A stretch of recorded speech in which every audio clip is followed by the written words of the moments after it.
your pharmacist about the options available to you so you can make an informed choice. Find out more at WeDoVaccines.com. That's WeDoVaccines.com. This message was brought to you by Novavax. Hey, did you know the Statue of Liberty is the largest holiday gift ever given? That's a big deal, just like those at the Hyundai Getaway Sales Event. Hey, did you know when the year ends, so do the deals? It's your journey. Own every mile at the Hyundai Getaway Sales Event. Get 0% APR for 60 months, plus 0 payments for 90 days, or $2,500 bonus cash on the Hyundai Tucson. Now, during the Hyundai Getaway Sales Event. Offer ends January 2nd. Call 562-314-4603 for details. Don't miss the Golden Sky Country Music Festival going down at Discovery Park in Sacramento, October 19th through the 20th, 2024. For tickets, visit GoldenSkyFestival.com. And for your chance to win 3-day passes, hit up the contest page at 957thegame.com. Hi, this is Stephanie from Safeway with great news. Now through December 26th, earn 2 times rewards points when you purchase participating items with Safeway for You. Download your exclusive digital coupon in the Safeway for You app and start earning 2 times rewards today. Then use your rewards on groceries or discounts on gas up to $1 off a gallon. Redeemable at participating Chevron or Texaco stations. Limit 1 offer per household. Restrictions and exclusions apply. Learn more at Safeway.com/for-you. Jim Gaffigan here with some more Straight Talk. Now you can get a Walmart Plus membership, plus not pay for it, because it's included with Straight Talk wireless plans. You get free delivery with Walmart Plus a Paramount Plus subscription included. Plus, you pay less for gas. That's a lot of pluses. Only Straight Talk gives you unlimited 5G data and Walmart Plus included on select plans for free. Straight Talk wireless, available at Walmart. Requires service on Gold or Platinum Unlimited. 1 offer per eligible account. Paramount Plus Essential Plan only. Separate registration required. Additional terms apply.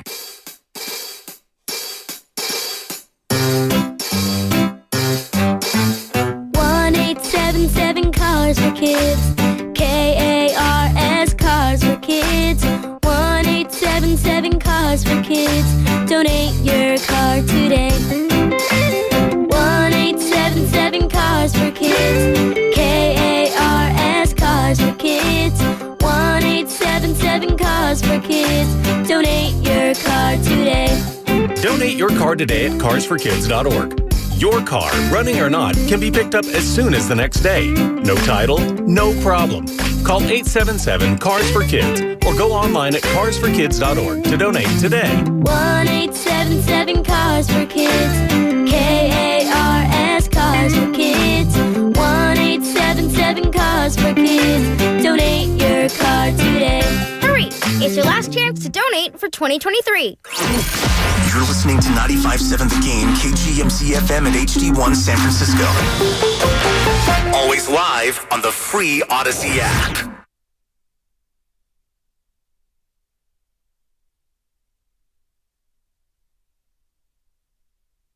Now, back to Steiny and Guru on 95.7 The Game. All right, Steiny and Evan Giddings.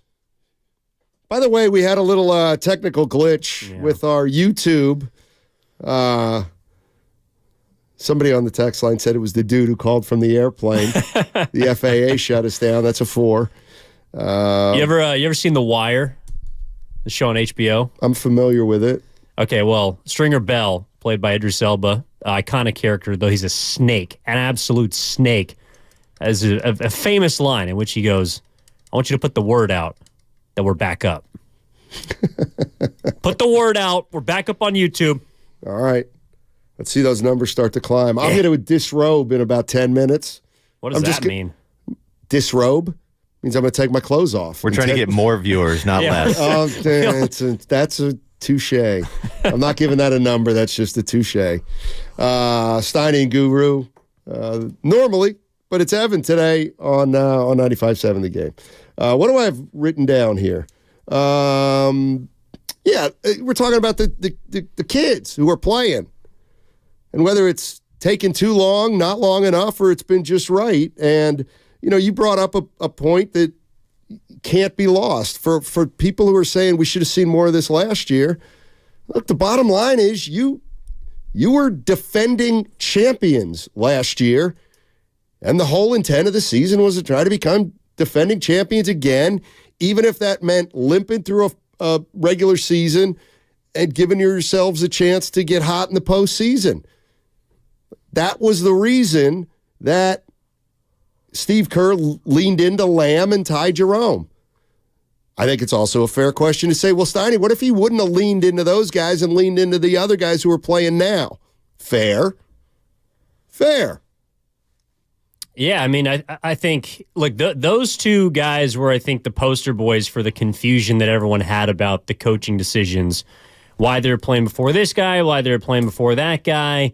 And to their credit, they're able to impact some games and not others. I just think last year was so messed up for many reasons, which is why I felt like coming into this year, 44 wins to me was kind of the floor for this team. And a game like last night, the win against the Celtics, makes me feel good about that they can get back to a 44-win type of season, maybe a little bit more.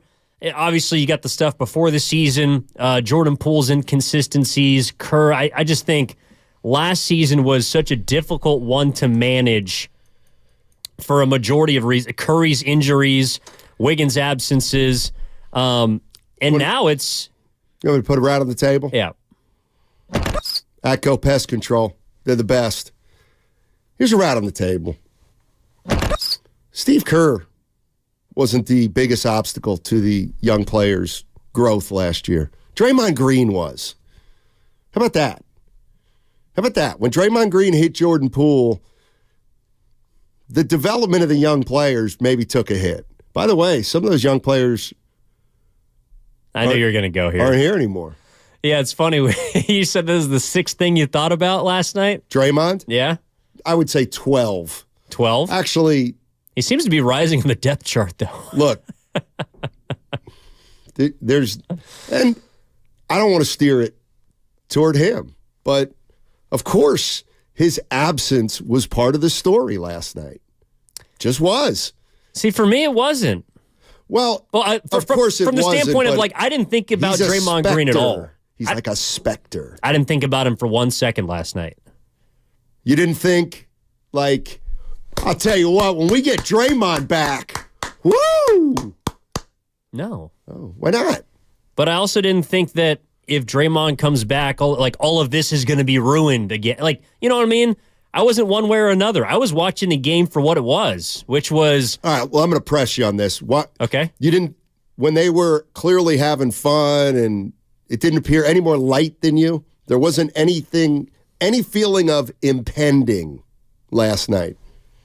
Well, yeah, I mean, they've played with more joy than they had in any game before.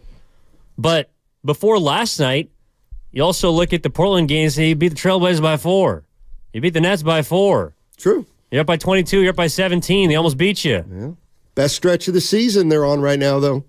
5-1. Yeah, but this is better because they beat the Celtics. By the way, 7 straight road wins, Steiny. 6 straight road wins. For who? Or home wins for the Warriors. Again? Why don't you try it again? 6 straight home wins. There you go. For the Golden State Warriors. Sir. They were trying to figure out why they couldn't play well at home. Well, they've answered the question. Let's go to Brian in Hayward. Hey, Brian, how's it going, man? What's going down? Hey, guys. Thanks for taking my call. Yeah. I have a promise to make. Okay? Whenever I'm listening to you guys and we start talking about how anything is better without Draymond, I'm going to call in. I'm going to call in, and I'm going to say what I want to say. But so you want to host your own show? Hey. You want to host your own show 12 hours a day? Yeah, I'm available right now, fellas. No, I have to speak on certain things that I feel strongly about in terms of his play and what he contributes in a positive way. It's really easy to get caught up with all the negative things sometimes, and I'm not defending his reactions in the past with physicality when it was unnecessary, like punching teammates, et cetera, et cetera. But let's just reflect on a couple of things with the new people in general, the new guys. One statement I need to make is Jordan Poole wanted to play like Steph Curry. Podziemski wants to practice like Steph Curry. And I think that's the biggest difference in those two guys. Podziemski has a complete floor game. He understands the game way better than like 90% of the rookies that come into this league. And I think he understands it deeper, that playing with a guy like Steph Curry one in a zillion young players get this opportunity of a lifetime. And I don't think Jordan Poole quite understood what he had in front of him and how to develop himself the same way Podziemski's trying to. And I think that the rest of the Warriors squad isn't going to tailspin while Draymond's gone, because that's the only way this whole situation can get worse. I know it's raining today, fellas, but I see the sunlight, and I'm looking forward to it. So let's go, baby. We're going to get in the playoffs. We're going to make a run, and everybody's going to see that this is going to unfold the proper way. Thanks, Brian. All right. Brian and Hayward. I think that's a little unfair to... Like Bob Marley, every little thing's gonna unfold the proper way. That's a 2. And no, I understand what he means by Jordan Poole wants to play by step, Podziemski wants to practice like him. But I think that one thing that always flew under the radar about Poole was that he worked extremely hard. And... what the key card shows, right? And first guy in, last guy out, or whatever. I mean, no, I didn't think it was a. I know Poole came off as a too cool for school kind of player, but that didn't mean he didn't work hard.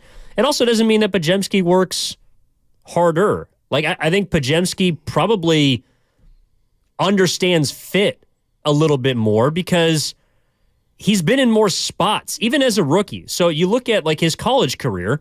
Okay, so he goes and commits to the Big Ten at Illinois, where he's a bench player, doesn't get much burn, then has to transfer and becomes the man at a mid-major school and has to fit in, plays 1 year there, succeeds, gets drafted in the first round, and now he's back to square one. Like, I just think Podziemski is, he's probably more mature for his age, but it's probably also because he's had to go through a little bit more. Let me throw this out at you, and I'm not gonna reference it or tell you who said it. No way the Warriors would have won last night if Green was playing. The Warriors needed scoring, and that's something Green doesn't do. Boston would have sagged off Green the whole game and had 5 players guarding the 4 other Warriors, which would have made it much tougher for the Warriors to score. Well, TJD doesn't shoot. But he's more athletic, and he's more of a rim protector. Anyway, that was Harry. To hell that was with my Harry. guy, Harry. So to hell with Harry. Thank you. Let's go to Anthony and Benicia. Hey, Anthony, what's going on, man? Well, it's raining out here, and I'm hearing a lot of tears from Draymond defenders instead of just watching the game and seeing what's going on. And the same way when we had KD, we played a different style of basketball, or the same way when John Morant didn't play in the playoff series in 2022, I think for a game or two, they just played different style of ball. And what we know about the Warriors is the ball needs to hop around, and everybody is better when it does that. And unfortunately, Draymond is a non-shooter most of the night, and so that stops the ball. But I actually just wanted to say that as far as Steve Kerr goes, my fandom, I just am I guess I was just not understanding the reluctance to play the young guys. It seemed like it was obvious to most of us that it was time to kind of shake things up. I understand that last season, yes, we were defending, so I don't even really want to speak about last season, but this season in particular, it seems more so that Steve Kerr's hand had to be forced to do these lineup changes and stuff rather than just kind of like letting it happen organically. Because when you think of GP2 being out, you think of CP being out, and you obviously Draymond Green being out, you kind of had to start, at least 1 or 2 of the youngsters. So I think, at least for me, it's just that it was more of a reluctance. That's why I'm kind of still. Yeah, that's all I got. Oh, no, Anthony, you're the man. I appreciate the call. I didn't mean to cut you off. So, all right, let's say his hand was partly forced. All right. Now, here we are. I don't think there's anybody out. I mean, here's the only thing. There's nothing he could have done last year to make that a championship team. Period. End of story. The only thing he possibly could have done is coach differently so they're a little better team this year at this point because of young players' development. Well, we're here. Here's another thing I was thinking about Draymond Green and young players. Not only Draymond Green, but so you're somebody like Kuminga and or Wiseman. All right, and you have no college experience. I've tried to emphasize this. And then you come on to the Warriors who have a different way of playing and 3 Hall of Famers. All right. So let's say you're Kuminga or Wiseman and you're struggling with the system. You're running the wrong play. You're in the wrong spot. All right. Steph Curry's going to be like, hey, James, on that one, you want to go roll the other way and then pop up on that. That's what we're looking for there. Clay won't even know you ran the wrong play, if you know what I mean. Mm-hmm. And Draymond is the guy who, I'm sorry, if you're a young player, yes, you're not a strong, confident player, he can be a little scary to play with. You can play scared with Draymond. You can, and that's another thing that vanishes when he doesn't play. Most of the time, and we've seen it for 10, 12 years, most of the time Draymond's instructive when he's helping a young player. He's animated, but most of the time he's instructive. Sometimes he's not. That can be unsettling for a young guy. Let's go to Tom in Sonoma. Hey, Tom, what's going on? Hey, Steiny. Hey, Evan. How you guys doing, man? Mm-hmm. Good. Dynamite. Hey, thank you. Hey, I want to thank you guys for such great information and common sense knowledge, man. You guys lay it out every day, and it's clear as a bell. Thank you. The way the Warriors are playing right now, they're playing like champions. I know it's only 3 games, but they've cut their turnovers and their fouls way down in the last 3 games. And that's the problem with the starting 5.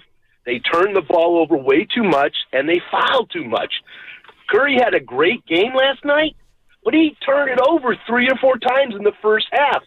That's the difference between winning and losing.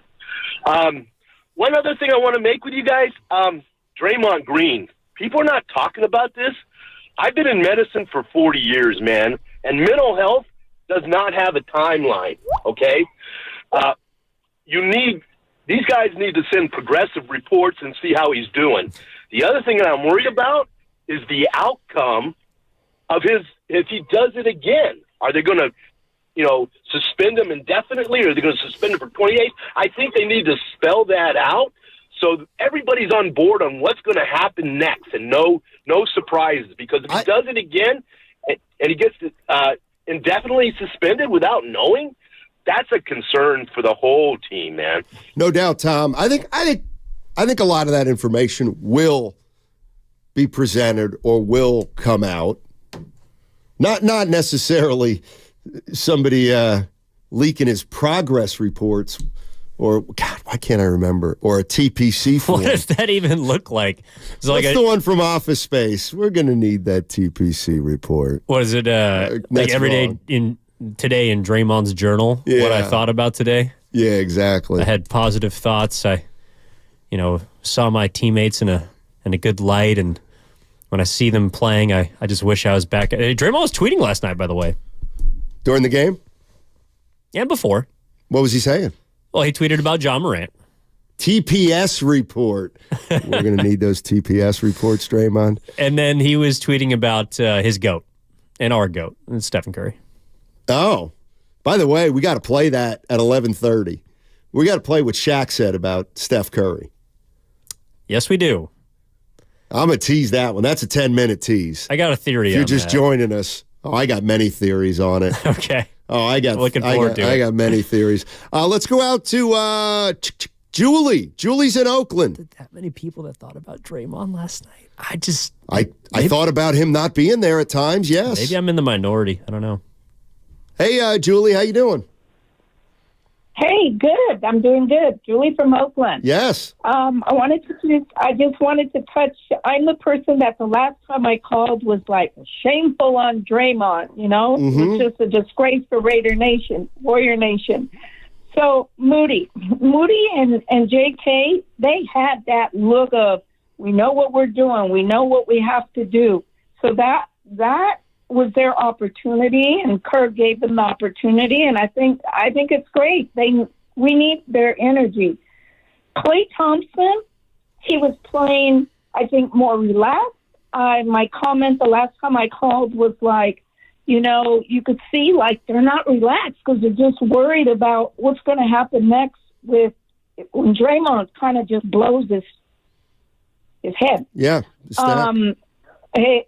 Yeah, and Chris Paul, I mean, really showed and has showed his years of experience. I mean, for him to throw that ball to Curry, and throw it directly at him, and Curry that takes experience. And Draymond, what did he do? Oh, nothing. Text or tweeted. Oh, yeah. Tough. He tweeted, tough job. Really? I would like to see when he comes back that maybe he doesn't start. Kuminga or some of the young guys, even if it's for 2 minutes or whatever. I agree. And we'll see how if he has really humbled himself. Julie, I think I would make that bet right now. I would say, anybody want to bet against me? Draymond will come off the bench if and when he comes back. He's coming off the bench. He should. Okay. And I think we're with you, Julie. He would be wise to do so, or to not make a stink about it. Especially if they're playing well. Exactly. 888-957-9570 is the number. Steiny, along with Evan Giddings today. And Guru will be back next week. And we're talking about the Golden State Warriors. Coming up at 11:30, where you're going to play this sound from Shaquille O'Neal about Steph Curry. You're going to want to hear it. And we're going to want to talk about it, I think. Also, I'm thinking about, do I do it now or do I wait also till 11:30 to give Matt Steinmetz's most troubling stat of the day? Dun, dun, dun, dun. This is a new bit you're unveiling? I unveiled it last night in a private text to you. Oh, that's true. The most troubling stat. Look, it's been 90 minutes of positivity, and rightfully so. But Matt Stein, give me a drum roll. It's time. Sound like a nitpicking. It is a nitpick. It's time for Matt Steinmetz's most troubling stat of the day. Jonathan Kuminga is 18 for his past 37 free throws. 18 of his last 37. Under 50%. His last 37 free throws. Now, let me tell you, Jonathan, I'm a big fan. That's the kind of crap that'll get in the way of an ascension. Got to knock them down. You got to make 70% of those. Come on now.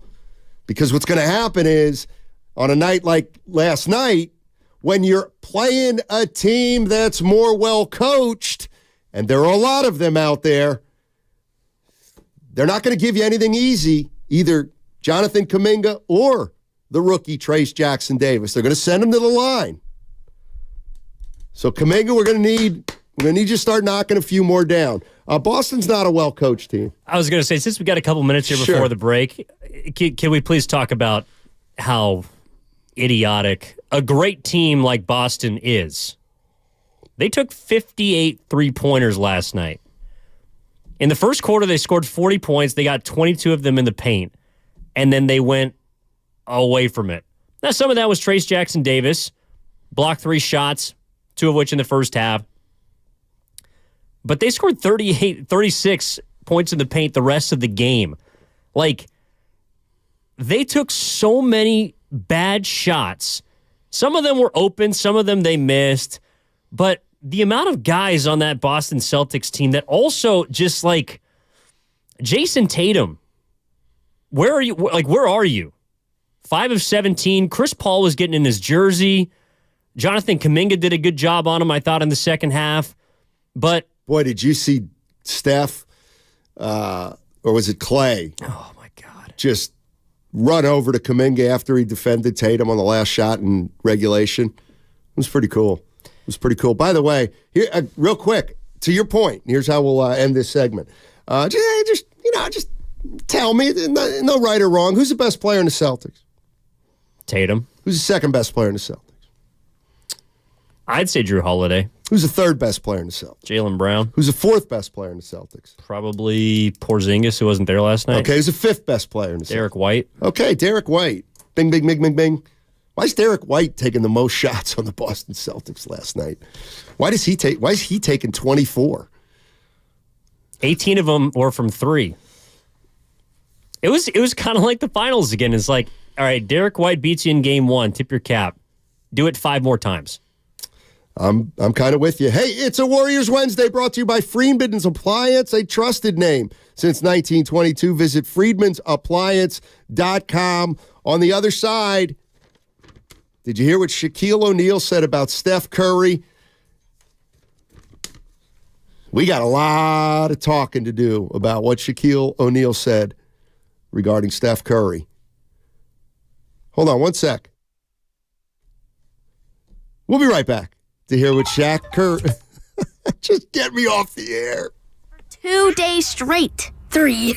It's because of the Xfinity 10G network.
Now, back to Steiny and Guru on 95.7 The Game. Howard Beck of The Ringer joining us at 1 o'clock. And if you got a minute, take a look at his story on dynasties and the Warriors that he wrote a few days ago. And it's a great story talking about the Warriors and the other dynasties before them. Howard Beck, 1 o'clock, great writer, great knowledge of the NBA. Formerly of the New York Times, Sports Illustrated, and a lot of other prestigious places. Yeah, I'm curious to see what he thinks about what last night's game means in reference to his piece about when dynasties fall, it's not on one person, it's on a lot of people. But does last night give you hope that, not that, I don't know if they can win a championship, but that this thing has got some legs to it, that we weren't looking at it with the same kind of view even a week ago. Yeah. By the way, I teased this a half hour ago. I'll pay it off. Brandon Pajemski's fine. He's expected to play Friday against Washington, and he'll be probably one of the guys charged with defending Jordan Poole. Are you saying that because he is drawn like 11 charges? I didn't even think of that, but that's a 4. Oh. You're right. I throw 4s out there even when I don't even know they're coming. He's like 4th in the league. Boy, did I make a rookie mistake today. Well, it wasn't Trace Jackson Davis. He didn't make any rookie mistakes. Well, somebody on the on the Comcast Business Text line said, I saw Trace Jackson Davis throw a ball out of the low post, and it got intercepted and turned into a fast break. He's right. It's true. I don't know why they didn't cut him right there. I mean, okay, so did I tell the story on the air already, or was it? Which one? The one about driving in today. No, you haven't told it to the people. They so it was pouring when I woke up today, and still is. My commute includes a lot of walking. And I said, you know what, I'm driving in today. I figured it's Christmas week. But the traffic wasn't bad. Drive was so-so. Couldn't find... Don't tell Tim Jordan. I couldn't find a parking garage. I just couldn't. So I pull into this place. I got down there. I'm like, is this like a residential place? I could have sworn it said, though, public parking. I get in there. It's 8:45. When are you out of here? 2:12. I'm out of here at 2:12. I'll be back at 2:12. And even though you don't know Mark Willard, trust me, I'll be back at $42. What? $42. That's outrageous. So it's 9:45, 10:45, 11:45, 12:45, 1:45. Let's say 2:45. That's 7 hours times 6. It's 6 an hour. When you think of it that way, that's not that much. My question is, it is for me. What if I show up to pick the car up at 3:09? Is it going to be $51? Or will he just be like, yeah, you said 2:15. It doesn't matter if it's 2:15 or 4:15. Once you said 2:15, I didn't give a rat's behind. Usually they stop charging you after a certain amount of time. So if you got in there 7 hours before, now sometimes it's like overnight or 9+ hours. So you might have to shell out, I don't know, a couple of pops more. Jeez. Anyway, you got to find Goose Garage. I know. He's like $20 or $25 a day. I know. He's got the hookup. I know. But I'm not going to drive consistently. Shady characters. Let's go to Scott and Marin. Scotty, let's talk about the young guys. What's up, boys? Hey, how you doing, man? Yeah, no, I was just good, man. I was just trying to be a little nuanced about this, in that everybody would demanding that JK and these guys get to play, but they never see practice. AI said it's just practice, but to play the game, Steve's not going to put you in the game. I mean, you see what happens when he's got two players play. Yeah. There's a chasm between somebody who got 4 years of college. They have some kind of game. They know how to play the game. Again, and then you have JK and Moody and it was Wiseman last year. I mean, they just didn't know how to play.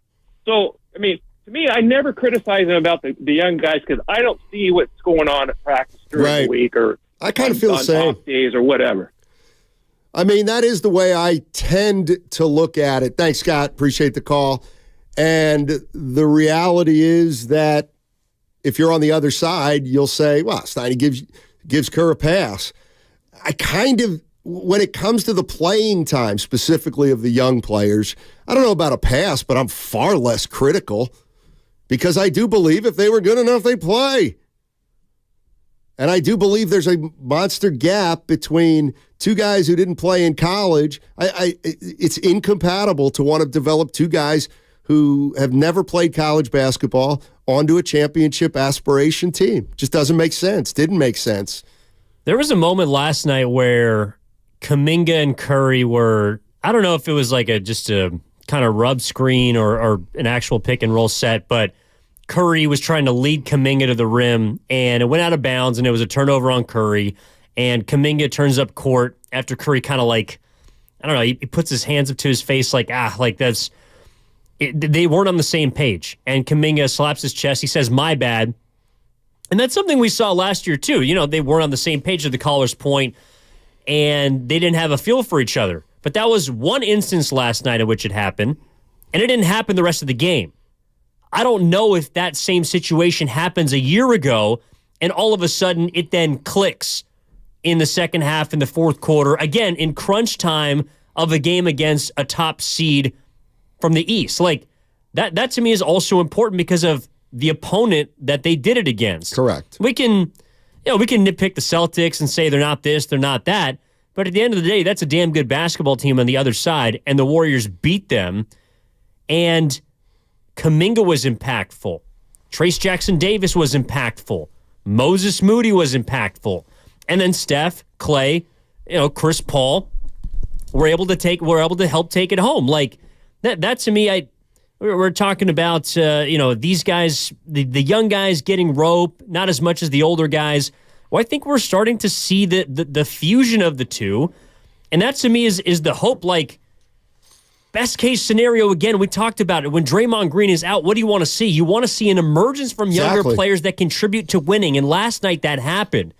So I just wonder why there's been so much tug and pull from the fan base of, well, how come this hasn't happened sooner? How come this didn't happen last year?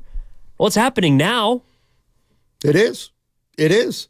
We got a couple calls I want to get to, and then we'll play the Shaquille O'Neal sound, which I haven't heard. I've been purposely not listening to it or staying away from it because I want to hear it for the first time. You guys ready to shake it up a little bit? Let's go out to OG Filmo Mike. This is OG Filmo Mike in San Francisco. What's up, OG? How's everything, man? Going well, man. Thank you. Hey, listen, real quick, man. I want to say, I don't think nobody touched on the point that Jonathan Kuminga really locked Tatum up last night, and because they didn't have Porzingis, but his scoring was down, man. He only had 15 points, right? And the other thing was that, hey, man, Draymond has a very strong personality, right? Yep. And he has contributed to 4 championships, and he's also taken away history from us, right? He was an integral part of us losing that 73-win season. Mm-hmm. So I know for me, I mean, the door is wide open now, man. These kids, they relaxed out there. Wiggins is playing great. He's starting to be loose. He's accepted his role coming up. Go ahead, OG. Go ahead. Go say it. Say it. Klay Thompson is he's winding up, man. Say it. The ball. Hey, man, all I can say is this, man. I love Draymond, man, but Detroit, Indiana, can y'all use them? because Gary Payton got to have some place to play too. We need him. You know what I'm saying? Say it. So, you want to get rid of him? OG. It's got to happen, man. I love Draymond, but it's got to happen. He's overqualified now. He's overqualified for it. I love that. Thanks, OG. Appreciate it. OG. Got to move on. He's seen a lot. Got to put him out. Closing time? It's time to put out Draymond, according to OG. I purposely went to OG Filmo Mike before Antonio in Oakland. 2 different perspectives. Antonio in Oakland, what's going on, my man? That was one heck of a win, man. I was getting finals vibes from 2022. Steph and Clay, they were dominating as a duo, like Splash Brothers. They was about as dominant as Debo and McCaffrey's been, that was beautiful to see. And as far as, like, Draymond Green, they've been playing a little better without him because he's not a scorer, but, I mean, he's always been the Warriors' engine, man. Like, and I kind of do want them to trade him, also because, I want Trey Jackson time. Like, he should have gone way higher in the draft, man. He's looking like Brock Purdy of the Warriors, man, because 57 pick? Come on now. He's balling out of control, man. But anyway, do I have hope that they can do some damage? Maybe, but they got to win some more games, maybe make a trade. Like Chase Young to the Niners, we need the Chase Young trade for the Warriors, Antonio in Oakland. TJD's Brock Purdy, man. He's going to be MVP next year. I mean, the one thing that relax. Yeah. It's just a game. It's just 2 or 3 games. It's good. It's all good. It's all good. Well, it's 4 games because Washington's coming in Friday. You would hope. All you got to do is withstand Poole's 56. Attempts? On 19 for 49. Okay, I haven't heard this, but apparently Shaquille O'Neal was on TNT last night, and they asked him about Steph Curry. I'm just going to let it play, see what we got here. I'm wondering, not saying, I'm just wondering, because he's been consistently the best shooter his whole career. I'm wondering, is it time to start putting him as the best player of all time? Best player? I'm gonna say. Over, you put him over you? In the conversation. I'm asking you. Yes. You put him over you. You yourself put Steph Curry over you. Yeah, this is why he's my favorite player. Cause I'm not saying favorite. He might be my favorite too, but I'm just asking you think he's better than you. I played 20 years, watched 20 years before that. I've never seen a guy like him. And he's doing it consistently, and he has championships. You put him over Michael. No, I'm not putting him anywhere. I'm saying, okay, for all the chitter-chatter, is it time to just put him in the conversation? I think he's a. I'm asking the fans, is it time to start putting him in the conversation as one of the best players ever? Okay, I'll be. Isn't he already there? He's top. We'll all acknowledge he's top 15, right? Top 20. Yeah, of course. John just said top 10. So what's the argument?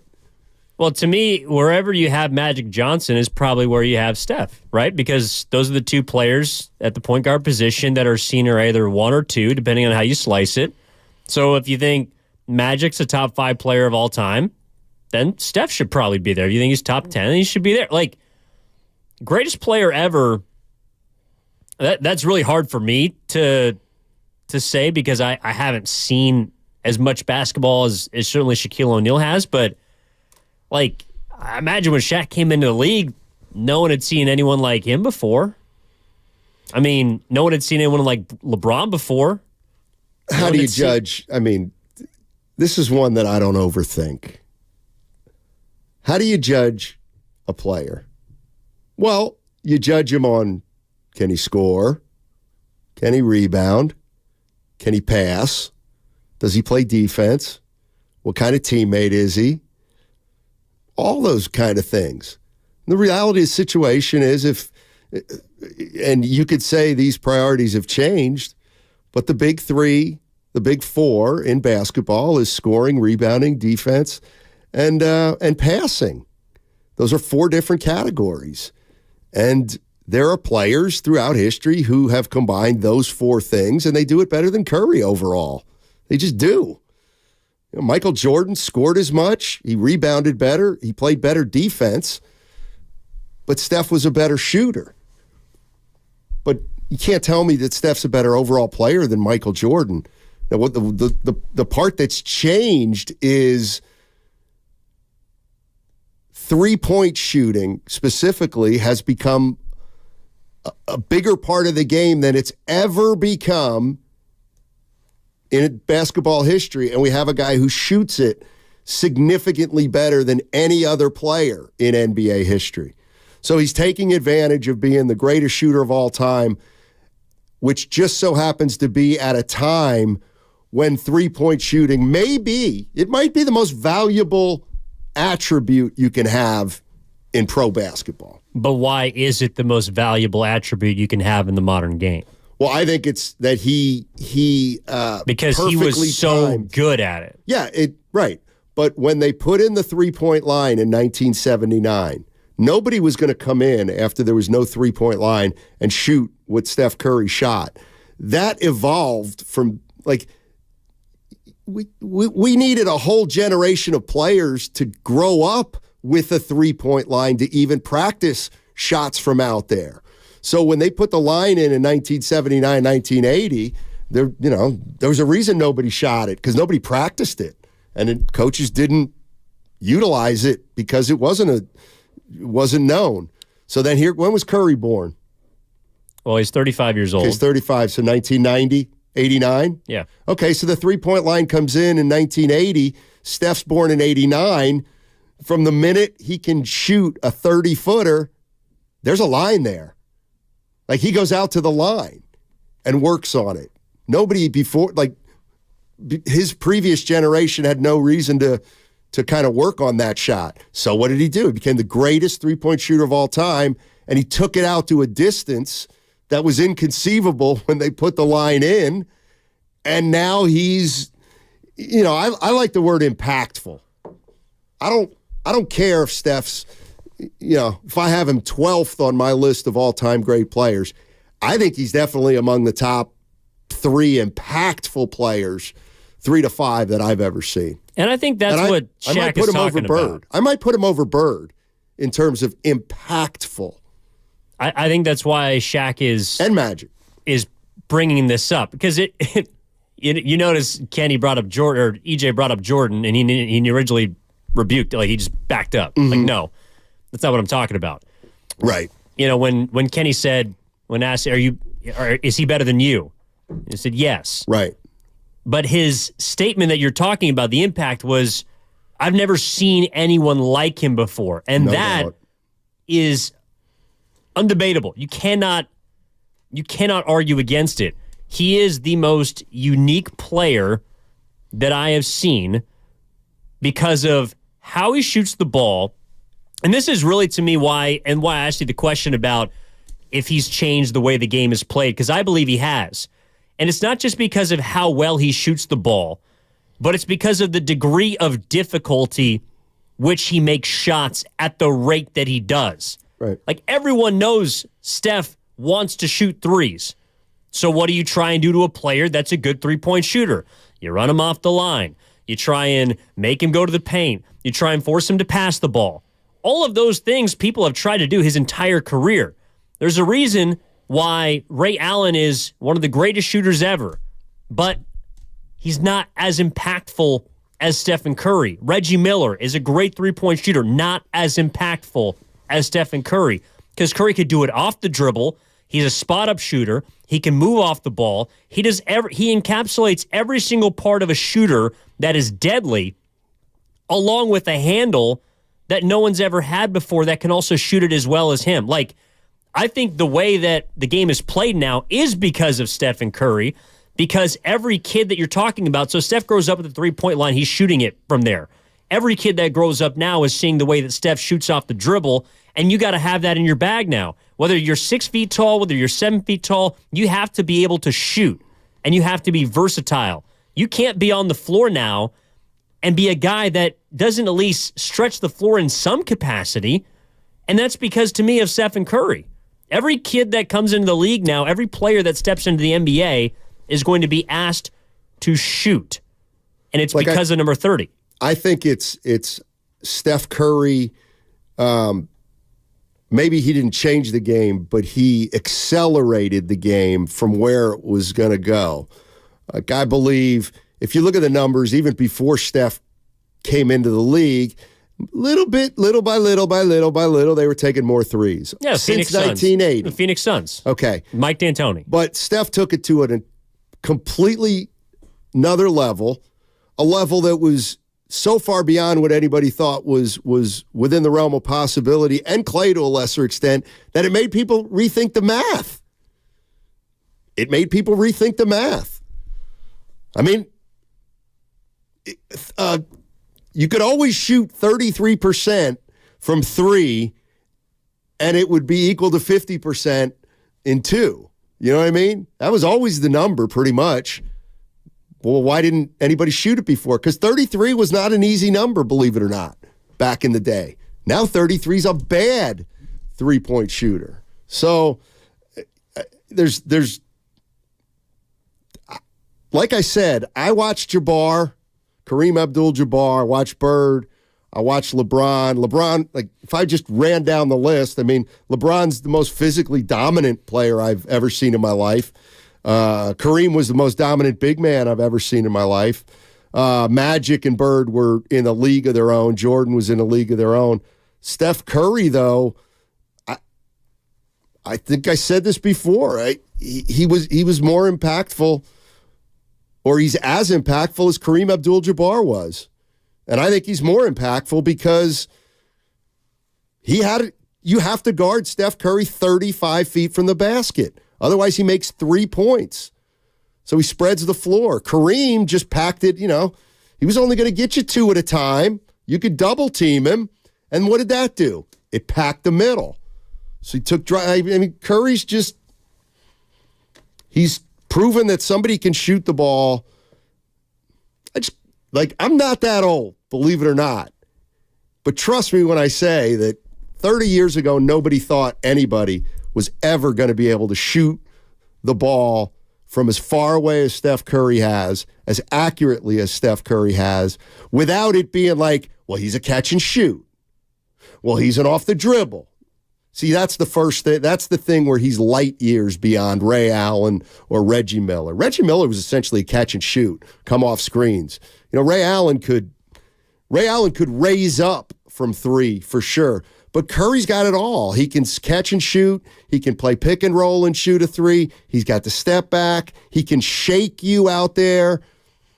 He's the first guy to ever put it all together from outside 3-point range. And there's just no way anybody thought there was going to be a player who could do that. And I think he's also dangerous enough to where when he does have it going, he can beat you with his passing. Like, that's where the point guard stuff plays. Like, this year he's been more of a shooting guard, I think, than any other point in his career. But the other part of it, too, why he's so impactful is he draws so much attention. He doesn't need that much space to get a shot off, so he can still be impactful as a guy that demands the most attention of anyone on the floor, and he creates so much space for everyone else. That's, to me, where the game has changed, is that people value spacing on the floor because of how much attention he's demanded throughout his career. All right, it's time for the call of the game, sponsored by Xfinity. The Xfinity 10G network is made for streaming live sports, which means it's the network you can rely on in the biggest moments. The Xfinity 10G network, the best way to stream your Warriors. Curry splits traffic. Down the lane, spins on Horford, throws it up wild, no good. And the loose ball deflected to Paul with 3 on the shot clock. Over to Curry, catch and shoot 3. Got it from the right sideline. 10.6 to go. Warriors lead 131-26. How did he do that? He is a relocation sensation. And he put the night-night symbol with 10.6 to go. All right, careful, though. I would have liked to have seen one more hold before the night-night. You got to do it after a shot. Come on. Let's get into it. 888-957-9570 is the number. Let's get into Curry a little bit because I want to play off this from the 925 from the Comcast Business text line. Physically, Curry's not the most Shaq was the most dominant. In fact, you can make a case that there's never been a player who's gotten more out of his size than Steph Curry. There's never been a smaller player to dominate the game as much as Steph Curry. We'll talk about more on the other side. Since first opening its doors in 1964, Fremont Bank has approached banking with a simple idea in mind.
If I say who's the greatest rebounder of all time, we talk about a lot of guys. Wilt, Rodman. I mean, there just have been a lot of guys. You talk about the greatest shooter of all time, it stops and ends with one guy. He's the only guy in a category where there is only one answer. Hey, who's the best rebounder of all time? You get answers. Who's the best passer of all time? You get answers.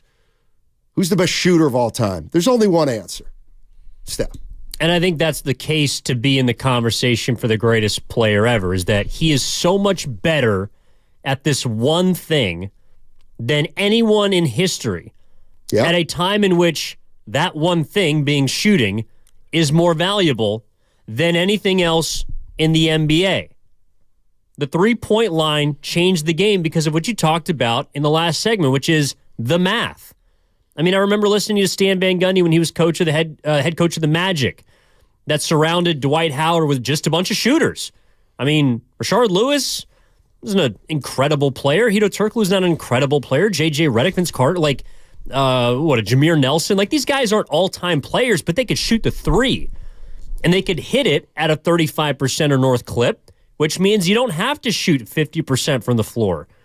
But Curry embodies that, and he's the reason why the Warriors are the dynasty that they are because his ability to shoot the ball from anywhere on the floor, to be a threat from the moment he steps across the logo, means that he has and owns the most valuable tool in the game. That's why I think people had conversations about, Kareem Abdul-Jabbar or Wilt Chamberlain, because they were the best big men at a time in which big men were the thing to have. Bill Russell was an incredible center at a time in which big men were the most valuable part of the game. You could say Magic and Bird as wings or bigger guards or, whatever you want to classify them, were valuable because that was what you needed to win. What you need now in the NBA is shooting. And Steph Curry's the best to ever do it. So I think that to me is the case for him being involved in these conversations. And again, I think wherever you have Magic is probably where I would put Steph. And that to you is whatever you want to do with it. You mean all time? Yeah. Because I think they're of equal importance at the times that they played. That's fair. I won't even argue with you on that. But if you say, Steiny, who's a better player, Tim Duncan or Steph Curry? It's Tim Duncan. He does more things better than Steph Curry. But you know what? At their peak, I think Steph was more impactful. I think Steph was harder to guard. But rebounding is part of the game. Yeah, so is defense. Defense is part of the game. So that's kind of where I'm at.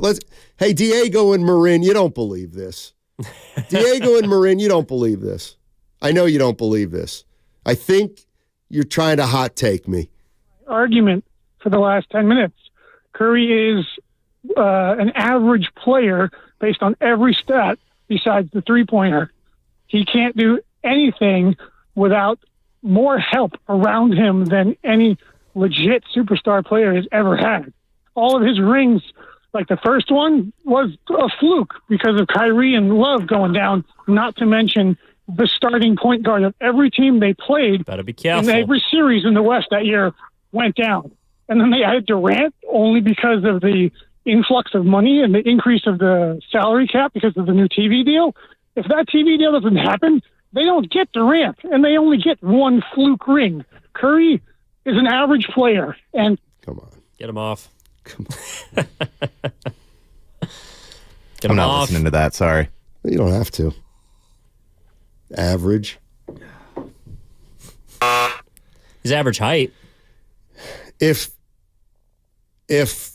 Steph Curry had a prosthetic, I don't make fun of prosthetics because my dad has one, but I kid you not, if Steph Curry wore a prosthetic and played for the Golden State Warriors, he would be guarded more closely still than 90% of the players in the league. Steph Curry could literally stand at the hash mark. Just stand there on offense. And you know what? Somebody better stand next to him on defense. Somebody better stand next to him. Because guess what? He's going to make 7 out of 10 from there if you don't have anybody next to him. And I don't think people understand the importance of if Steph Curry has somebody next to him, 40 feet from the basket, it is significantly easier for the other 4 guys to score. Like I always say this, if you've ever played basketball, the hardest time to score is in a 5-on-5. If you're playing 5-on-5. If you're playing 4-on-4, it's easier to score. 3-on-3, easier. 2-on-2, easier. 1-on-1, easy to score. So the fact that Steph Curry's able to allow his team to either play 4-on-4 or, God forbid, 4-on-3, like how do you measure that? How do you measure it? It's indescriibably important and impactful. But that's why if you're making a starting 5 and you're building your best unit, if there's a 3-point line on the court that you're playing on, Stephen Curry's my point guard. And that's why. Magic Johnson might be a better player than him overall. I don't have a problem admitting that. Larry Bird might be. But you cannot tell me that Stephen Curry wouldn't give you the best chance to win because of how incredibly demanding he is on the offensive side of the court. He demands so much attention and also is, of course, still giving you the type of production that he does, that Curry he's unbelievable. Like, and this is where, I don't know if he's in the conversation for the greatest player ever, that was Shaq's words, but he's the best smaller player that I've ever seen.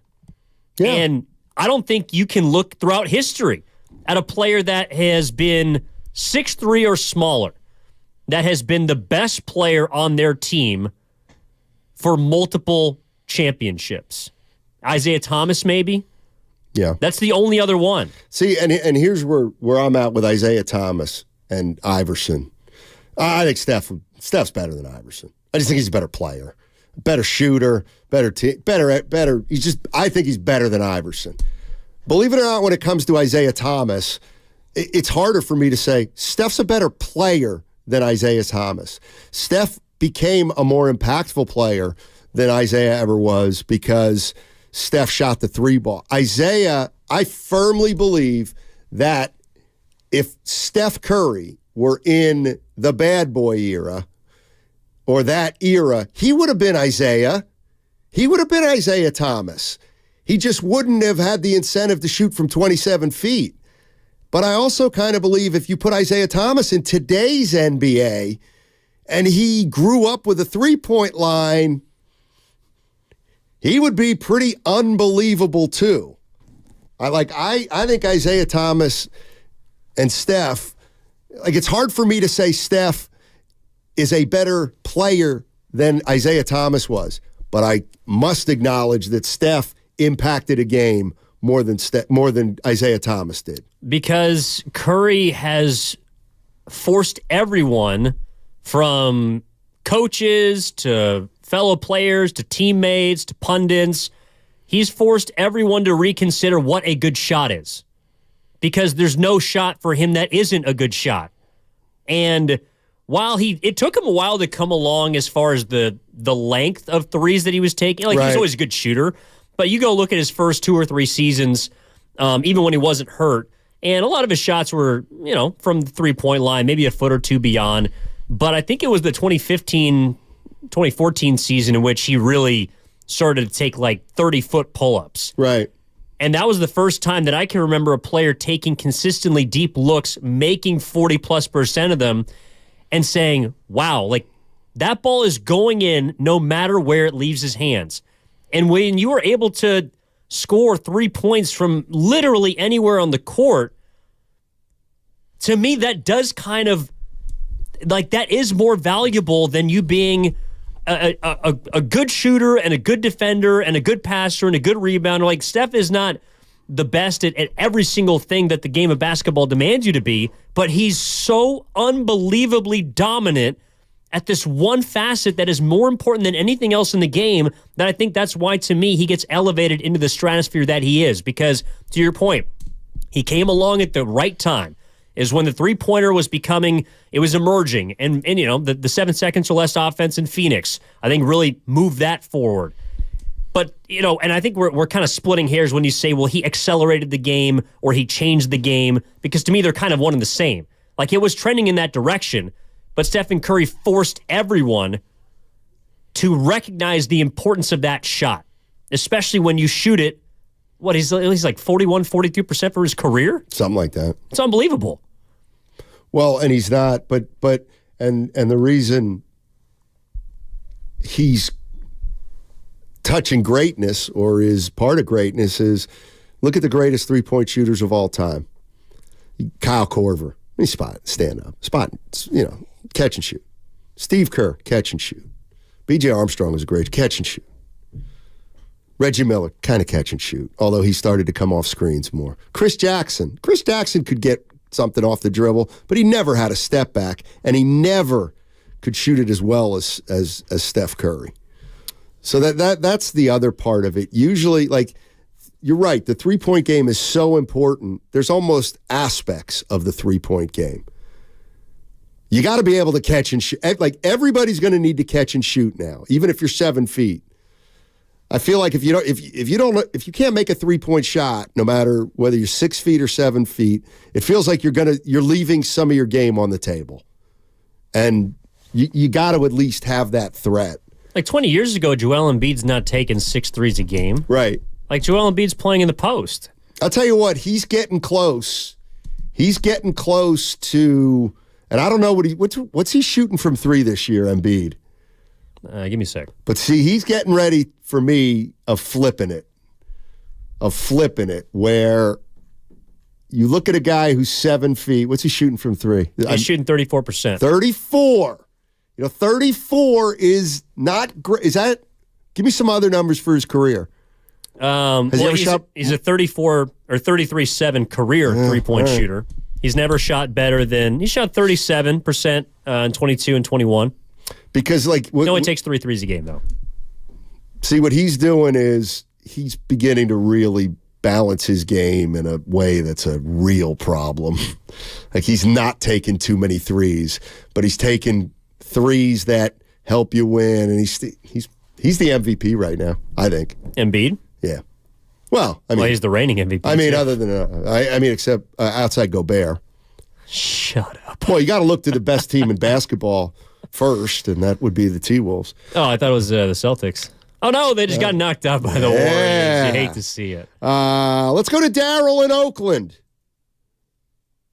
Daryl, what's going on, man? Thanks for taking my call. Sure. Here's my argument for Steph being the best player of all time, or one of them. He gave and created. Patrick McCaw got a contract because of Steph Curry. Without Steph Curry, Patrick McCaw wouldn't have existed a single minute past his due date.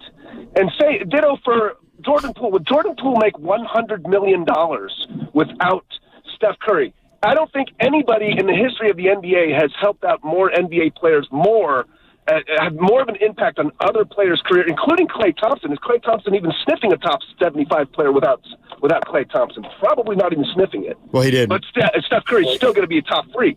And so he's elevated everybody else's game so significantly, more than Jordan. Really? More than anybody. Now, why do you say more? Why do you say why absolutely more than Jordan? Huh? Patrick McCaw. Get me that roster. I hate to be the guy. Get me the Bulls roster. I hate to be the guy. Jason Caffey, Dickie Simpkins. Of all the ways that I've measured a player, I've never measured it because he got Patrick McCaw a contract. Greg Kite got a contract. Mark Landisberger got a contract when he was with the Lakers, and Magic and Kareem with her. And LeBron James got Timofey Mozgov $80 million. Like, there are players that get rewarded when they're on championship teams, no matter who the best player is. I mean, if you want to play that game, and Tristan Thompson got $70 million. Yeah. I mean, I'm not even a fan of the guy, but you want to talk about an achievement, was the team Iverson got to the finals. Eric Snow? Matt Geiger? They have Mutombo. Aaron McKee? The ghost of Mutombo. Aaron McKee? Trying to think who else was on that team. You know what? You did City Boy a disservice by saying Steiny's getting caught up in semantics. I'm not taking him now. Mike's. I want to hear from him, though. All right, next. Sorry. I'd say That's your tell show. him you're going to the ship. It's your show. You can talk to him at 2:30. I will. Mike in Novato. What's up, Mike? How you doing? Hey, Mike, what's going on? I'm doing well, thanks. I just wanted to say how happy I was for that win last night. I mean, just to have TJD and Kuminga, really towards the end of the game there, make the difference. Kuminga with 0 fouls, and he was locking up Tatum and Brown pretty much the whole game. It was just amazing to see, and have it happen on national television, to where we've had some conversations about, which guys should get some minutes and how lineups should look. I was just glad that everyone could see that these guys are young, they're hungry, and they're ready to play. And the main thing is that it all revolves around, Steph and Clay, and it will revolve around those, the main core. But this is what I feel like Warriors fans wanted to see last year. They wanted to see the bench and the starting unit just mesh and gel together. And I hope from now on that's what we start seeing. Thanks, Mike. Appreciate the call. Maybe Draymond makes that part of it just a little bit harder. I mean, I don't really need to go down that road, but just when people say, I think a lot of fans wanted this to happen last year, like there were reasons it didn't happen last year. I think Kuminga's better right now than he was last year. So is Moody. Moody is too. Although he's been fine. But I'm not saying he's a perfect player, but he's better than he was last year. Yeah, and Podziemski and Trey Jackson. TJ Dale Davis's kid. Trace Jr. Let's call him TJ. You want to see them more than Lamb and more than Ty Jerome. I get that. No, I do. Yes, I do. Right. Well, who did they have last? Didn't Patrick Baldwin Jr. and Ryan Rollins? They weren't good enough to play ahead of Lamb and Jerome. These two guys are. Well, they weren't. Come on. What's Patrick Baldwin Jr.? By the way, how's Paul? Any of those guys? How are they doing? Patrick Baldwin Jr. and Ryan Rollins. And I'm gonna stick it to Goo. Remember, those two guys are going to be the future of the Warriors. PBJ. I like Patrick Baldwin Jr., Steiny. He's willowy. Did he say that? Or did you throw that in there? I'm making it all up. No, it's kind of like Draymond last night. I haven't thought about PBJ since. No, I know Patrick. I know. Okay. How many games has he played? PBJ? 7. He's with the Wizards. He was in the pool trade. That's a good amount. He's 20 years old. Yeah. Yes. You really got to figure out the 7 Trace games. Jackson Davis thing. What's that? You really got to figure out the Trace Jackson Davis I know thing. I do. I know I do. And not just Dale Davis's kid. You know what? I'll be honest. Hopefully, he just gets worse, and I don't have to deal with it. Hopefully, There's only one Trace on the team. Just call him Trace. You better be careful. You know what? I mean, we do say Clay, Steph, and Draymond. Yeah. Clay, Trey, and Dre. When he arrives. All right, 888-957-9570 is the number. Steiny along with Evan Giddings on 95.7 The Game. And we're talking about the Warriors. Biggest win of the season last night, no doubt about it. 132-126 overtime. Curry, he did Curry things. The young guys chipped in. Clay playing better. Kuminga. I just said earlier, it feels like he's starting to believe he belongs. All things last night and for the last few days have been good, Golden State Warrior-wise. How you feeling? 888-957-9570 is the number, and it's a Warriors Wednesday, brought to you by Friedman's Appliance, a trusted name since 1922. Visit friedmansappliance.com today. Also, this segment brought to you by Fremont Bank, full-service banking, no compromises. Hi, this is Stephanie from Safeway with great news. Now through December 26th, earn 2 times.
Now, back to Steiny and Guru on 95.7 The Game. All right, Steiny and Evan Giddings with you on 95.7 The Game. Guru will be back next week. Warriors are back. 3 in a row. They beat the Boston Celtics last night, 132-126 in overtime. Came back from 17 down. And I'll tell you what, I'm going to go back to kind of where I started the show a little bit. That was a reinvigorating win, I think, if you're a Warrior fan. That's the game last night you were looking for. That game meant something because the opponent was really good. It meant something because of how it happened. Jackson Davis helping, Kuminga helping, Moody chipping in. It was big because there's been a lot of negativity around this team. The dialogue has not been positive since Draymond Green got suspended indefinitely. Now they got a 3-game winning streak, and they looked like they had some fun last night. Curry was Curry, and now go get Washington. Get to 500. Then we could start looking at the standings a little bit, even though it's still very early. But my takeaway last night, Evan, and I'm sorry to ramble on, my takeaway last night is forget about a title. Forget about a title this year. Forget about a title 2 years ago. This team right now is who they are. How good can they be? How good can they be? Can they win 45? Yeah, maybe. Can they win 50? Yeah, that's going to be a little trickier. But win 45, win 50, see where that leaves you, and then go try to make a run. If there's a trade in the meantime, there's a trade in the meantime. Well, last night gave us a glimpse into the kind of team that they can be. And that's why I thought it was a statement win, and I thought it was a stabilizing win. Because that's a win that you can't envision even a week ago with where this team was and what they'd done, having lost 12 of 16 games. I thought it was a game in which I learned a couple things. Number one, I can't give up on this core. Like the core, as much as the young players, were of equal importance in that victory. Because, like you said, you got the contributions from JK, TJD, Moody, even Podziemski before he got hurt. But you had your dogs. You had your Splash Brothers carry you and do the bulk of the damage offensively, with Curry, of course, scoring 33. Also, the fashion that he did it with 20 points, I believe, in the fourth in overtime, majority of which with 5 fouls. Klay Thompson was making the correct decisions. Chris Paul nearly had a triple-double, was a plus 19 in the second half in OT. And you did it all without Draymond Green, which you can look at as encouraging. You could look at as, well, what are we going to be when he comes back? And it gives you a glimpse into what this team can do. It showed you a potential that this group has to do it against the best team in the Eastern Conference at the 33% way mark of the year. It was a much-needed win for a team that I think had a lot of question marks. And while they haven't answered all of them, they did calm the seas. And right now, I can't wait to see where the season goes. That's a 5. Great one. Think he did it on purpose? Do you even know what I'm talking about? Stumbled into it. He said calm the seas. Like the Celtics? Celtics. Yeah. Yeah. You're welcome. 888-957-9570 is the number. Steiny along with Evan Giddings. And let's go to City Boy. City Boy's in San Francisco. What up, fellas? Hey, what's going on? Great win last night. Yeah. That's the kind of basketball we like. That was fun. That was Warriors hoops. Especially the giving up 40 in the first quarter. That's okay. Better the first quarter than the fourth quarter. Exactly. Let him speak. I know. I'm talking. What's up, All right. So I just wanted to say real quick that, Matt, you take the English language very seriously and literally. And I think when Shaq was talking about Steph, he said the best player of all time. He's in the conversation. And So I think what happens is that you start detailing, rebounding, defense, shooting, dribbling, and that gets kind of into like the combine, right, and how players are evaluated. And the reason Steph Curry slipped to the Warriors at 7, right? And I think really if you get into what Shaq meant is greatest player of all time. And while I don't put him on a level with Jordan, because I don't think I've ever seen anyone as great as Jordan, I think that then Steph elevates quite a bit, because then the impactfulness that you're detailing comes into play, because your impactfulness does go into your greatness, right? And so when you talk about Steph being one of the greatest players of all time, I think that he is in that conversation, because like Magic, right? Magic wasn't a very good defender. Magic wasn't a very good shooter, but his greatness was evident when you saw him, right? It's the eyeball test. You see it, you know it. Think about the Celtics, right? They're 20-6. That's a very good record, right? They were 20-5. Very good record. Just to put into context how incredible that 73-9 season was, right? There was no Kevin Durant. That was Steph Curry was the engine of that team, 73-9, going to 5 consecutive finals. The only team to do that since the Bill Russell Celtics, right? I mean, even LeBron went to a bunch in a row, but it wasn't with the same time. He had to jump ship and hop on board a new ship to continue his run, right? And so when you talk about impactfulness and greatness, there's a lot of things Steph Curry has done that no one has done ever, and I think that's where Shaq's coming from, and that's where I would come from if I was making an argument. And I think Steve Kerr said it. I think he said that Steph Curry, other than Michael Jordan, is the most impactful player he's ever seen. And that was years ago, and Steve Kerr said that, and I tend to agree with that. And that's my feelings on Steph Curry, man. The guy's greatness is almost immeasurable. Appreciate it, City Boy. No doubt. One of the reasons that I can't stand my parents is because they've turned me into an overly literal human being. Mm-hmm. Boy, I can sound like a jackass sometimes. Yeah, that was a drop. Wow. If you want to say who are the most impactful players in NBA history, I think Steph is right up there with all of them. Any of them. No doubt. You want to say, when you say player, I think all-around player. All right. He's not as high on that. Who cares? You know what I mean? I mean, can you really ask a guy who's 6'3" to be one of the best rebounders in the game? No. He's not expected to rebound. What about Podziemski? How big? You know what? Podziemski's got a nose for the ball. He also, Podziemski, listen, in a way, I'm glad Goo's not here, because Podziemski must be discussed with nuance. He must be.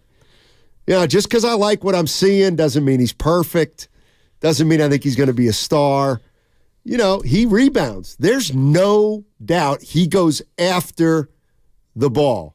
He better get it sometimes on offense, because that's a gamble in the back. Like, we've seen that a lot in the backcourt, where he gambles a little bit and he pays for it. But I like Podziemski. Yeah, he took a couple bad threes in the first quarter and then committed a foul in the backcourt. But then he settled in, and but those are rookie mistakes. Sure, those are gonna happen. Sure. But he also has given the Warriors a great impact and an intangible impact, to bring it back to Curry, which I think is also something that is really hard to, quantify. And to City Boy's point, I think one of the big reasons why you look at someone who's the leader of 5 straight finals teams and a 73-win basketball team is because he's not your prototypical leader, like in the way that, maybe a Jordan or a pre-millennia guy was. Like, Curry leads by example, but he does it in such a fashion that it's undeniable.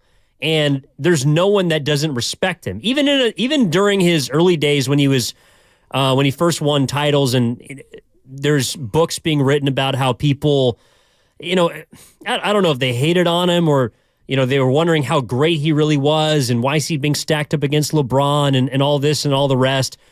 Well, because I think it's just hard it's hard for people to wrap their minds around a player being 6'3", $170 soaking wet, being the best player in the league, because it just doesn't look like he is sometimes. I think it's one of the reasons in addition to the draftism argument that we don't come around to Brock Purdy, or people haven't, is because of like kind of how it looks. Now, Brock Purdy's got a long way to go to be in the same conversation with Stephen Curry, especially in this town.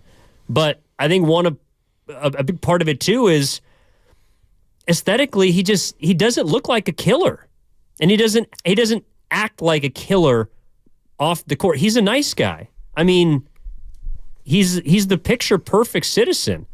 Yeah, I'd like to think we can get past something like that. You know what I mean? Like if you tell me, oh, Steiny, Kevin Garnett, what a competitor, more of a competitor than Steph Curry, I'd say hit the pike. I'd say F out of here. Just because KG's full of vinegar and Steph's not, he competes more? No.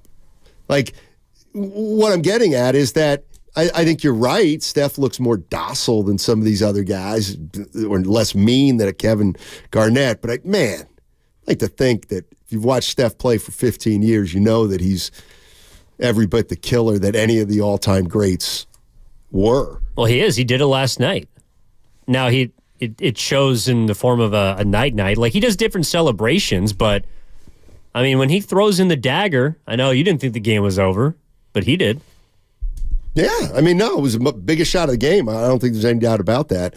888-957-9570 is the number. Let's go to Alan. Alan's in Milpitas. What's going on, Alan? How you doing, man? I'm doing good, Steiny. I'm listening to you, and I'm agreeing with most of the things you say. All right. First of all, I just want to say there's a reason why he was called the babyface assassin, because the man is a killer. And he's one of the greatest killers that the league has ever seen, with all his memes that he does now. Secondly, as for the greatest player conversation, you're right. You do get taken literally on a lot of things, what you say. I think, like Shaq said, he is in the conversation. And my only reason being is Steph never has gotten the superstar call. If he gets the superstar call like LeBron and everybody else, that's great. Steph would average probably between 30 and 35 a season. He's never been a guy to take 10 free throws a game like a lot of other players that are superstars. That is fair, although, I'll push back and say it's because he takes a lot of threes. How about this? Like, in case you're just joining us, Matt Steinmetz, Evan Giddings, with you on 95.7 The Game. We're responding to Shaquille O'Neal talking about whether or not Steph Curry belongs to the greatest player of all time. I also wonder what Howard Beck is going to think about that at 1 o'clock. Howard Beck, coming up. Yes, Howard Beck of The Ringer. He wrote a piece on dynasties, and the Warriors were obviously included in that. And we've just kind of veered off a little bit to, the difference between the greatest player, the greatest shooter, maybe the most impactful. How about this one? What do you give me for this one? Steph Curry, to me, how about this? Hopefully you guys will love this one. Steph Curry, to me, is the most confoundingly difficult player to guard in NBA history. That's what I may give him. The most difficult player to ever guard in the NBA. Mm-hmm. I'd hang with you on that. Oh, two names came to mind real quick. Kareem Abdul-Jabbar. Okay, well, he caught the ball in the low post and you doubled him. That's all you could do. Yeah, but he could shoot a skyhook. That's right. So it's almost not that confoundingly difficult because he had a shot that was unstoppable and you were a little bit at his mercy. Jordan? Nah. Because the three-point game wasn't a major part of Jordan's game, I think it makes Curry harder to guard because you didn't have to guard Jordan 30 feet from the basket. And you know what? If Jordan was going to make 19, 20, 22-footers all night long, you had to live with it. Curry's a completely different animal. The most confoundingly difficult player to guard in NBA history. Well, I think that's so, but there's a distinction between confounding and frustrating, because like there are players that are frustrating to guard. Like I'm imagining guarding Shaquille O'Neal is probably pretty frustrating. You trying to pick a fight? You picking a fight? Yeah. So, but when you say confounding, just like you can't perplexing.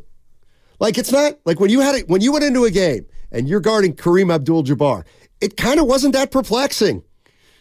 I mean, there were about 3 or 4 things you could do. Steph Curry presents the most challenging set of defensive circumstances because there's so much of basketball that you can't account for in terms of setup plays and stuff like that. For example, when was Kareem Abdul-Jabbar most unguardable? In the half court. Yeah. When he went down to the low post. The thing that makes Curry just ridiculous is half court, full court, scattered, loose ball. He's got to be accounted for 48 minutes if he's on the court that long. But you're also the guy that has said he's the easiest guy to take the ball out of his hands. Did I? Like the easiest of like the top scorers. Okay, that's fine. You just trap him at half court and get the ball out of his hands. That's fine. But I said I said the most confoundingly difficult to guard. And one of the things that's made him the most confoundingly difficult player to guard in my lifetime is that he's confoundingly difficult with the ball, and he's confoundingly difficult to guard when he doesn't have the ball, which that separates him even among the greats. Like Larry Bird wasn't that hard to guard off the ball. He moved. Don't get me wrong, he moved. But LeBron, is LeBron hard to guard off the ball? No. Not really. No, but he's impossible to stop when he's on the ball. Sure. I don't know. When I think about Curry, I think about Greg Maddux. Like it must be like the guy doesn't throw 90 miles an hour, and you look up and he doesn't throw that hard, but we got 2 hits. It's the 6th inning, and we got 1 run on a broken bat RBI 2-out single. How the hell is this guy beating us? And how the hell is this guy beating every single team in the league? Like that's what I think of when I think of confounding. I think of a player that you size up. Now, at this point in his career, he obviously has a massive amount of respect. But when he was coming up, which is one of the reasons why I think there was so much, I don't know if it's hate or just kind of the perplexing part of it that you're talking about is you're like, that guy on the other side can shoot the hell out of the ball. We know we gotta take away the 3, right? We gotta stop him from getting to his spot. Okay, well then he runs off the ball. He comes off the screen. He's got teammates that know how he moves, that knows where to get him the ball at in order for him to be successful. And you look up in the third quarter, okay, he's taking 12 shots, all right? We're limiting his looks. Well, he's still got 22 points. And he's only played 24 minutes. Like, how does this guy continue to beat us, even when it doesn't really feel like he might be beating us? Like, the amount of games that I've been at over the last 2 years in which you look up at the scoreboard, and it feels like Curry's having a good game. Like, he's playing in the flow, and he's scoring, but you don't realize how much he's actually scoring until you look up at the box score and you see, wow, he's got 27 through 3, or he's got 18 points at the half on like 9 shots. Right. I mean, last night, he was 11 for 21 for 33, and he did the majority of his damage in the fourth quarter and overtime. It happens in such a wave that I think it just catches people by surprise. That's what I think of when I hear you say confoundingly difficult to guard. Okay. Or you could just say, Steiny, you're right. I mean, I imagine it was pretty confounding when Kobe Bryant's taking shots over 3 people. You're like, dude. See, maybe it's the way I look at words. To me, that's not confounding at all. Because like there's some things guys can do that make them a little bit unguardable. Like Jordan's fadeaway. Like McHale had a little fadeaway. He could always get it off. Like Steph doesn't really have that's a size athleticism advantage that those guys had over Curry. Like Steph, Steph has to work to get his own shot. Like those guys, like and what I mean by that is if you gave Kobe Bryant the ball and he used up his dribble, he could not dribble and raise up over a defender. If Steph Curry's guarded by a guy and he loses his dribble, doesn't have his dribble, I mean, he's going to have to throw some hook shot up there, or he's going to have to try to shoulder somebody off him, or use some kind of clever move. So in a way, like, to me, that makes him more confounding just because of some of the stuff he's doing. But it sounds like we mostly agree on that. 888-957-9570. Let's go to Tom. Let's go to Tom in Dublin. Wants to jump into the conversation. Hey, Tom, how are you, man? Howard Beck coming up in 10 minutes of The Ringer. He just wrote a story on NBA dynasties. Warriors get a lot of play in that. Howard Beck at 1 o'clock. Thanks, Tom. Appreciate it. Yeah, thanks for having me. I just want to say, Steph, I think the argument is pretty ridiculous. I definitely think he's a top 10 player. I'm super biased. I actually put him top 3, but, that's just me. I think a good way to look at it is, if you're trying to construct a top 5 all-time starting 5 for, people in their prime to, fight the Martians to protect the planet, anybody that doesn't have, Jordan or LeBron on that team is pretty dumb. I think anybody that puts Steph on that team, I don't think anybody's going to argue with that. I think he's a really good choice. So I just think that says a lot. And, you were saying there's a lot of players that could definitely be better than Steph, but at the end of the day, does that really matter? I think it's all about impact and winning since it's a team game. Exactly. I'm with you there. Doesn't matter if somebody's better. The other thing that's always at the heart of some of these arguments, Evan, is, if you're putting the best team together, you're probably not putting the 5 best players necessarily together. What do you mean? Well, I'm using players in terms of, you wouldn't put, if you have, who's your top 5? Top 5 all time. Just real quick. All right, Steph Curry. Just keep Curry off it. Okay. Just for the sake of argument. I'll just go Magic, Jordan, LeBron, Duncan, Kareem. Well, now, okay, that's interesting because you basically had a 1 through 5. You have Magic at 1, Jordan at 2, LeBron at 3. Right. Okay, and then, I'm sorry, who was it 4? Duncan, and then who at 5? Kareem. Yeah, I don't think those are the top 5 players in NBA history. But that might be the greatest team ever assembled. I don't even know what I'm really trying to say. Okay, so what I'm trying to say is, if you're giving me like Wilt Chamberlain, Steiny put the greatest team of all time together, Curry might be on it, even though I don't have him in my top 5 of all time, because I might just look and be like, oh man, could you imagine putting Curry with Bird and Jordan and Magic? Night.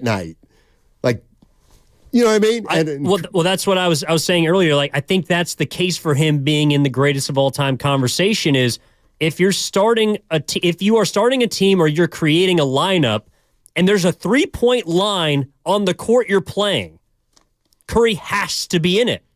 He has to be. Yeah. Because of everything else he does for the guys around him, even if they're quote unquote better players. Absolutely. And it's all about the game of basketball. And there's a lot of different aspects to it. All right, Howard Beck on the other side of The Ringer. You can catch Howard also on the Real Ones podcast.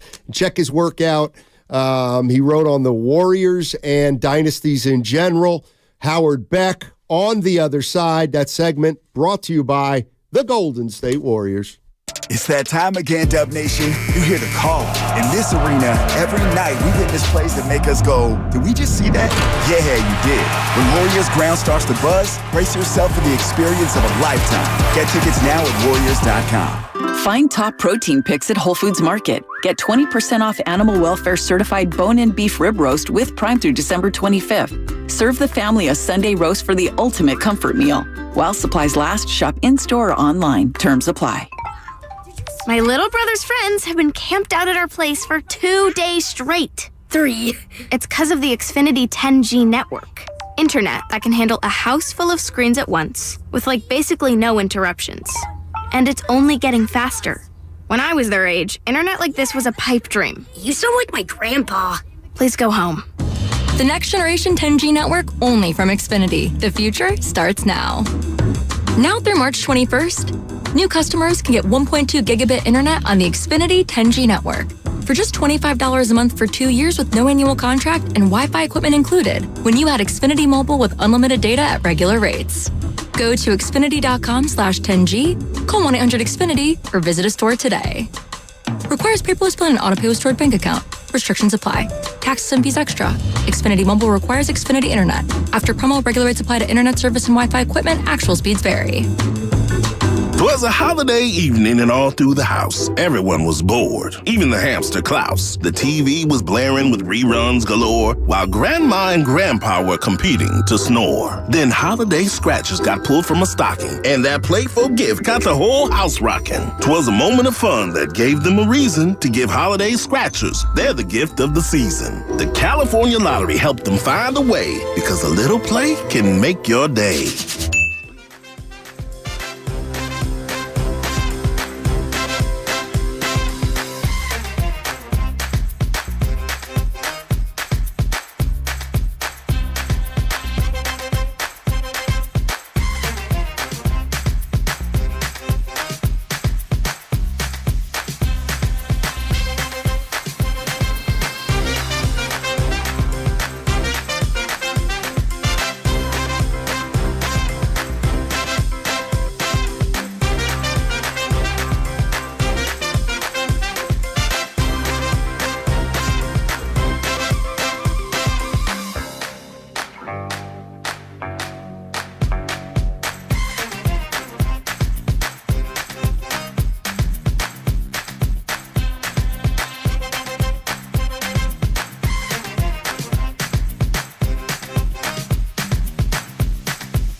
Bro.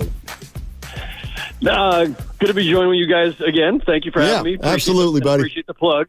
This is look. As a backdrop, before I answer your question, as a backdrop, I'll just say this.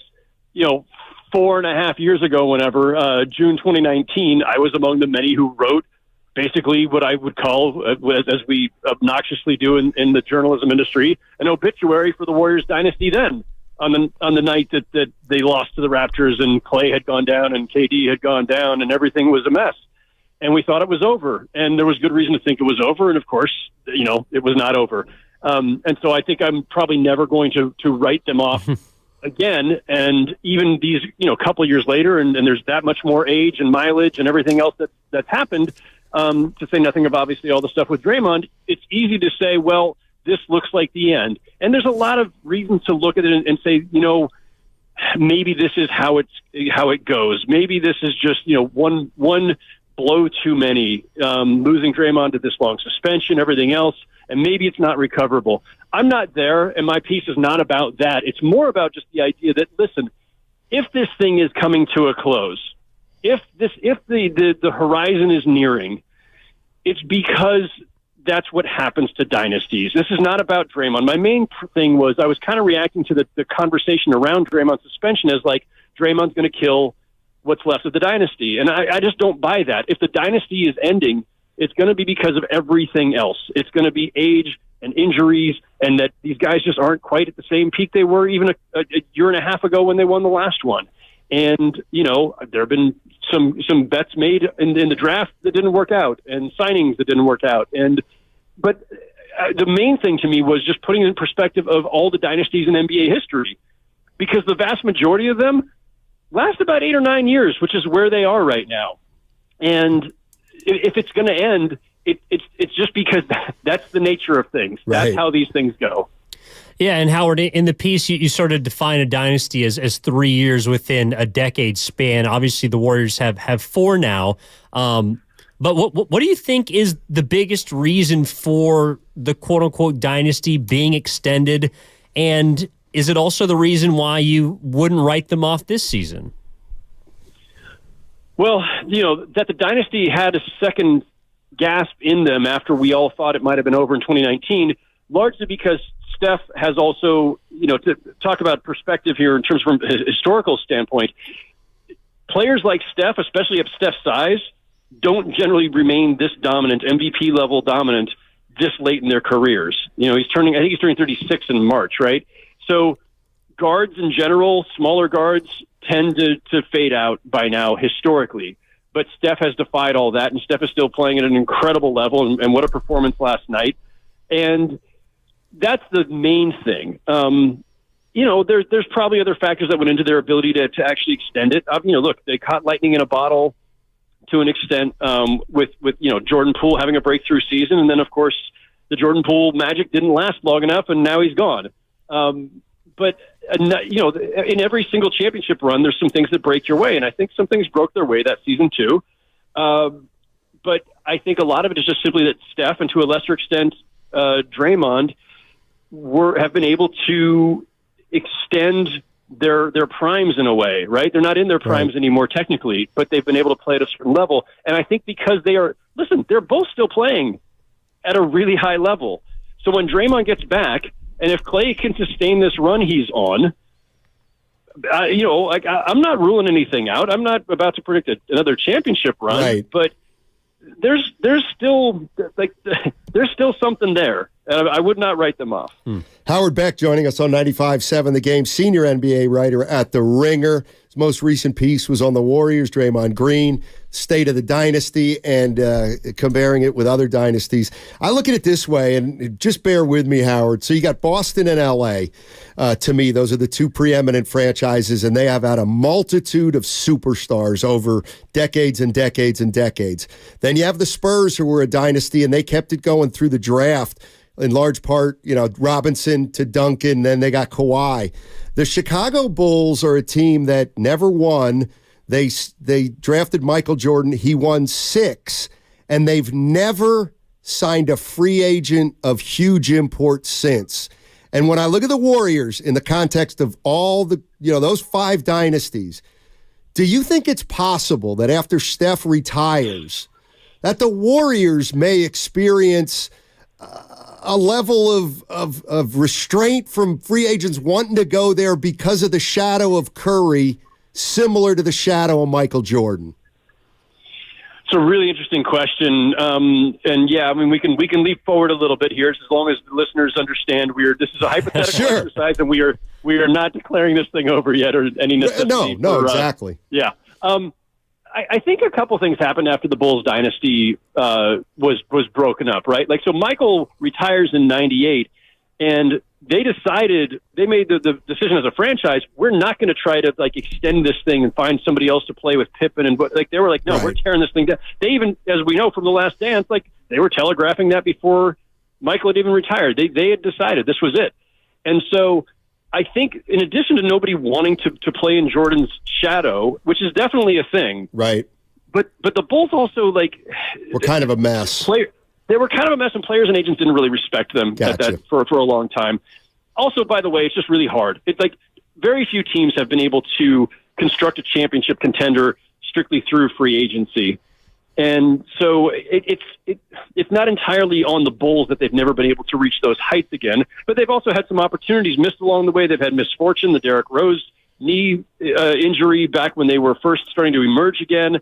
They would foolishly let go of Jimmy Butler when they traded him. Like it's a lot of things that have caused the Bulls to have this long time out in the desert, basically since the 90s dynasty. But yeah, I mean, listen, look what the Spurs have been going through, and now they've got Wembanyama, and they've got all the hope in the world again. But you know, since the moment that they lost Kawhi Leonard, like it didn't really look like the Spurs were going to be heard from as a relevant team anytime soon again. And now there's new hope there. But you know, for a lot of teams, you just got to get lucky. Big market, small market, wherever. It's going to require some good fortune. And, you know, we refer to guys like Steph Curry as a once-in-a-generation player for a reason. You just don't get them very often. And so, yeah, look, I don't want to get dour during the holidays here, but, yeah, whenever he finally retires, chances are it's going to be a while before they get to enjoy that level of success again. Well, we certainly hope it's not for a while, but I'm with you. Life without Stephen Curry is going to be one that I, at this point, don't really want to imagine. But in regards to the dynasty conversation and bringing it back to Draymond Green, I'm with you that he is not going to be the sole reason for if and when the dynasty ends because of the factors that you mentioned, Howard. But would it be fair to say that with his kind of increasing amount of incidents and antics that impact the availability of his play on the court, is it fair to say that he might be accelerating the end of the dynasty, or is that going too far? Yeah, I don't think I even would sign on to that one. I get it. I'm not telling anybody who would put that premise out there that they're completely wrong. Like, it's possible, but the thing is, as much as we say, well, oh my God, look at all these things that Draymond has done, or all the things that he's been involved in. The fact is, like, he's been in the league for a dozen years, and there were some other things along the way, but nothing that reached the level, especially in short span, as the Rudy Gobert and Nurkic incidents in such close proximity to each other. It does seem like something else maybe is going on there, and it feels like Steve Kerr sort of alluded to that. I'm not sure. I wasn't sure how to interpret it, but maybe, like Draymond, even though he has a track record, has never had this kind of repetitive offenses, stepping over the line in such a short span of time. So to assume that suddenly that's the new normal, he's going to come back and keep having these issues. Well, that's why he's going through the counseling or whatever steps he's taking right now. I'm going to assume, because Draymond's a really smart and very thoughtful person, as you guys know well, he's going to come back whenever he's reinstated, and I'm going to guess that he's going to channel his intensity and aggression in a more constructive manner, as we've most of the time seen for the last 10 years. Right. And they'll be fine. That's my best guess. If this, it's like I wrote, if this thing ends sooner than later, if this season is the last season that we see of this group, it's going to be because of other things. It's going to be because they decide not to extend Clay, and maybe he leaves as a free agent. It may be because Steve Kerr decides to walk away. And what are look, they can still win a ton of games, obviously, as long as you've got Steph. But if Clay isn't there, if Steve Kerr's not there, and Bob Myers is already gone, like, you're just missing all of these other elements that made that franchise special. It starts with Steph, but all of these other people that we've just named were hugely influential in this run. And so I think if it's over, it's going to be because of the slow attrition of losing other key figures. And then the question becomes, well, what if you could find another, backcourt mate for Steph who can do some of the things that Clay did, or who can be more of a 3-and-D type next to him? Can you find other ways to fill in the rotation that make them still a really high-level team? But if Clay's gone, like, I think you guys would agree, this is more than just sentimentality here. It won't seem like the same thing if Clay is gone. And I don't think they're going to trade Draymond, but what if that happened? Sure. What if Steve Kerr walks away? They could still extend the run, but it won't feel like the same thing. Right. Senior NBA writer at The Ringer, Howard Beck, joining us. Let me kind of get you out of here on this one, Howard, and I appreciate your time. We do. The Minnesota Timberwolves have a shot to win a title? My only real skepticism there, and skepticism is even too strong of a word, perhaps. One, it's early, right? We're a quarter way into the season, a little bit more than a quarter way in. So let's see them do this for a little while longer before we start, crowning them anything.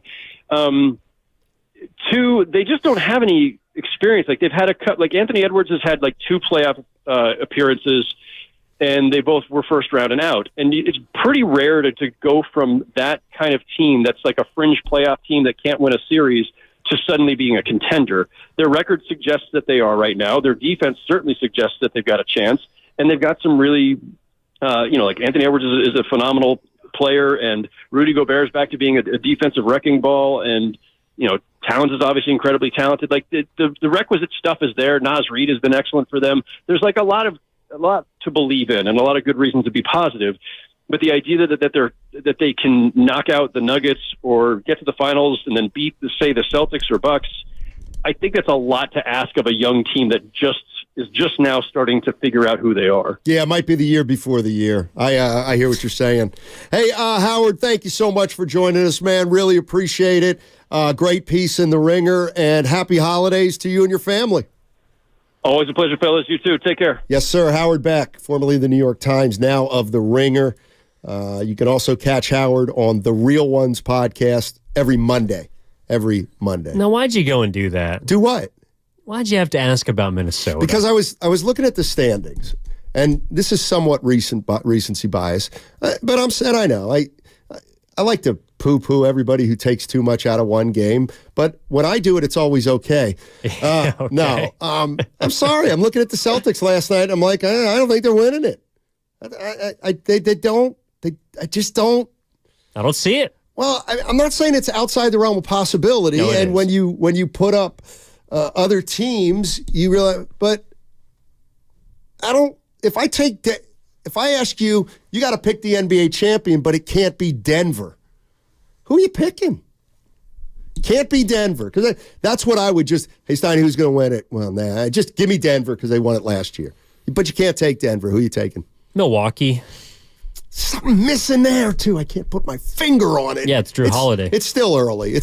Though. But Howard's right. But what the Wolves and your faith in them has going for you is, I think, kind of what we're also seeing in the NFL right now, which is there's not really a team that has all the typical boxes checked for a Super Bowl contender. Like, the Chiefs got some issues.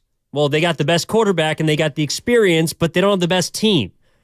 Outside of that, okay, so the quarterbacks with Super Bowls are Aaron Rodgers, and he's hurt for the year. I think people consider Matthew Stafford. His team's not particularly good. Joe Burrow doesn't have a Super Bowl, but he's out for the year, and that's a sexy contender for a lot of people, or was when he was playing.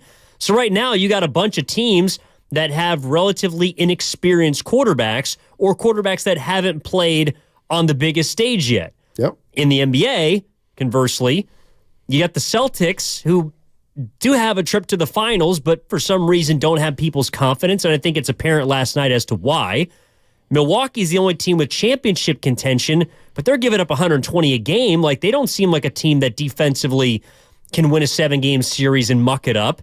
And then Denver's the reigning champs, but they've only done it once. Like, it does feel like it's kind of up for grabs this year. And I know it's 7 games in, but that to me is what the Wolves have going for them. It's like there's no other team out there that's saying, all right, they're definitively the best, and they got championship experience, and they got the best player. I don't think any team has it right now. Yeah, if you're asking Matt Stimes to handicap the NBA right now, here's what I'll do for you. Okay. If I had to pick a team, I'd have to pick Denver only based on the fact that they want, I always think, in they might large have the part. best player in the league. They got a pretty good defense. Okay, so bear with me here. Somebody comes up to me and says, Steinmetz, you have to bet. I don't really want, no, you have to. And you can't take Denver. I was just looking at the NBA standings and thinking, there's also another team I'm putting in there. First of all, to me, Minnesota, I agree. Minnesota's issue is they don't have a lot of players who've gone deep into the postseason. I also think they have a depth issue. Let me tell you, and I add and subtract to this. I have a new team entering the championship possibility group. Philly? Yep. Why is that? I just love their pecking order. I love where they're at. I love they don't have Harden. I feel like Embiid is, I don't want to get into him and Jokic. I think they're both phenomenal. I like the way they're playing, the Sixers. And they're, to me, one player away from, they could be a problem. Mike's in Hayward. Let's go to Mike in Hayward. What's up, Mike? How you doing, man? Yeah, doing fine. I would agree with you as far as Steph Curry's greatness, that he is probably the hardest player to ever guard. I mean, every opponent just says that about him. Right. And he has to work at not being guardable. Right? Yeah, exactly. So that's his greatness as far as I'm concerned. That's well said. And then that's all I have to say about that. But I think that's it, because I don't know, whoever plays against him, they can't guard him. Right. They don't want to guard him. Right. And so that's his greatness, right? Over Jordan or anybody else. He's the hardest player to ever be guarded. Another thing I want to give you an opinion on, trade that guy from Indiana, the center, Jackson. That guy looked like he might be the man. He looks pretty good last night. He's getting like 29 minutes a game. But you think he's going to get any more minutes, or those minutes are going to keep up like that? Think Curry's going to play him more like that? I think he's going to get every chance, Mike. That's what Steve Kerr seemed to indicate last night. I think Mike touched on an important point, which was obvious last night. Steph, as well as CP3, but mainly Steph, can play with TJD. And they are successful with TJD on the floor. That's a big reason why it was always hard to envision Wiseman being successful in Golden State, because he couldn't play with Curry. If you can't play with Steph on the floor, you're not going to play. Like, that's just, them's the ropes. Yeah, exactly. And the guys who come in and are tend to be more developed, tend to play more for the Golden State Warriors, at least this iteration of the Golden State Warriors. I like Davis's kid. I like him. Dale? Yeah. Trace Jr. Dale Davis's kid. Baby T's gone, Steiny. Got his first double-double. The Baby T. Oh, that's right. Yeah, his nickname. Remember they calling him Baby T, but he hated it. And then remember earlier in the year when he got a double-double, but one rebound was rescinded because he got taken off the box score, so he was officially Baby T again. That's right. Yeah, Klay Thompson retired in the locker room last night. All right, yeah, take a listen. That is his new nickname, correct? It's only know one Trace in my life. That's Trace Thompson, MLB player, father to Roman. Like, just hearing him like that, he's doing better. He's back. He's doing better. You see the way he introduced him like a medieval monarchy? Exactly. Like, Trace, son of Michael, father of Roman, first of his name. Let's talk about. You want to hear a little from TJD? Yeah, I do. Let's hear a little from TJD. Or do you want to hear people praising him? Let's hear the kid talk. Okay, we'll ask him about his nickname. I have indeed. Klay announced it right when we got in the locker room, so I think I'm Trace Jr. now. All right. Here's more TJD. I blocked a lot of shots. It felt good, especially he had it in his left hand. So I thought I had a chance. I thought I timed it right. And then at the end of the day, just instinct, go get the ball. So I did feel it, actually. It did bend back a little bit, but I'm just glad I got a piece because that would have been on Sports Center. So, yeah, I feel like not the dunk, but on the layup. His first one on Brown? Yeah, I thought Brown got it. I thought he snuck it to the backboard, but he didn't. In fact, I saw the first replay, and I think that hit the backboard first. And then I looked again, and I don't think it did. No, but I don't think it did, right? The one on Brown. First of all, it was close, but I didn't think it was. Yeah, if you pin it, it's okay. I was sitting behind the backboard, so it was tough. No, I think they were both really good. Well, the one where he stuffed the dunk, and this is like, I don't know, again, to bring it back to the Celtics, it's so hard to. The Warriors won that game last night, and they were more buttoned up than the Celtics were. But there's something, it's like watching Jaylen Brown and Jason Tatum, especially Brown, and he's done this even back to his college days at Cal, like, he just doesn't play with feel. Like, that's not a play you're like. I know that's a rookie, and Trace Jackson Davis he hasn't seen before, but that's not a play. You're not going to dunk on him. I don't know. Like, it didn't appear to me like he had a chance, and he just decided, you know what, I'm going to rise up and try and stuff it on this kid. And to TJD's credit, he got his hand in the way of the rim. I don't know. No, there was something about Tatum. It's just somebody on the Comcast business text line. Oh, here it is, 408. They're much better with Porzingis. I'll grant you that he didn't play last night, and he is absolutely a player who needs to be accounted for, and that might have meant something. Boy, all that said, though, I don't know. They probably would have taken 65 threes with Porzingis on the floor last night. I mean, to me, the one, like, Porzingis, well, Drew Holiday's pretty good. He is. You know, I'm talking about a passer. Like, Porzingis might be one of their better passers, but does Tatum make anybody better? Jaylen Brown, does he make somebody better? They're good individual two-way players. Jaylen Brown's the highest paid player in the league. For now, until Tatum gets it back this summer. You can't. If they don't win it this year, I don't think you can pay Tatum. Can you? Well, you can't choose Brown over Tatum. Well, Brown's been chosen. He's the chosen one. Well, you try to get off him. Why can't you keep Brown over Tatum, by the way? Because Tatum's a better player. Well, he might be, but that doesn't necessarily mean I think they may need a 1 in there. And if they get a 1, guess what? I think Tatum be a worse 2 than Jaylen Brown. You see what I'm saying? You think so? Yeah, maybe. Well, Brown was better in the finals when they played than Tatum was. Yeah, I'm just no. I don't. Here's my point: you can make a case that neither of them are a 1.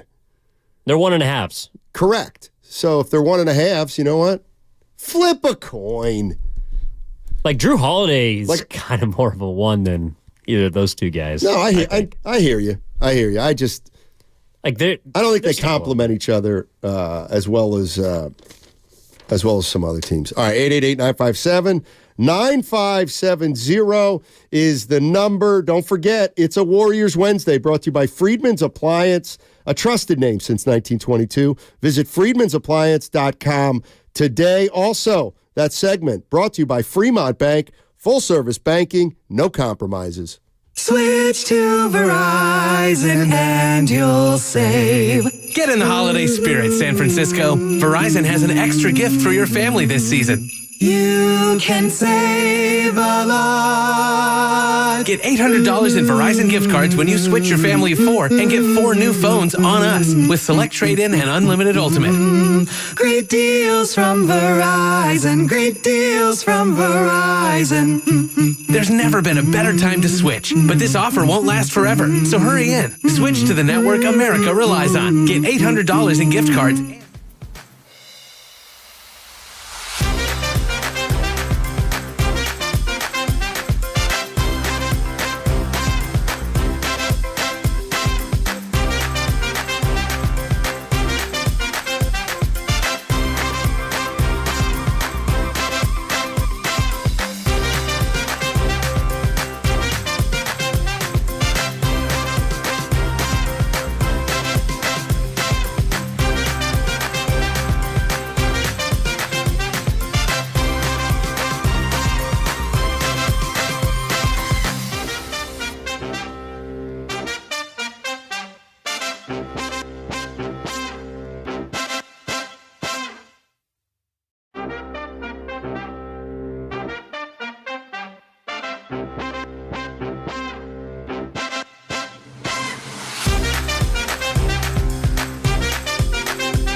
Celtics today and offer to play for half of his salary, and I guarantee I can do the same exact thing.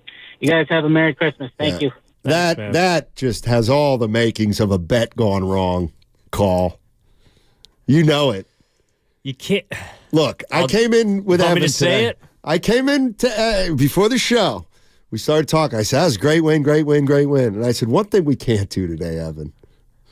We can't talk about how bad the Celtics were. We can't dwell on how poorly coached they are. Don't talk about that. Thank you. As a fellow Caucasian, I can say this. You cannot be a white guy and miss 6 open threes. Yeah. You can't do it. No, you can't. Talking about Sam Hauser. Yeah, I thought Al Horford was particularly below average. I thought Jason Tatum was pretty bad. But you know what? Hey, that's basketball. You got to give credit to Kuminga. There's no doubt Kuminga did a nice job on it. You see CP3 in his jersey?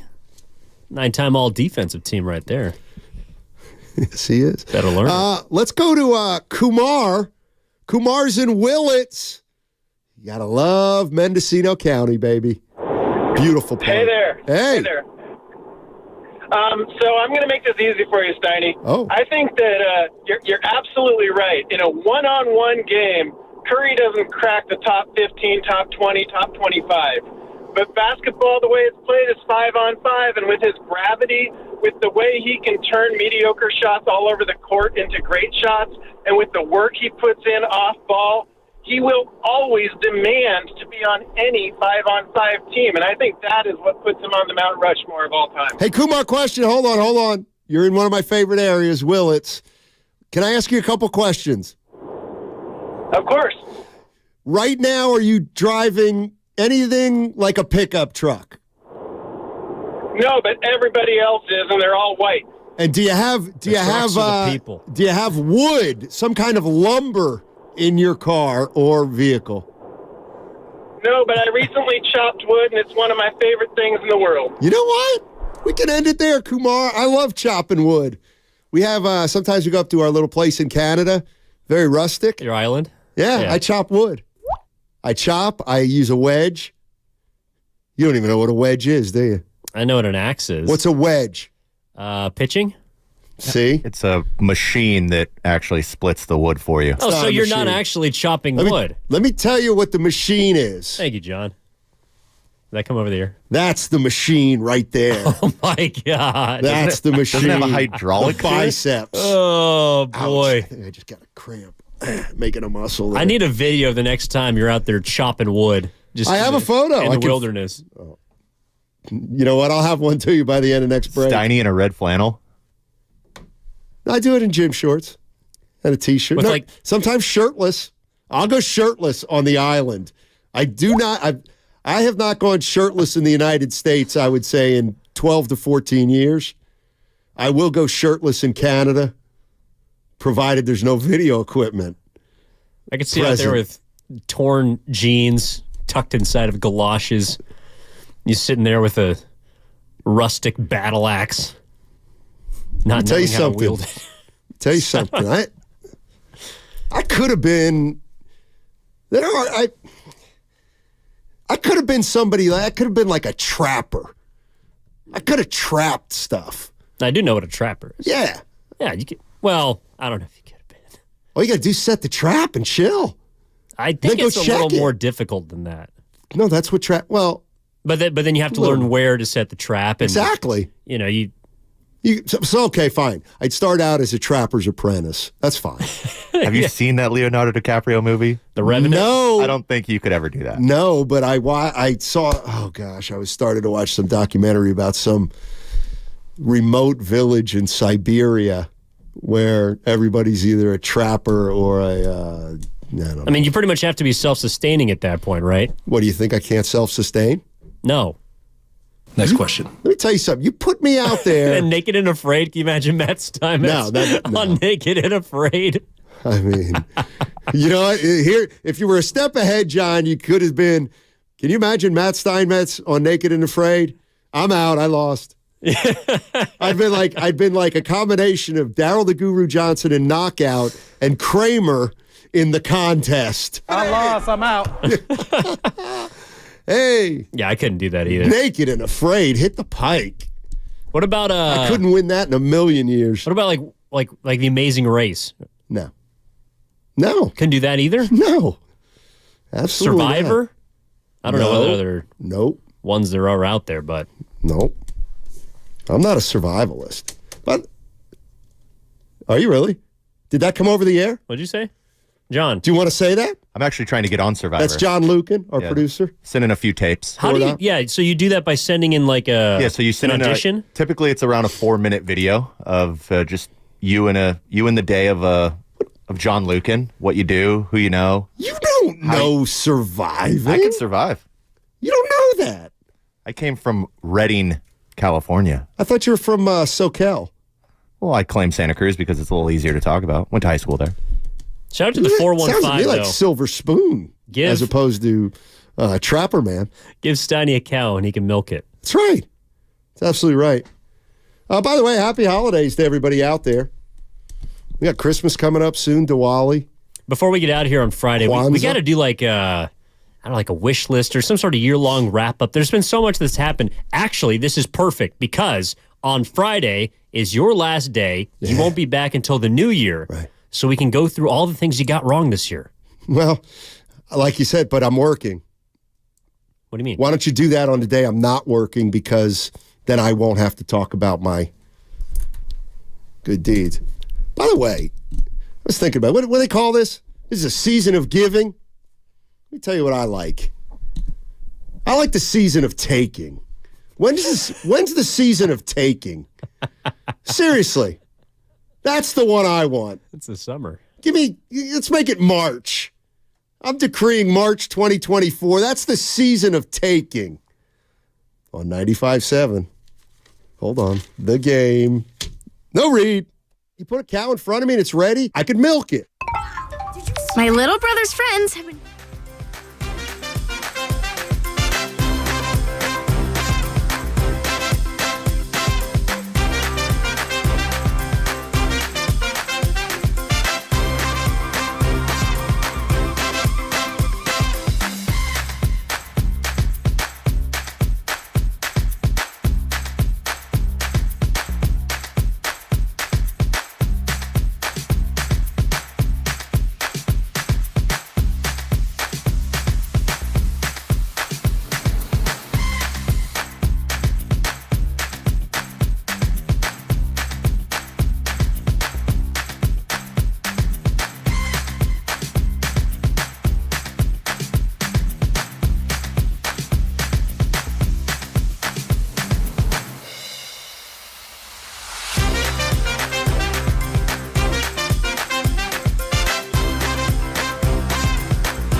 I'm decreeing March 2024. That's the season of taking.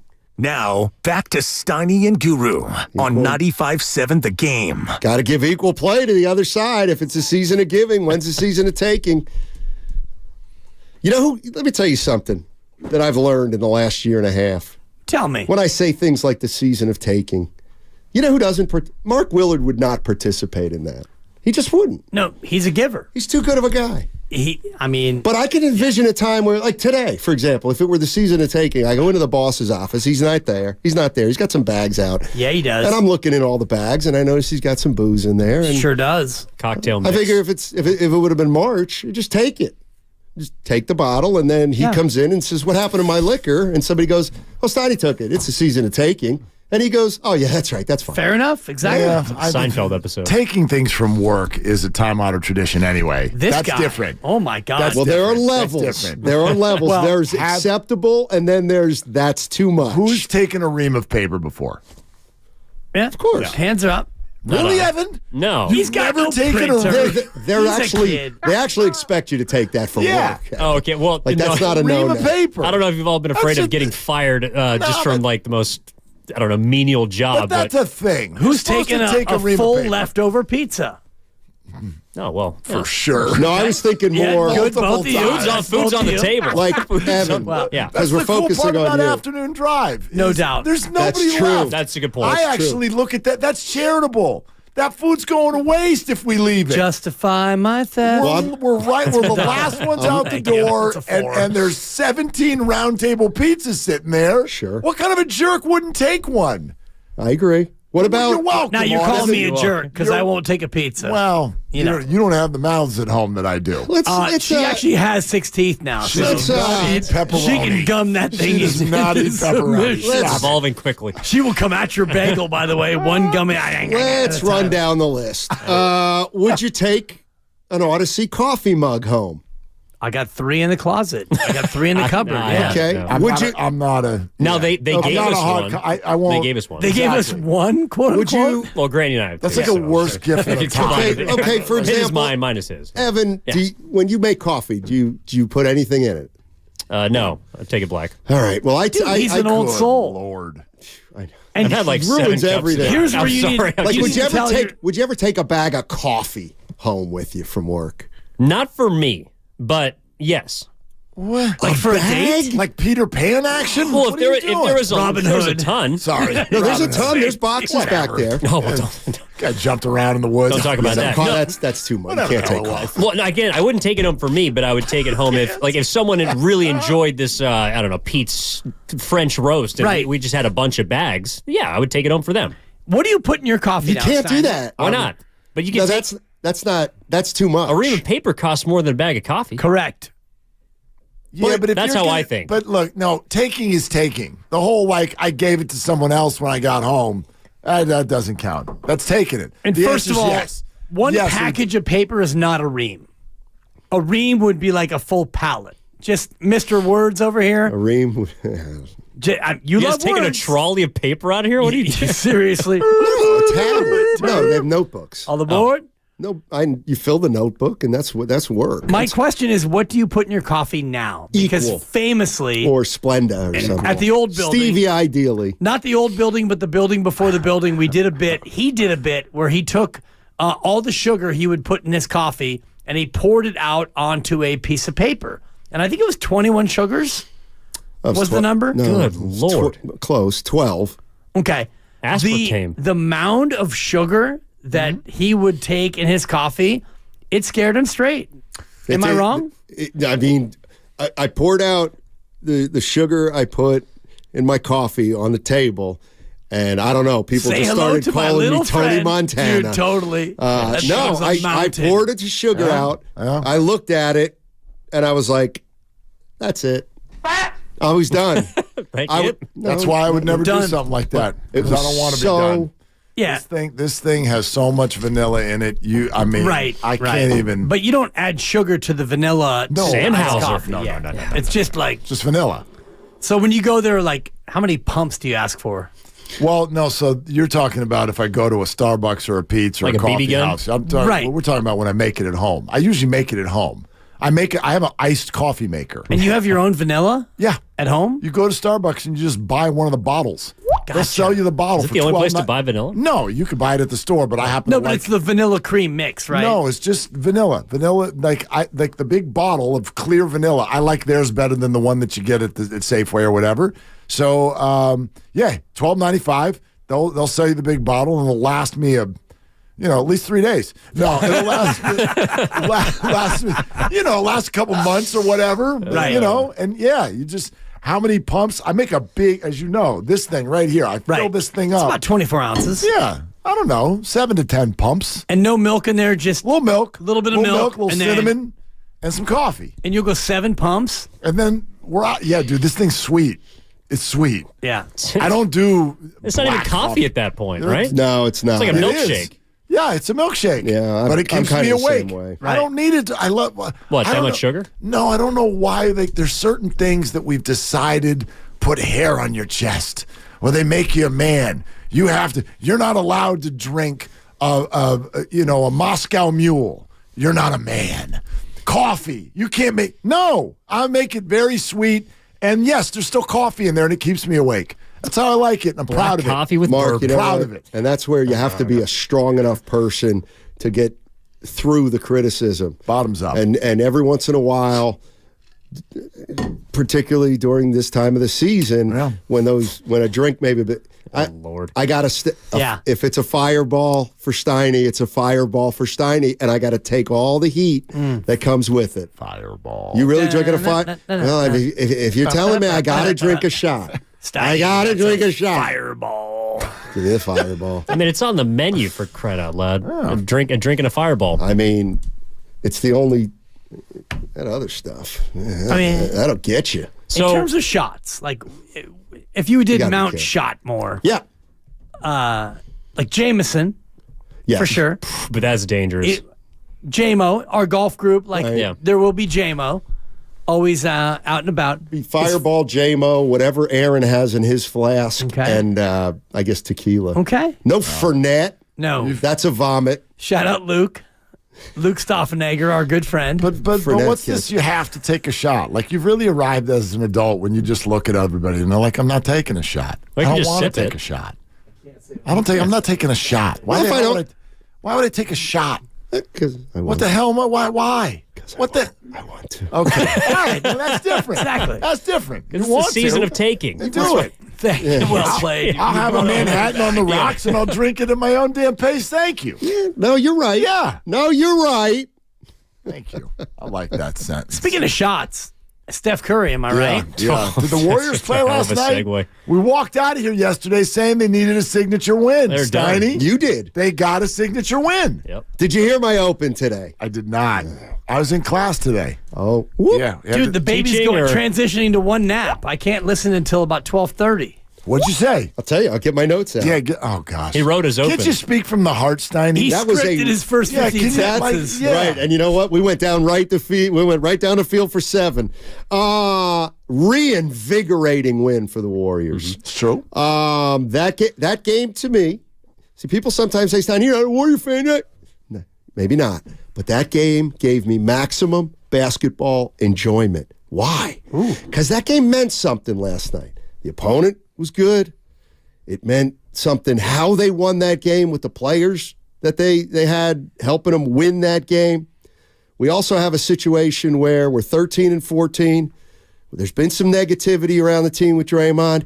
That got put further in the background. And then to me, mostly, is I feel like now after that game, we can, they're 13 and 14. They're pretty, they can be pretty good.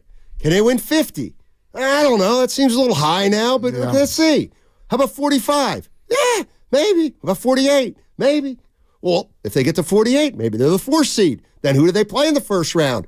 Well, they can beat that. That's the way you got to start looking at it. Not, they can win a championship after last night. It's like, enjoy their, I think see what they can do. You're even ahead of of where I am. Really? Can they win 50, maybe make it 48? Could they be this seed?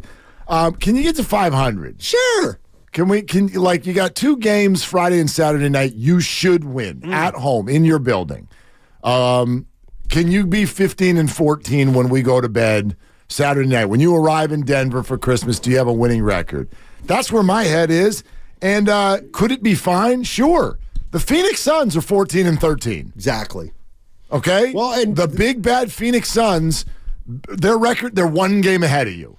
They've had, one game with their big 3 all together? Sure. But the Warriors have had that adversity too, have they not? Yeah. Well, and don't forget the one thing. The one different big 3. Yes. Yeah. And maybe Draymond Green is not a part of the big 3 anymore, and maybe you're better off when you don't have Draymond Green. Are you guys going there right away today? I don't think that, I'm not going there right away, but I will rip. say this. When you look at the vibes, and we all talk about playing with joy and the vibes of this team, the vibes last night were better than they've been in a long, long time, and I think it's for one reason. One big reason. What's that, Dan? Draymond Green wasn't playing, Mark, and that cloud of negativity and technical foulativity and punchativity and ejectivity and stompatunity, it wasn't there. Well, that's all gone. There were 6 and 2 of them. That's all gone. So when he comes back, that's not going to be a part of what's going to be the new Correct, because Draymond. if he does it again, then he's gone. Yeah. That's it. But, I mean, there's no more of that. One way or another, that is gone. It is over. The specter, not the scepter, the specter of Draymond Green and him playing on that edge, it's going to be there. You're listening to 95.7 The Game, KGMZ FM at HD1 San Francisco. Always live on the free Odyssey app, Twitch and YouTube, powered by Take your time. We're not in a hurry. The bag's not on your shoulder. And you know you've got 5 minutes either side. Yeah, do you want to do it again? What do you mean? You can get to 205 and still do the legal. I didn't know that. You can't. I'm not a real host. It's not ideal. As I've told you many times. Do I have to say it again? Yeah. Okay, well, it's done. It's a 10-minute window. It's done. And Just you like say the that as crossover. if I'm supposed to feel bad about the fact that I'm the first one to tell you that. First North Carolina Years Credit ago. Union now. But anyway. Just getting back to championships, one of the things that do Mark it. Willen Yeah. he clings to it. Actually, clings like a little baby to mom. But you got to tell him he's right. Is 2 years ago, the Celtics were 500 at 21 and 21. Yeah. And they got to the finals. Late January. Yeah. They were favored to win the finals. They're favored. There you go. Yeah. In the rugged Eastern Conference. Yeah. Where 30 and 52 was an 8 seed. The whole they're better without Draymond thing, I think, is totally silly. But here's what I will say. I'm glad this happened. I think this is a really, really good thing. And I think last night you saw it. You saw it. And Dibs, whether it's the vibe, whether it's the opportunity for players who would not have gotten the opportunity and how much better they'll be, the empowerment that the rest of the roster will feel when he returns, the empowerment that the league is going to feel when he returns, because that's sort of where I'm coming from that point. You say the Spectre will be back. It better not be more than the Spectre. Therefore, I actually don't know that the Spectre is back, because, again, if he does it again, that's it. You're done for the rest of the year. You're gone. So it's done. There's a sum total of one more time that it could happen. And if it happens, he's out for the year. So I look at this now, and you see the upward trajectory of what they're doing, and you see Trayce Jackson-Davis have a night like last night, or you watch what Jonathan Kuminga is starting to string together. And you look at, in some ways, the pressure sort of coming off momentarily the organization as they settle into lower expectations. All of that put together, this is a good thing right now that this is happening. And if they can string together some wins on a soft spot in the schedule, it's actually a perfect scenario for him to come back to because they do still need him. They absolutely still need him defensively. Yeah, and so they when need the good Draymond. Yeah, and so when he comes back, he's going to have to behave, and they may be in a position to go do some things. And so this is great. This is exactly what I was hoping it would be when it happened, which is one of those things that you think is terrible, and then you look back on it, no different than Steph Curry's ankle injuries leading to KD, and you say, thank goodness this happened. Right. I think that there's a couple different things here. That you talked about the it being him committing a flagrant and now you're gone for the year. I think there's more than that, and it's a little bit nuanced in terms of the Draymond edge, the Draymond anger, the Draymond vibe, which right now you don't have. And you have TJD, and he's playing free and fast, and he's actually getting minutes, and you've got Kuminga playing with more confidence than ever before.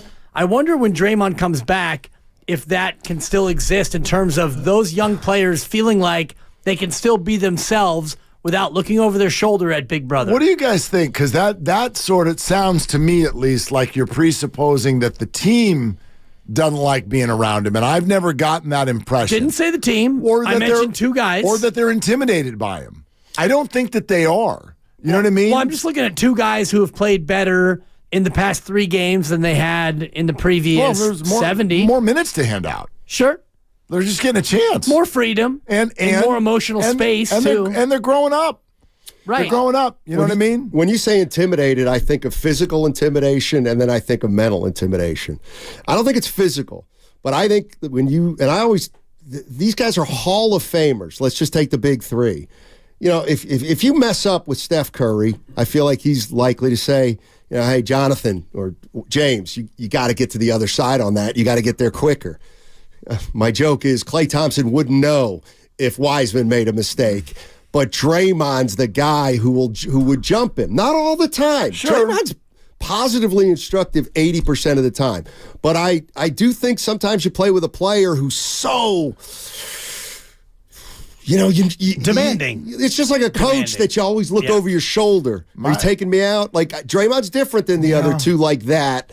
And I think it's possible that a Kuminga or a Trayce Jackson-Davis, maybe just feels a little more constrained with Draymond on the court. I don't disagree, but I feel like their motivator or their fear, if we want to use that word, is less about Draymond coming at them and more about losing minutes. I feel like these guys want minutes. And so the guy who's actually got the wand right now is not Draymond, it's Steve Kerr. Jonathan Kuminga's problem has never felt to me like he was afraid of Draymond Green. Jonathan wants to get on the floor, and his coach has not always put him on the floor. What about something like this? Because I do think the big 3 in the last 3 or 4 years, they have a lot of say over kind of who they play with and who plays. That's true. So let's just say Kuminga. Hey, Steph, what do you think? Well, he's got to get better. He hurts us in this one situation, but boy, he's athletic. Klay, we're not even going to ask you what you think of Kuminga because you don't care, and neither do we. But Draymond would be the guy that may say, we can't play him the last 5 minutes of a game. You just can't. And if he's doing that, that does impact, it might impact Kerr's decision-making, but that's something that over the course of years, I think that a guy like Kuminga can sense. That's a good point. It might be like that. I don't know that. But to me, that's a far bigger issue in a way than, is he going to get kicked out of another game? Because if he does, you're right. He's probably gone for 25 games or 30, which will be the rest of the season. That's one of those things where, if a guy fouls out of the game, he's not in foul trouble anymore. If Draymond gets in another, well, then he's no more trouble. He's no trouble anymore because he can't be, in a way. Yeah. I agree, but and also to bring it back to last night, I think that's why the more important part to me is how they play with Curry. Because whether Draymond feels like they should be on the floor in the closing minutes doesn't matter if Stephen Curry does. I think his voice is louder or more appreciated. And when I see Stephen Curry walk up to Kuminga after getting the final stop on Jason Tatum, what a moment, and saying great job and hyping him up, I think that's important. When I see Stephen Curry be able to play P&R with Trayce Jackson-Davis, when Chris Paul looks like he's comfortable running with Trayce Jackson-Davis, those things to me are a little bit more important than someone, I guess, coming back into the fold. And that's why I'm with you, Mark, about Steve Kerr having the toughest choices to make. And I think someone like Gary Payton II also factors into that too, because coming soon. He's a guy that has generally taken minutes away from Kuminga. I think Podziemski has gotten most of his minutes and then has earned more. But how when those two guys combined come back, then you got tough choices to make because you already now have 9, maybe 10 that you feel like you got to fit in on a given night. Well, you got 2 more guys coming back in, and Kerr's already said he's reluctant to use a 10-man rotation in the past. Sure. He's got 12. Right, he's got 12, and ultimately you only have 5 when it comes to the last 5 minutes. You usually don't sub late in the game. And in the postseason, you generally run an 8 or 9-man rotation anyway. Exactly. So you're going to get to that spot where maybe it's matchup-based, and I wonder if it comes down to where Draymond's having a game where maybe he's not going to fit late in a ball game, and TJD's playing better. Does Steve Kerr take Draymond Green out of a closing lineup? And what does that do for Draymond Green and his overall countenance? Yeah. The one thing I'm not disagreeing with you at all. When you said, just to see the way Curry, after Kuminga stopped Tatum, when he got all over him and encouraged him, like that's important. It is. To me, what was even more important is like Kuminga was animated. Like Kuminga's kind of an enigma to me. Kuminga the Enigma. It doesn't seem like, last night it seemed like he was into it. He was happy. Right. Like he was having fun. Wow, the thing that I think we He's going like this. Yeah, usually I don't give a crap about that. Right. But when it's a guy who never does it, the smile on his face when Steph came over to him felt kind of like, when a kindergartner gets complimented by the teacher. Sure. And I'd love to see Jonathan, like, yes, there's a great moment, but when you love to see Jonathan graduate out of that, he will. Right. But okay, the year 3, like, get to the point where he's got a little cocky streak. He's so confident that he doesn't need or doesn't have that kind of a demonstrative reaction when Steph comes over and gives him a compliment. Like, that's what I think everybody's kind of waiting to see, and that's what comes with consistency, both of opportunity and execution. I'm not usually the guy who wants to be first on this, but I think it's coming. Like it looks like it. The other thing is when he's not effective, he's less bad than he's been. Yeah, I'm talking about the last few weeks. Like it does seem like something is happening with him where he's looking more to the next play rather than play behind him.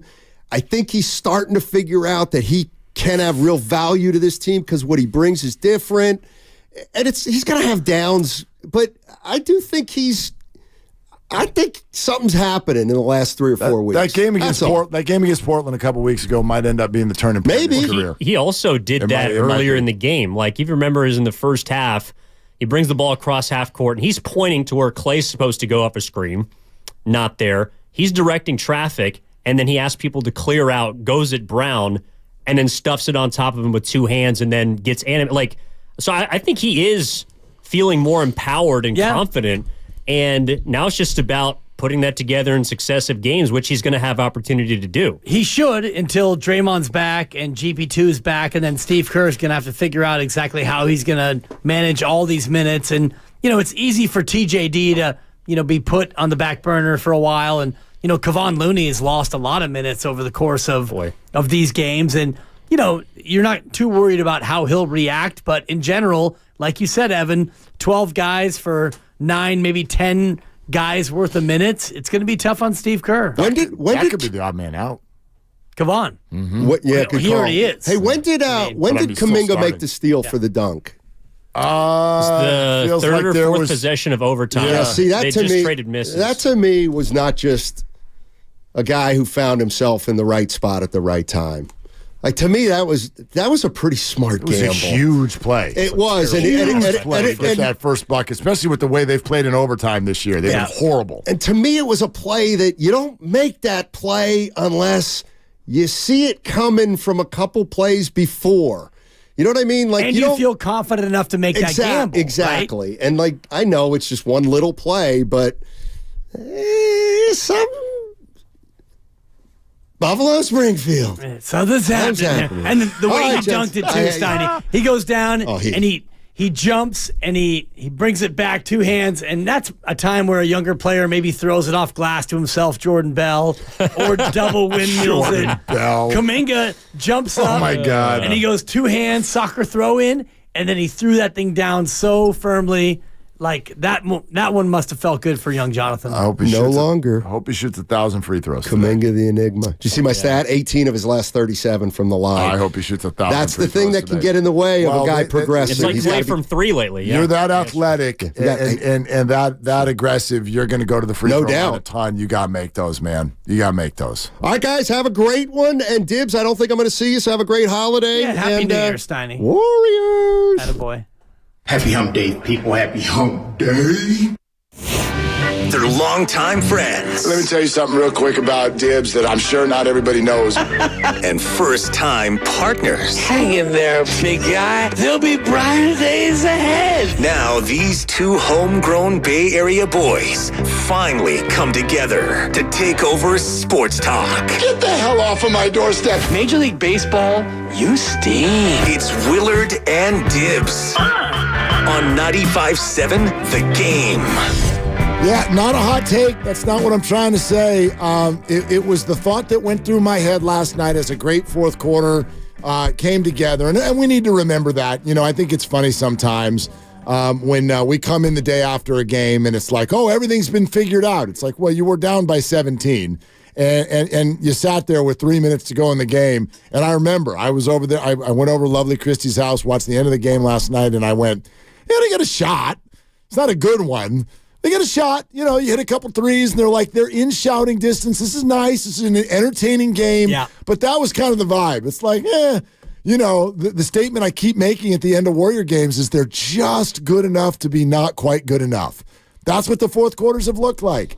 And then Clay and Steph are hitting very clutch threes. Jeez. And you end up in overtime, and now all of a sudden the Warriors are fixed. They're fixed. They're back, Mark. Because the last 3 minutes went great. Championship or bust. You can say it. Yeah, I can, but I never will. But I've got confetti in my backpack still. But even if they had lost, and that's why I do feel what I'm about to say, even if they'd lost, I would feel exactly what I'm about to say. This is good. This is good that Draymond's out for a while. It's very, very good. Do you know, I think we all feel this. I know you do. You got that little baby at home? Yeah. Right? How long have you and Supper been married now? It's been 13 months. Okay. Yeah. All right. You ever need a reset? A reboot? Whether it's a round of golf or a weekend in Vegas with the dudes. Coming in March. Or just whatever. Sometimes it's 12 minutes. I'm going to go for a walk. Just, right? I do this with the dog. Poor Penny doesn't even know. She thinks it's all about her. I look at the kids and I'm like, I'm walking the dog. And they're like, no, don't walk out in this conversation. I'm like, I'm walking the dog. Because I need a reboot. It doesn't mean I hate you. It doesn't mean we can go on without you. It means everybody take a deep breath. Right. Let's reset. And I think that this Draymond Green absence right now looks like it might have some of that baked into it. And I wonder if it can be carried over after the fact. And I guess it's too early to really tell if that's going to be the way that goes. But if I'm Draymond Green and I'm watching the games, and I know that he is, and I know he can't be in the building for the actual game, he can be there beforehand, and you watch what's going on, and yeah, they beat Brooklyn. They're not great. You beat Portland, you should. But then you beat Boston at home, down 17. You need OT, and you go out there and you get it done. If I'm Draymond Green, I'm looking at this and thinking, oh, man, geez, maybe I need to get on board with what they're doing instead of them getting on board with what I'm doing. Well, that's interesting because I would argue that this entire experience for Draymond Green, that's the message. Get on board. But if they lose 3 in a row, then he's like, whatever. But he still needs to get on board with what the NBA is telling him. Forget the Warrior standings. The message is, Draymond, get on board, or you don't get to do this anymore. Yeah. But that's interesting. What do you think? Let's go there for a sec. I'm sort of getting the idea from some of you here that you think that this 3-game winning streak, that Draymond takes it as a bad thing because it's happening without him. I don't think he takes it as a bad thing. What do you think? I think he takes it as a little bit of an additional wake-up call. Okay. That this team can be good without me. This team is playing joyful without me. TJD and Kuminga are impactful without me. And the general vibe around this team is different. It's not that he brings the negativity and the cloud, but I don't know if anyone got a tech last night. I'm pretty sure no one got thrown out. No. The overall vibe of like, we're yelling at refs, we're getting thrown out, we're committing flagrants, that negativity that he brings. And it's not all he brings. He brings defense, edge, IQ, championships, all the rest of it. I'm not trying to say that Draymond only brings the clouds, but when you see what they've done, and you see last night where you're down 17 and TJD and Kuminga, they're playing great, and the team is, really playing with a little bit more joy than they have. I think you'd be hard-pressed to not look at that and think, man, I want to be a part of that. Well, okay, maybe he says that. I want to be a part of that. But I would argue that the vibe has less to do with Draymond not being there and more to do with the fact that they're 3-0. They're 3-0. But why did they win that game last night? Because they hit a bunch of threes at the end. And young players made big plays. Absolutely. TJD with a block and Kuminga. No, I know you're not saying that. And Draymond wants that.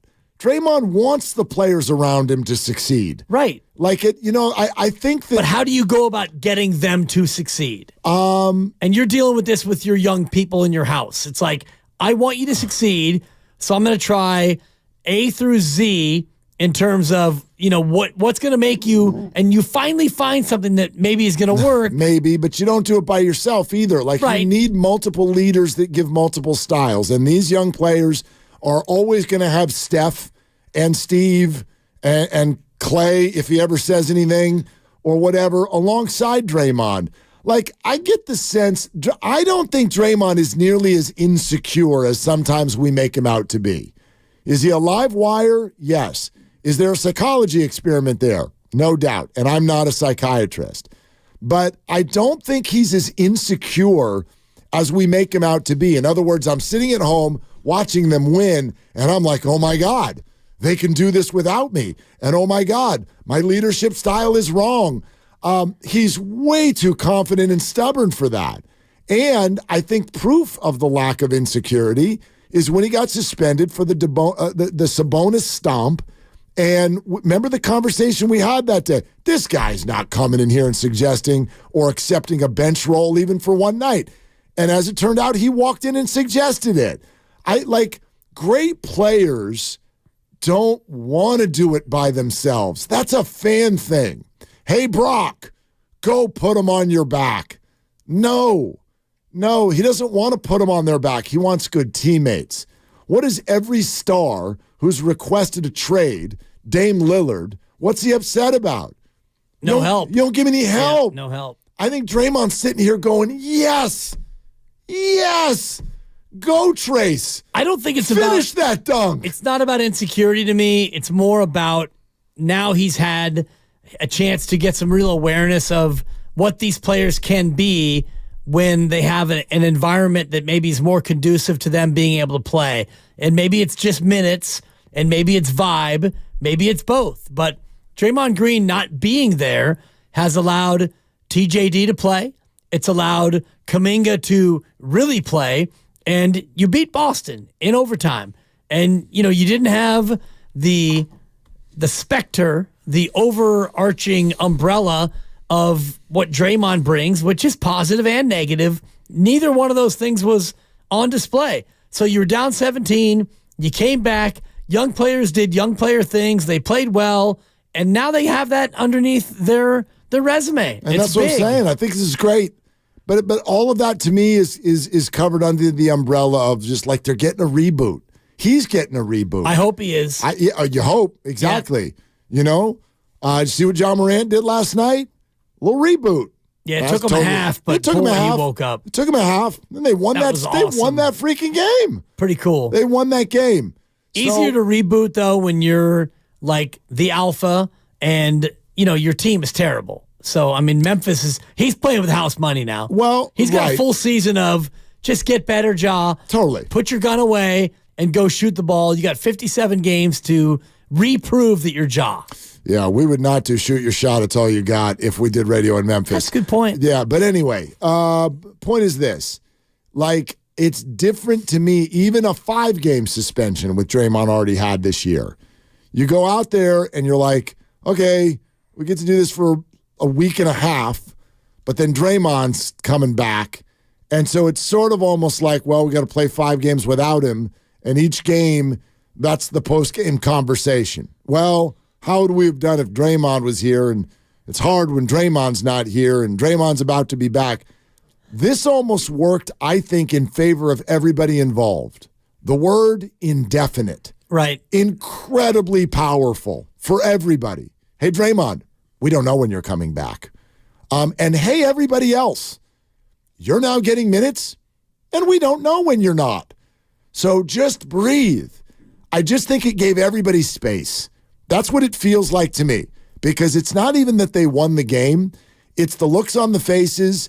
It's the freedom for players to confidently, when Jonathan Kuminga hit that 3 in the fourth quarter, that's a shot that if you're looking over your shoulder, you might not take that shot. I'm not going to take that shot because if I miss this shot, I'm going to get yanked out of the game.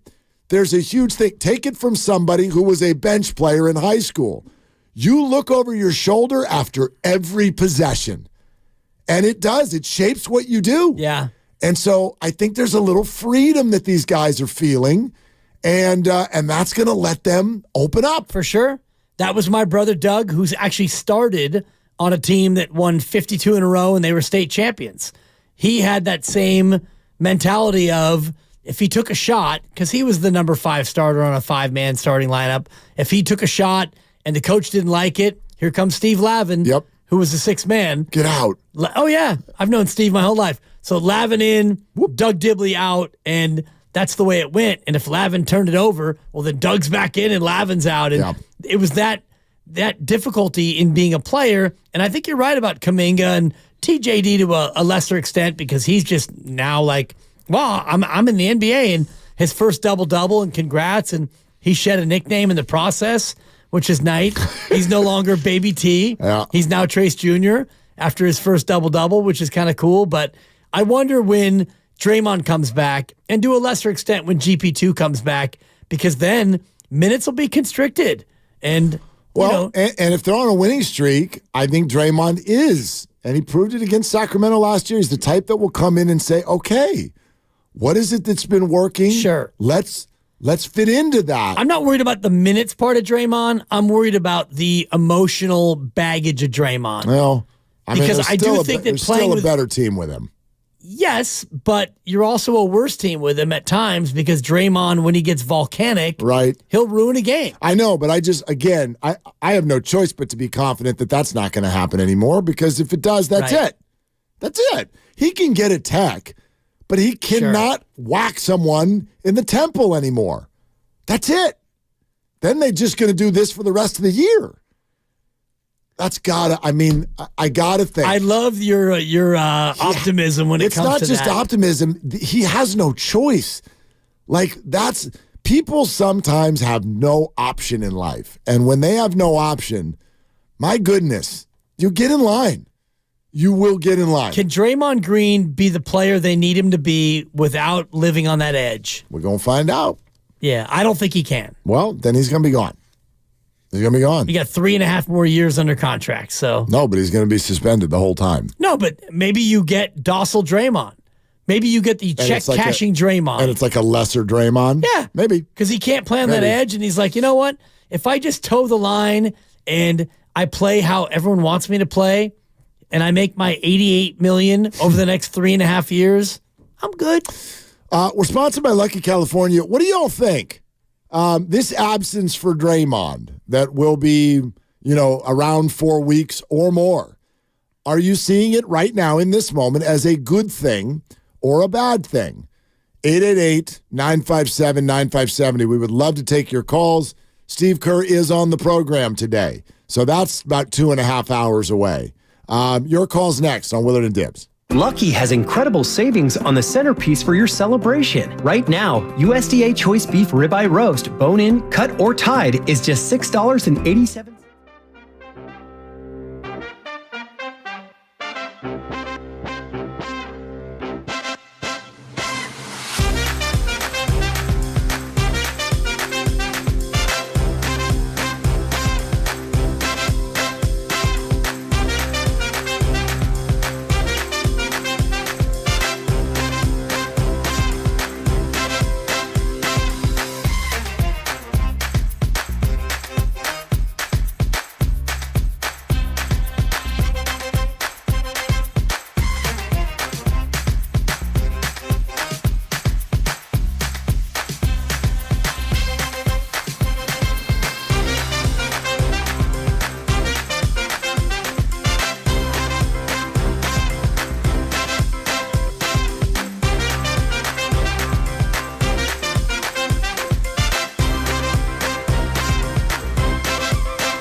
Or you could try waxing.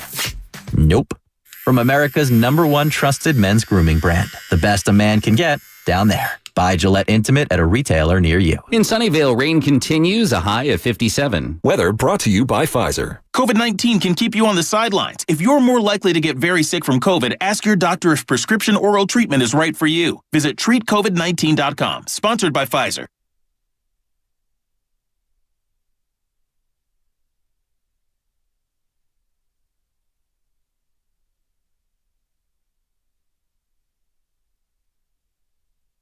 Curry splits traffic.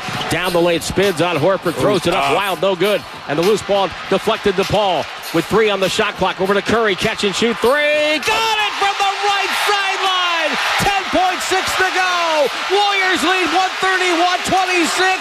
How did he do that? He is a relocation sensation. And he put the night-night symbol with 10.6 to go. Now, back to Willard and Dibs on 95.7 The Game. Keep in mind, Tim Roy does not have to pay. Tim is the origination sensation. That's a buck. And he gets to do it for free. His money no good around here. That's right. That's right. He is the inspiration sensation. Thank you. For the entire bit. Yeah, exactly. And that's, and it goes back as far back as I can remember being on the air. And every time I talk about going around the association, and I meant to text him too, because I listened to the pregame at 6:30. I wish I could catch Evan and Grandy at 6, but I'm walking, Mark. I'm walking to try to catch up to you as we traverse this beautiful city. Shout out Doom Loop. You only got me once. Yeah, and that's you usually catch that last light, and I can't get there. Yeah, I still don't know why you're as close as you are, but I'd be hustling. Oh my gosh! But I get in the car at 6:30, and Tim does such a good job of like laying out the pregame in order. We'll go to the press table. We've got the coach's corner. We got this date in NBA history, and then of course we go around the association, and I love it. I love it. So it's the best. I'm a Tim Roy stan. As you should be. Who isn't? He's the best. 888-957-957. We're going to go to your calls here in a sec. Got to point out a couple of things about last night that I wonder if people have really spent a lot of time thinking about, because maybe this is fleeting. We don't know yet. Again, maybe it was just a fourth quarter flurry, or maybe it was the start of something. Shout out Michael Jackson. Want to be starting something. It's a 3. It's good. Solid. Appreciate it. Like it. Dario Saric, who Steve Kerr has long said, kind of off the bench, mature, veteran, stabilizer. He only played 15 minutes. He played well, but he only played 15 minutes. I want to point out some things that happened that would normally make you think last night wasn't a good night, and point to the fact that the Warriors ended up playing well anyway, and they won, because that's the strength in numbers stuff that ends up working for a team like this. Andrew Wiggins, 2 for 11. Saric, only 15 minutes of action.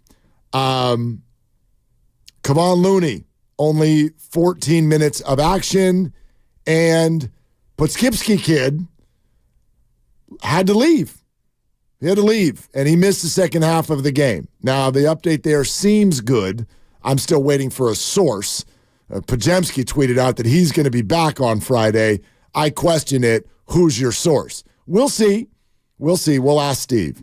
But Podziemski, who's been such a positive for this team, he was out. So all of these things, put them into your stew and know that the Warriors overcame them. They've been a team, for the most part this year, that's had to have a bunch of stuff go their way. Well, on a night where plenty of and by the way, Draymond Green was out. I don't know if you know that. Like, put all that together, and they were still able to overcome it. And that speaks to the Warriors that I know from years past, where if things aren't going right in the fourth quarter, you looked at these two guys named Steph and Clay. They hit a bunch of threes, and then you get contributions you didn't see coming. And that's where Trayce Jackson-Davis had such an important night.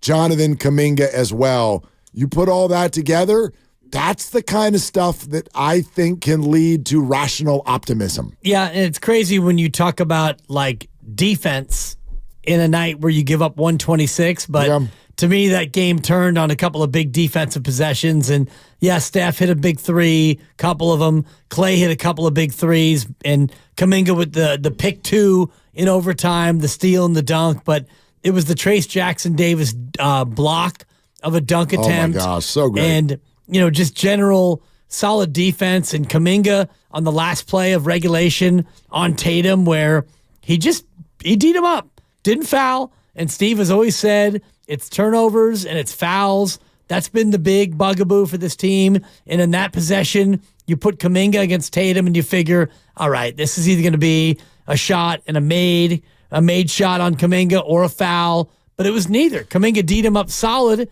and he missed, and we went to overtime. I'll tell you why the Trace Jackson-Davis block that you bring up was maybe even a bigger deal than people realize.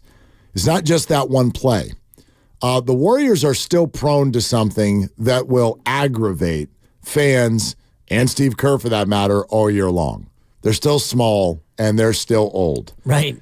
Do you remember, and I can't remember if this was late fourth quarter or in overtime, there was one trip down for the Celtics where they got like 5 chances. And the Warriors could not get the ball, like grab a rebound. But you understand it too. You see Steph Curry and Chris Paul on the floor at the same time, and you're like, yeah. And Jaylen Brown is driving in, and then small. They're small. He put his hand down on the ground. Oh, it's so funny. Yeah, like I'm looking at the sequence right now. Okay. 121 to go. And the game is 121 all. Okay, regulation? Yeah. Okay. White misses a three-pointer. Tatum rebound. Tatum misses a three-pointer. Holiday rebound. White misses a three-pointer. Brown rebound. Brown finger roll layup, no good. Horford the rebound. Horford tip, no good. TJD the rebound. Good Lord. Good Lord. So TJD. That's my best Tim Roy right there. I mean, he's only one guy. Right. But he represents something that I think every Warrior fan has been looking for a while. And I'm not saying it's arrived. This is one night. I don't know where this is going next. But if you can provide, I got 3 words for you, and they're all, to every Warrior fan, going to feel like a complete shot in the arm. I got 3 words for you, okay? Get aboard? No, that's a good one. They don't all go together. They're 3 separate words. One of them is size. Size matters. The next one is athleticism. And the third one is youth. Those are the 3 words. That's Steph Curry in a nutshell. Perfect, exactly. He's young, athletic, and tall. I mean, they've got Steph Curry and Chris Paul running around as their backcourt in crunch time. And so everybody is thirsting for this, and I get it. And, the narrative, Steve Kerr hates young people. All of that. Here he is playing 2 rookies, a lot of minutes, maybe being forced to, but it's working. And so that to me is why that block meant way more than a block. Size, athleticism, and youth. It's what brought them back against Portland 3 weeks ago in the form of Jonathan Kuminga, and it's what won them the game last night against Boston. And it's what everyone's been yelling they need more of for years now. Right. And you're right in terms of, what they need more of, but then you look at who is waiting in the wings, and you've got a 33-year-old Draymond Green who, when he comes back, he'll be a part of the fabric, and you've got a 30-year-old GP2. When he comes back, he's going to be in the rotation. So it'd be something interesting to ask Steve Kerr in terms of what he wants to do and what he's going to do, because he always talked about a 9-man rotation being the sweet spot, maybe 10 in the regular year. Well, now you're looking at maybe 11 or 12. And maybe. I mean, you know this. These things work out. They do. Someone's always going to get hurt. I guess. You know what I mean? Like, great problem to have. And Kuminga's earned his minutes, and, Moody can play in certain spots, and he's earned his time. And you mentioned Podziemski before. He had to leave the game. We don't know how long he'll be out, if at all. He seems to think that he'll be fine, but it's a good problem to have that many guys who are playable as opposed to last year. Think about the playoffs last year. You got down to a spot where you had maybe 6 guys you wanted to play. Yeah. 7 at the most. Well, I think also we may get to a spot, maybe we're already there. We may get to a spot where the Golden State Warriors this year are going to start removing labels. They've already done it a bunch. They got 2 players this year, 2 players who've been all-stars in this league who don't start.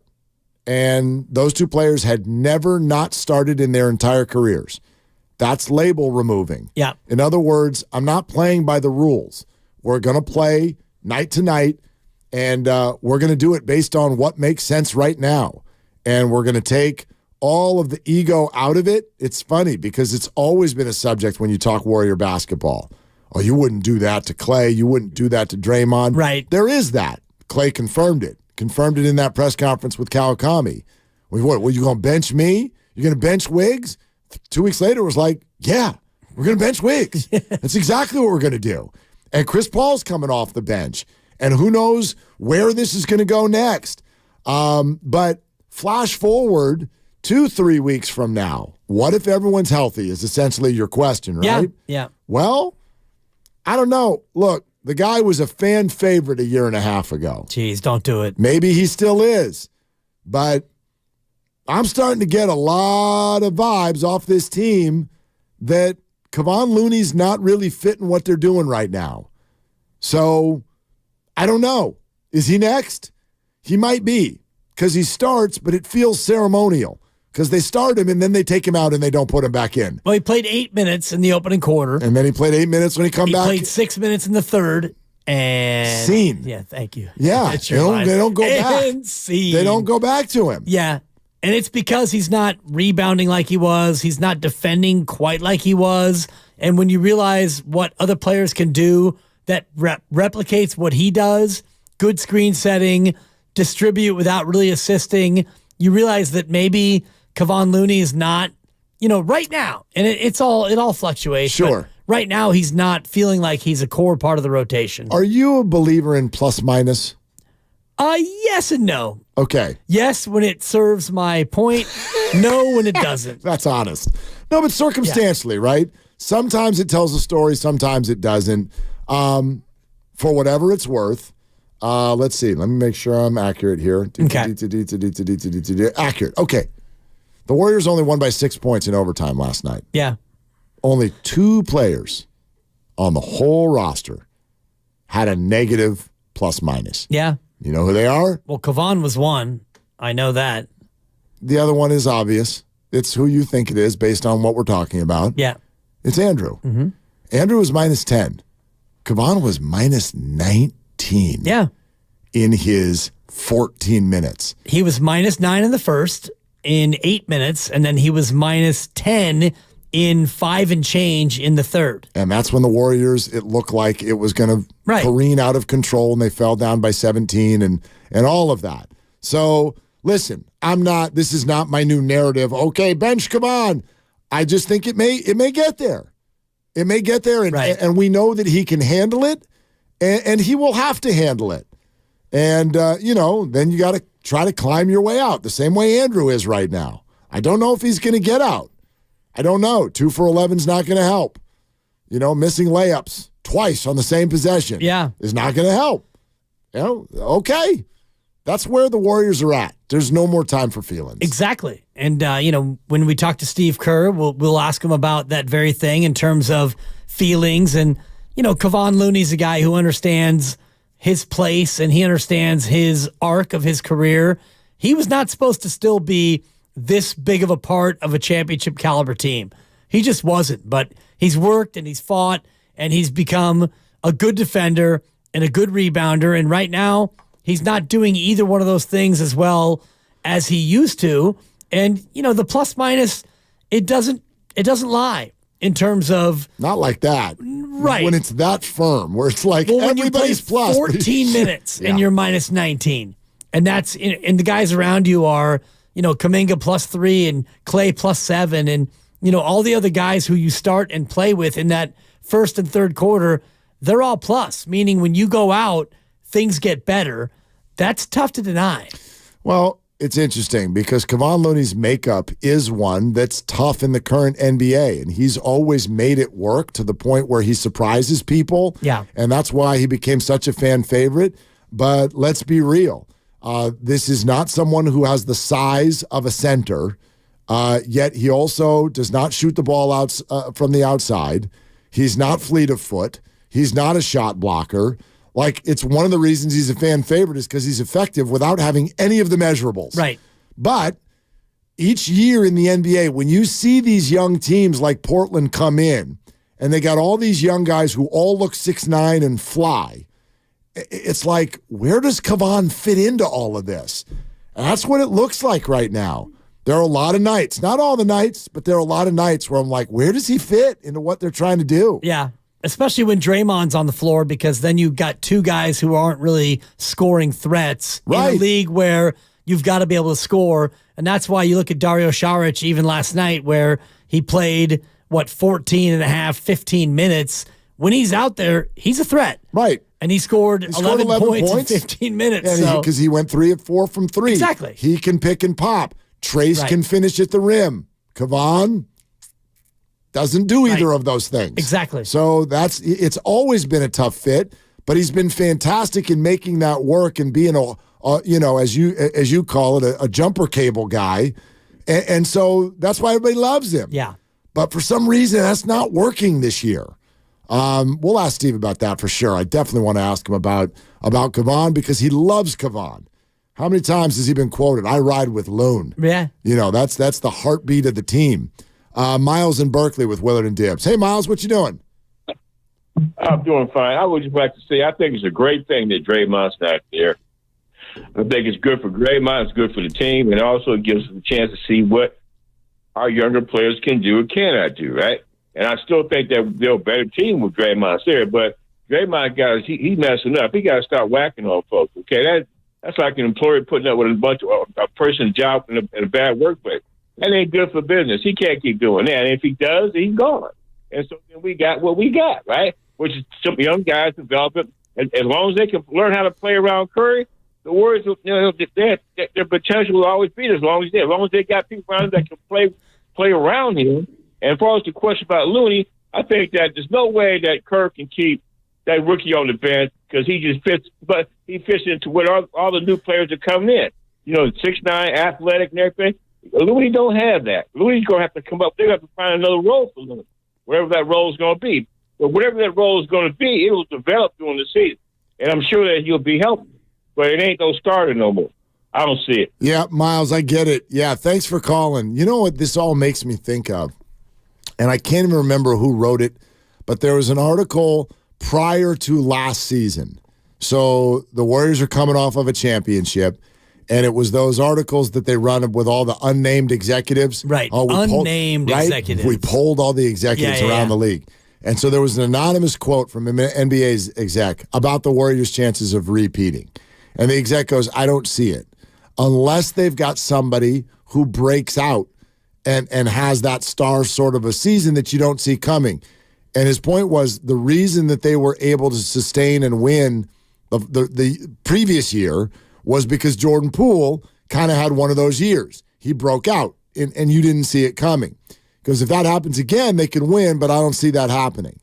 Well, flash forward to why I now believe that this Draymond break is going to end up being a good thing for everybody.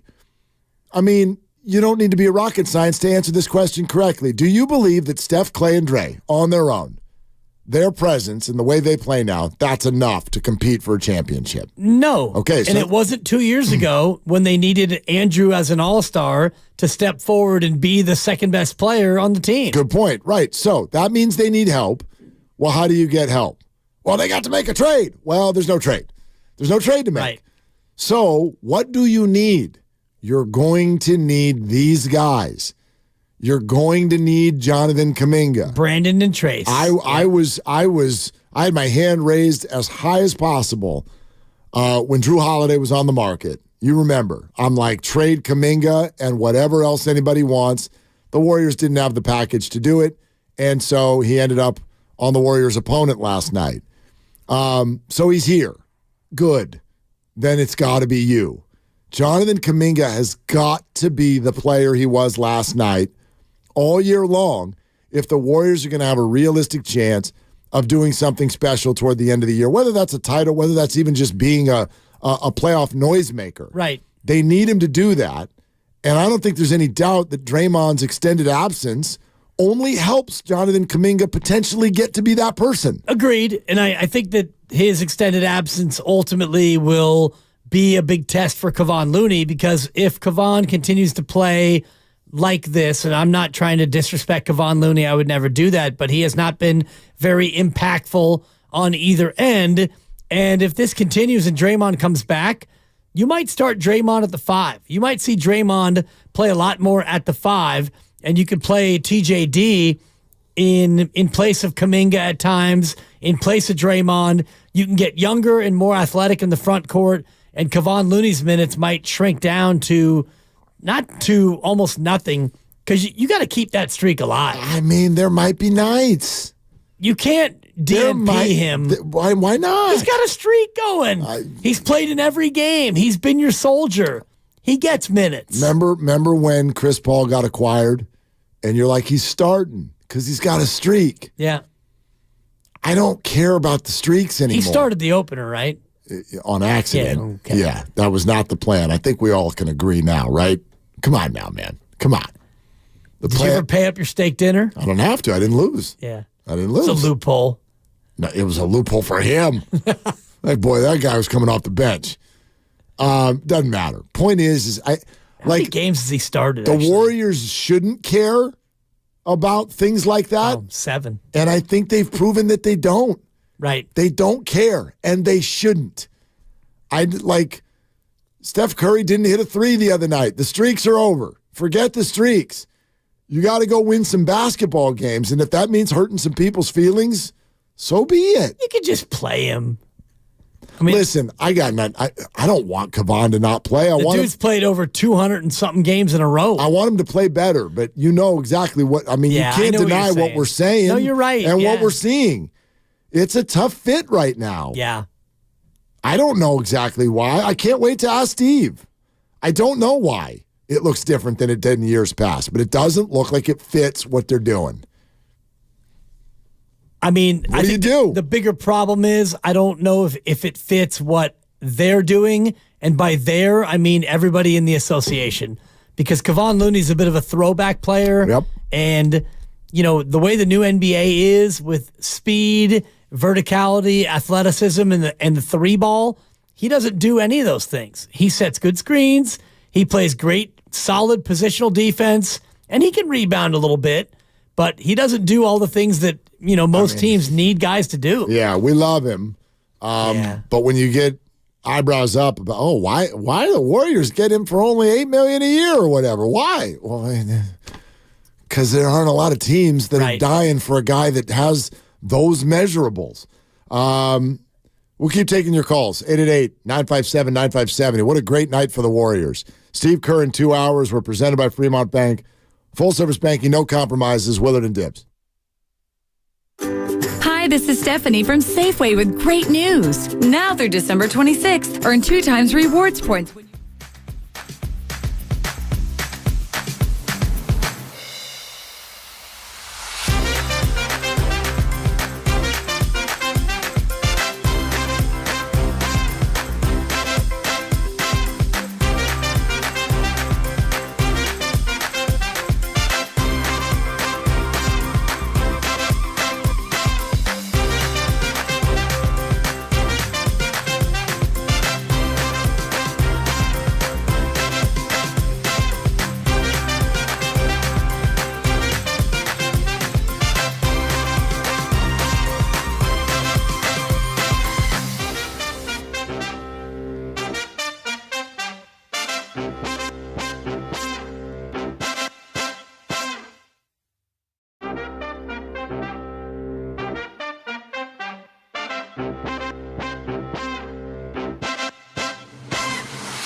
Enroll by December 31st at coveredca.com. You're listening to 95.7 The Game, KGMZ FM in HD1 San Francisco. Always live on Twitch, YouTube, and the free Odyssey app.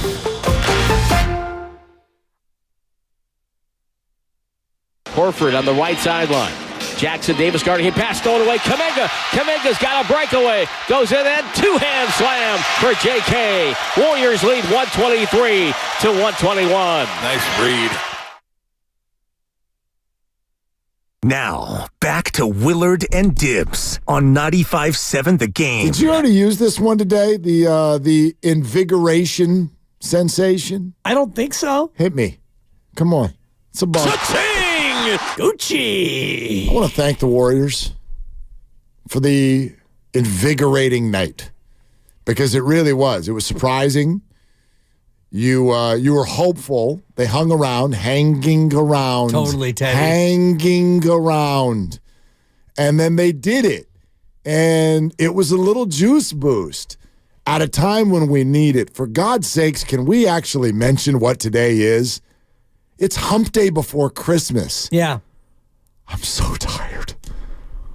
I'm so tired. Suck it up. Let's go. I'm so tired. Oh my gosh. If I have to wrap another or go get another or cook another or do... What percent are you done in terms of the shopping portion of Christmas? With 3 kids, a girlfriend cheapens like the deep relationship that you have. No, Christy's that's my person. So you've got 3 kids and a person and her 2 kids. Yeah. So you're dealing with a grand total of, I'm going to ballpark 30 presents. Well, and then there's the periphery. You know, got me socks, which is nice. No, but like my sister, my 2 nieces, my nephew, my parents. Ellen and Tom. So we're looking at 40 presents? Is that a fair number? Can I ballpark you at 40? It's north of that. But anyway, go ahead. But that's a fair ballpark. Yeah. 40 to 50. Yeah. What percentage are you completed with? 60? With the purchasing of? The purchasing and or the wrapping? 90.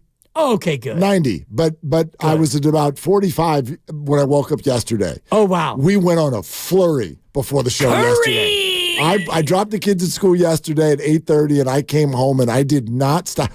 Fold, tape, pow, boom. I did that for 3 hours. Cut, fold, tape, pow. And then ran to Target before having lunch and coming here. Yep.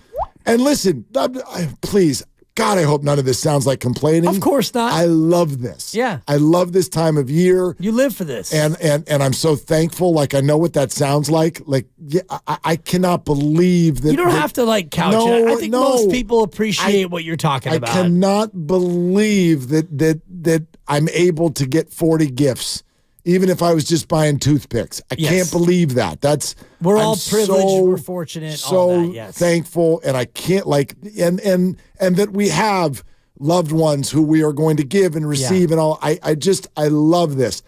I'm so tired. I'm so tired. I am so tired. So thank you, Warriors. Yeah. Because it kind of woke me up a little bit. Adrenaline. Right? Because you got home and, gosh, there's an accident on Lombard yesterday.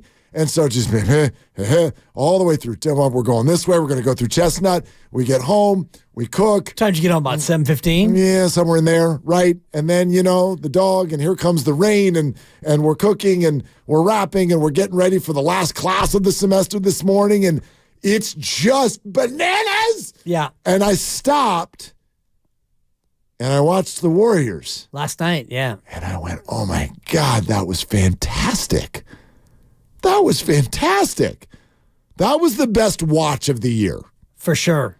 I know it was also their signature win, but entertainment value, top notch. Well, especially if you hung with it, because that game was over, and I counted, I think 17 times is what I came to. This one's over. And, you're watching it. Right. You're watching it, and you go, this happens and that happens. You're like, this is over. Oh, that's over. Oh, they're done.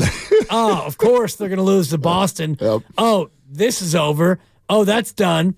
And then you keep watching. And I kept watching largely because it's my job.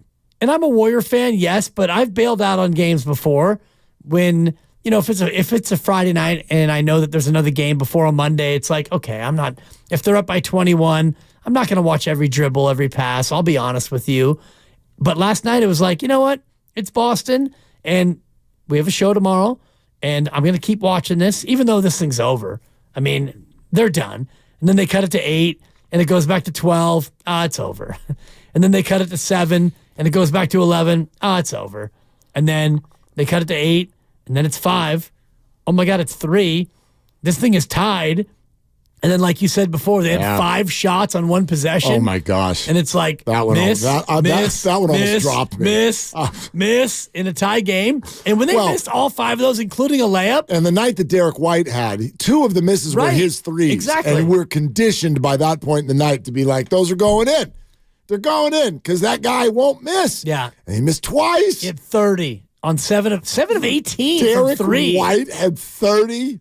What are we doing? Well, I was listening to Tim and Tom in the pregame, and they both were like, Jalen and Tatum, good players, and they got Drew Holiday, but Derek White, San Antonio just gave him Derek White. Yeah. And I thought about that. I'm like, damn, you're right. I mean, San Antonio just gave this guy away, and he went from good piece to, oh my God, this guy's unbelievable. Yeah, went from good piece to 30 piece. Exactly. Yeah. Well done. My God. Well done. That whole thing. But even, he misses a couple and then they get the rebound and you go down and Chris Paul's got a 35-footer to give the lead and it's in and out. I will tell you, fun. In and out heartbreak from CP. Fun experience that you cannot replicate. You just have to get lucky because you were talking about how, this is over. This is over. So many times. Right? You give up so many times. Yeah. So you go start doing other stuff, and then you peek back in on it. You're like, we're going to go on a little run. All right, so they're falling down by 11, and bedtime for little man. And we go through our process. 103-92. Yep, exactly. With 9:53 to go. So I go lay down with him, but our place is small enough that I could hear that TV in the other room while I'm putting the kid to bed. Because the big guy, he's out there still watching the game. Supposed to be studying for finals. He can't do it without noise, so he does it in front of the Warrior game. He got issues, whatever. So that TV is still on. And you're reading a story, quote unquote? No, we're lights out by now. We're lights out, but little man is wide awake, and I'm trying to we're not. You're reading Harry Potter, and then Harry Potter hit a 3! And he's like, wait, Dad? They're 3-pointers in Dumbledore? Exactly. Or whatever the hell. I'm talking smack. I'm like, you're the 4th grade nothing, you Celtics fan? Yeah, like I'm just... So we're laying there and just trying to keep it quiet and get him dialed out. But you hear, the Warriors are at home, even though it's not a home broadcast, it's TNT. And you hear, yeah. And then this is the one that got me. It's just like, and it's like, time out, Celtics! And the crowd, bam, bam, bam, bam, bam, bam, bam, the place is going nuts. And I'm like, oh my God. I go, we're on a heater, and I'm laying in bed with a freaking 9-year-old missing this whole thing. So that's when you just kind of roll over and you're like, all right, buddy, you're good. That's right. Night-night. Yeah. So I gave him a night-night so that I could get out, get over to Christie's and see Steph's night-night. But it was a beautiful watch. The whole thing was a beautiful watch. The whole thing was just a cycle of it's over. Well, I'll give it a few more minutes. And I'm looking at the play-by-play, down 11 with 10 minutes to go, and then you cut it to 6, down 9 with 8 minutes to go. Well, you cut it to 7. Then guess what? You're back down 9 again with 7 to go. Okay, time to go to bed, Jude. You cut it to 7, and then you're down 8 with 5 minutes to go. Oh, this thing is over. Go to bed. You're down 7 with 4 minutes to go. Well, and then you cut it to 4, down 6. Next thing you know, this game is tied. Oh man, so crazy, good. So good. So again. Big Smooth actually has a new Warrior lineup, but Smooth, hang right where you are. We're going to come to you next because that is an interesting thing, and we would, we can ask Steve this, but you know what he's going to say. He's like, "Look, this has not defined itself yet, so I don't know what the lineup's going to be night to night, or what we even want the lineup to be. I do have one specific question about two players who cannot seem to get on the floor together. And little preview, I'm going to ask Steve about this tonight. Two players who cannot seem to get on the floor together, and I would love to know why. Don't miss the kickoff show, Monday with Kruger and Loneal, 2 hours before the start of the Niner game. Hilton Santa Clara is the spot. Great food, great drinks, best pregame show in the Bay, presented by Habas Law. You've been wronged. Habas Law will fight to make it right. Call 1-800-INJURED or visit habaslaw.com. It is also a Warrior Wednesday. It's brought to you by Freedman's Appliance. Trusted name since 1922. Visit freedmansappliance.com today. Steve Kerr at 5. Your phone calls next. And the two players who I'm wondering why they can't play together. Or maybe that's just me. That's all coming up next on Willard and Dibs. Hi, welcome to IKEA and our winter sale. Hi, we've got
$2,500 bonus cash on the Hyundai Tucson. Now, during the Hyundai Getaway Sales Event. Offer ends January 2nd. Call 562-314-4603 for details.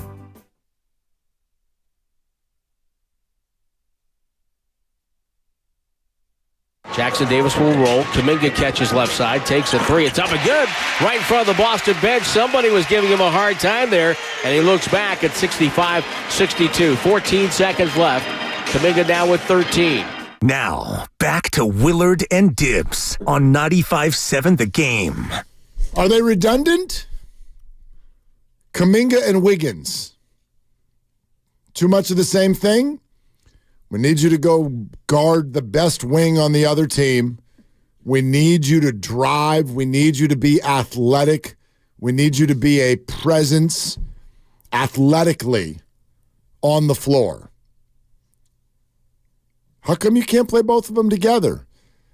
They don't seem to do it very often. Right. I don't know if that's just because, Andrew is playing limited minutes right now. Ding, ding, ding, ding, ding. I don't know if it's a rotational thing. Or, as I think we started to learn last year, we're more tuned into analytics in baseball than we are in basketball. I don't even think people really know what to do with analytics in basketball. Analytics in baseball is really easy for us to figure out. Oh, he's a left-handed pitcher and he's a right-handed hitter. Okay, fine. But in basketball, how do we quantify that? And one thing I learned from Steve Kerr last year is that one of the things they really do a lot of studying on is what each player does with other certain players on the floor at the same time. Steve looks at three-man combos. Yeah. So I wonder if they've got some data that says that Wiggins and Kuminga don't mesh, or if they're just redundant. Or if he's just mad at Andrew. I mean, it could be any of these. He's not going to say that. I don't mean mad at him. You know what I mean. And I liked the way you did that because you played it for laughs because he's not mad at Andrew, but maybe he's just disappointed. Right. That's such a dad of you. I'm not Andrew, mad. Can we talk for a minute? Andrew, I'm not mad at you. I'm just disappointed. That's way worse than being mad. And you're not wrong, though, because I'm looking at last night's official play-by-play.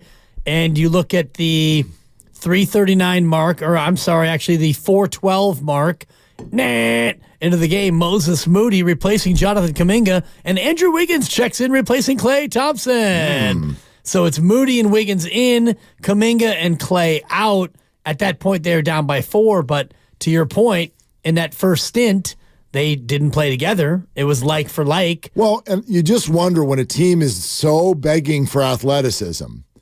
You're just begging for it.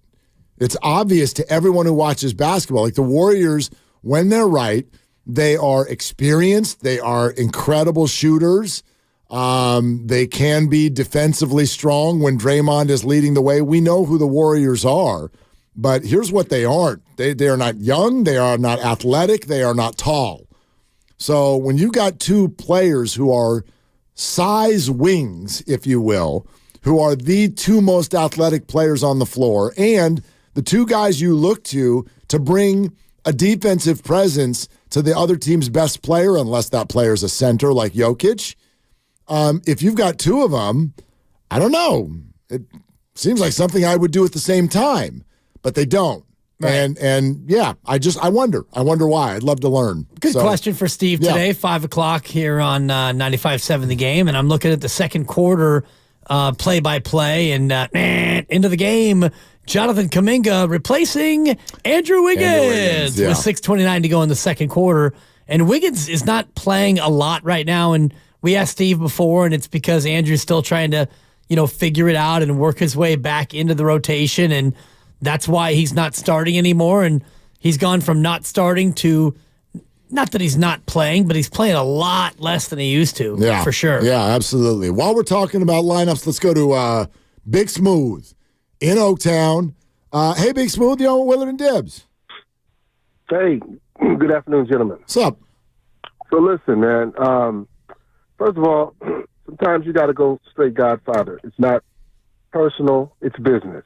So Looney, it's not about liking these guys or not liking them. It's about, this is business. We got games to win, and Looney's a great person, I'm sure. I don't know him, but I'm sure he's a great person. But if he has to sit, he has to sit. We have to take the personal relationship out of this. We just need guys to play. Now, I want to ask you guys this. Now, AirPods, we love AirPods, but why is he getting time right now? To me, Moody's earned it, and AirPods should be on the pathway to earning it. And when you talk to Steve, guys, we can't go back to not playing Davis anymore. I mean, you say you're looking for minutes for him. You know what? You found minutes for Pod. You found them. Lo and behold, you found some minutes by any means necessary. Looney is a slow jumper. It takes him too long to get off the ground. That's why when you could throw him a post up, he'd be right there. He has to come back down and then go back up. And these young athletic guys, they can jump out the gym. So Davis' skill set is better suited for what the Warriors need. They need a quick jumper who's aggressive. Kuminga is aggressive. This is why Wiggins is not playing over Kuminga. Kuminga is aggressive. It was a textbook thing of beauty if you're a defensive-minded person. The way he jumped that route in the passing lane for that steal, go back and look at that, man. That was a textbook steal. Hey, he had the arm going opposite. As the pass came, he jumped the lane with his quickness. And that's how you do it. We need guys like that. And, Smooth, let me ask you a question. I want to know, and genuinely now, do you feel like you contradicted yourself with what you were just saying about the lineups? In other words, you said, why is Pods in there over Moody? Moody has earned it. And then you said, but let's put in Trace Jackson Davis for Kevon Looney. Like, I felt like the whole point of your call is that we've got to stop with the whole he earned it and just go with what's working right now. And I'm nothing against Moody. I think a lot of what he's doing is working, but I think a lot of what Pods is doing is working too, don't you? Well, here's what I'm saying. Steve said he's going to play depending on how the game is going, correct? Yes. Well, Pods didn't get in there because how he played during the game necessarily. He was inserted. He was inserted. Did he play bad? No. He had 5 points of one of the game, 5 and 5. He didn't play bad, but what was wrong with Moody? Had the great game, very efficient, and play defense. Why didn't he go back and play the next game? What did he do the next game that got him out of the lineup? I don't know. Yeah. I don't know. And when we've asked that question in the past, Smooth, the answer that we've gotten is math. And I know a lot of people don't like that answer. Smooth, thank you so much. Appreciate it. I know a lot of people don't like that answer. It's not a perfect answer. It's also not an unfair answer. What did Moody do to have minutes get lowered? I don't know. But what did Pods do to get minutes lowered? Now, you can argue why is Pods getting 30 and Moody's only getting 17. Right. Although the issue for me is not when Moody gets 17, it's when he gets 12. And I think those days are over, at least for now. Yeah. With Draymond and GP2 out, I think that those days are over.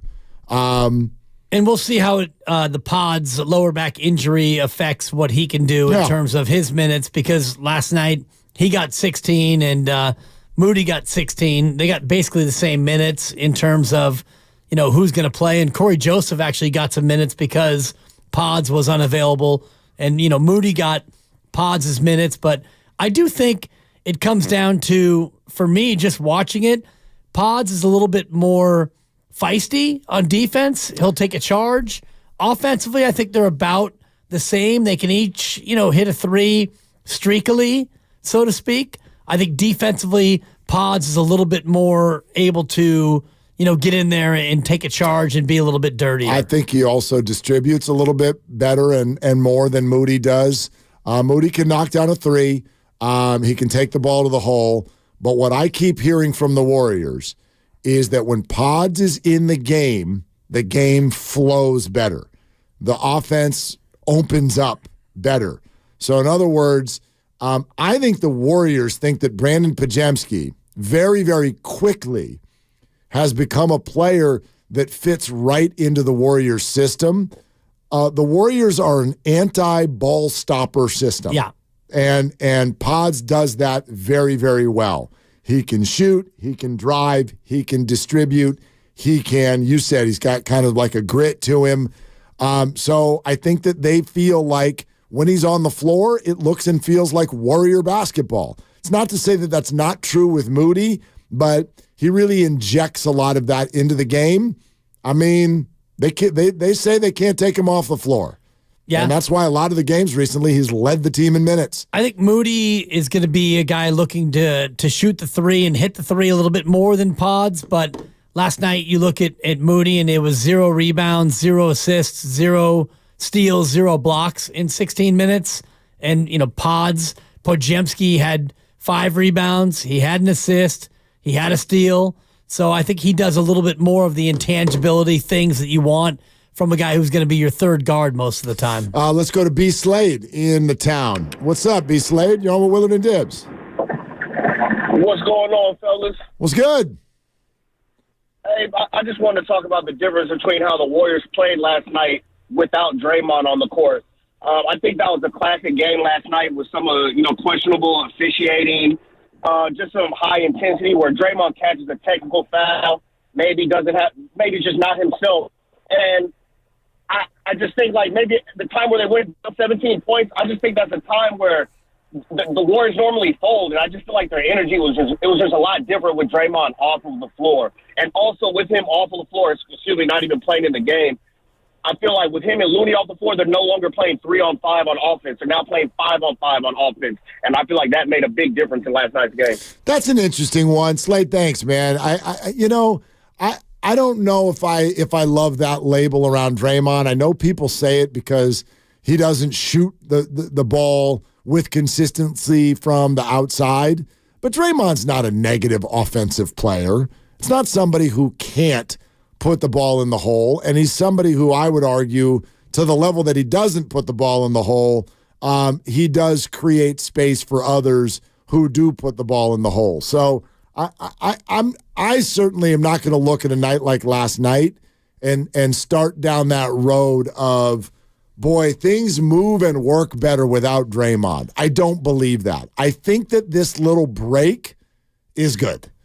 But I don't think it would be a good thing long term. That's for sure. He's looking to score, and he's scoring more than he has since 2018. That's true, too. So he is looking to score more. He's shooting it more often. His 3-ball is better. But I think the caller had a good point, though, in terms of when it is Kevon and Draymond, you've got two guys that you don't really need to guard that closely. Kevon is going to be in the dunker spot or near the hoop for the most part, and Draymond's going to facilitate, but you're not worried about Draymond lighting you up from 3.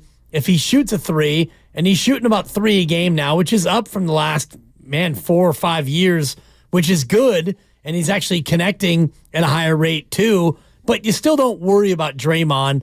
If he's going to shoot a 3, you're happy, as opposed to Steph, no doubt, or Clay, no doubt, or Wiggins, or a lot of other options. So in terms of offensively, when you have Draymond and Kevon on the floor together, defensively, you do get a little bit of a chance to take a break. Yeah, well, I mean, something that I hate reminding people on a day like today, because this is an unbelievable win.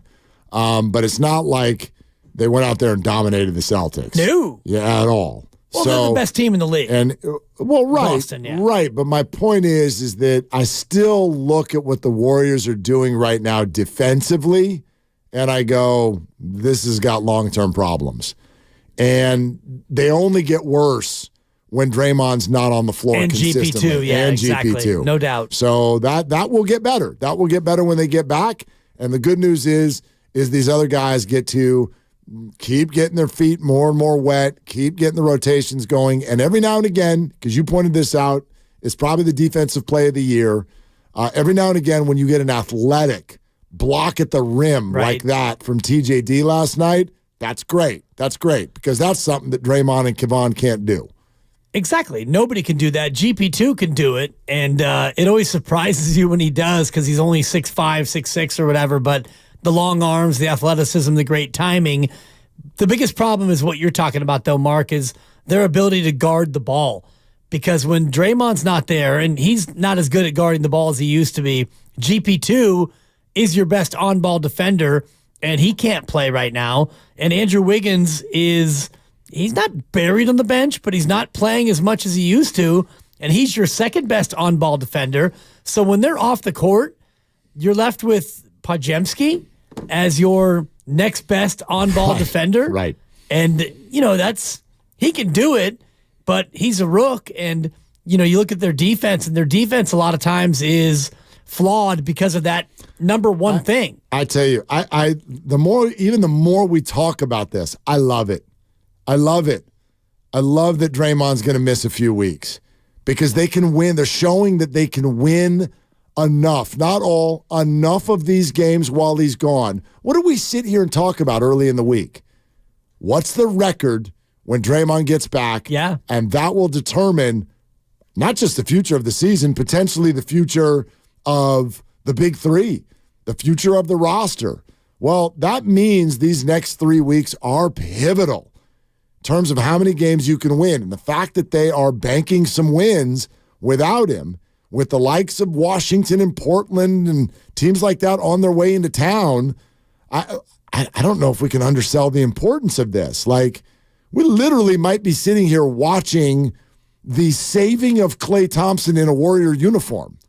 Like, that might be what some of these wins mean. I wish you were overstating it, but I don't think that you are. Yeah. Because you look at 9 of the next 10 are at home, and you mentioned some of the also-rans that are coming in, and you mentioned, Washington coming up on Friday, the Jordan Poole comeback game. And I wonder about Draymond Green and Jordan Poole. If Draymond doesn't try to get to Jordan Poole and say hello in the hours before the game, because he's allowed to be there before the game.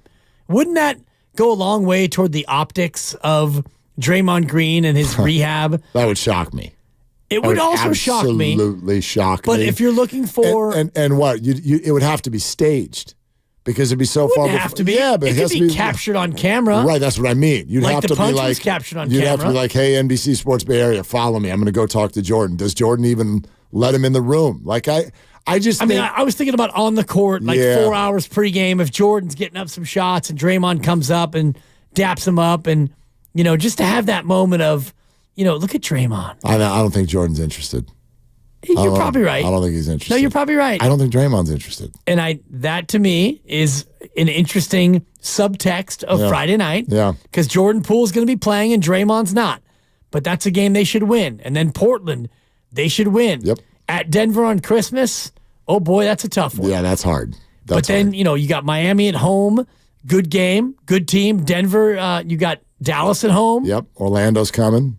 Denver, Detroit, Toronto. Win-win. Yeah, you got some winnable games in there now. You should. Like, if you can even just the ones that sound tough, if you can just grab a few of them, like last night. Exactly. Just grab a couple of them and then win the ones that you're supposed to win. Your record's going to be above 500 when Draymond gets back, and then it's time to boogie. And you see what happens. Yeah. You know what I mean? Like that. That's what I think right now, if you're a Warrior fan, you're hoping for. Let's go to Vince in the city. Hey, Vince, what's up? You're on with Willard and Dibs. Hey, what's up, guys? How you doing? I wanted to talk about Andrew Wiggins. A lot's been made about the championship window closing. How many good years does Steph have left? Clay's on his last legs, whatever. Well, if that's the case, and Andrew Wiggins is losing minutes, and he still hasn't even been impactful since the last championship run, what are the odds, or what do you guys think about possibly looking to move on from Wiggins and get something back to help win right now, since JK seems to be emerging somewhat? I mean, I think for me, when I see the game, I'm not at practice. I don't know what's going on in the facility or whatever, but from watching the games, I feel like you just get an inconsistent effort from Wiggins. It's not about his play. I just feel like he doesn't give all. He doesn't give his all every game. And I just feel like that's probably, or to me, that's what could be leading to why he's not playing that well. Well, and Vince, you just uttered that sentence for the 1.2 millionth time in Andrew Wiggins' career. That's been the thing. Nobody ever feels, and thanks, Vince, like he's giving his best effort. I don't know if it is that or if it just looks that way. I don't know. There's no way to know that. What does Andrew Wiggins' full effort look like? He's not somebody who is a floor burn and then talk about it type of a guy. So I've never looked at Andrew and been like, dude, you just look like you're dogging it. But he's one of those athletes that can look like he's coasting when the ball's not dropping. And that's Andrew. You got to live with that. Now, as far as where you started that call, though, Vince, with the idea of moving on from him because J.K. looks like he's stringing some things together, feels a little early to me to suddenly now believe that that's going to be J.K. every night. And secondly, I don't know all of the teams out there, they know the same thing you just said about Andrew Wiggins. So are they dying for a non-expiring, expensive contract to bring him in to give you something that's going to make you better? I doubt it. And then third, I'm still an idiot, and I'm sitting over here going, I'm not ready to give up on Andrew. Well, what does that look like? I don't know. Better days could still be ahead. And if he plays the way that we've seen him play in big spots, when he plays the way he did in the Western Conference Finals and the NBA Finals, you win championships. When Andrew Wiggins becomes your second best player, all of a sudden Clay's your third best player and Draymond's your fourth best player, and now you've got Chris Paul and a bunch of these young guys who are starting to feel themselves. Now you've got yourself a team that maybe could win a championship. So you don't give up on Andrew Wiggins, and he's got 2 more years after this one and a player option for the year after that. So you would have to get a team to want to take on that contract. And even if you did, you're only getting $26 million worth of a player back. We talk about odds a lot, right? Always. Okay. So if this were odds, and instead of being like Brock Purdy or Lamar Jackson, here are the 2 choices. Make a significant transaction is one option. Okay. The other one is stay the course.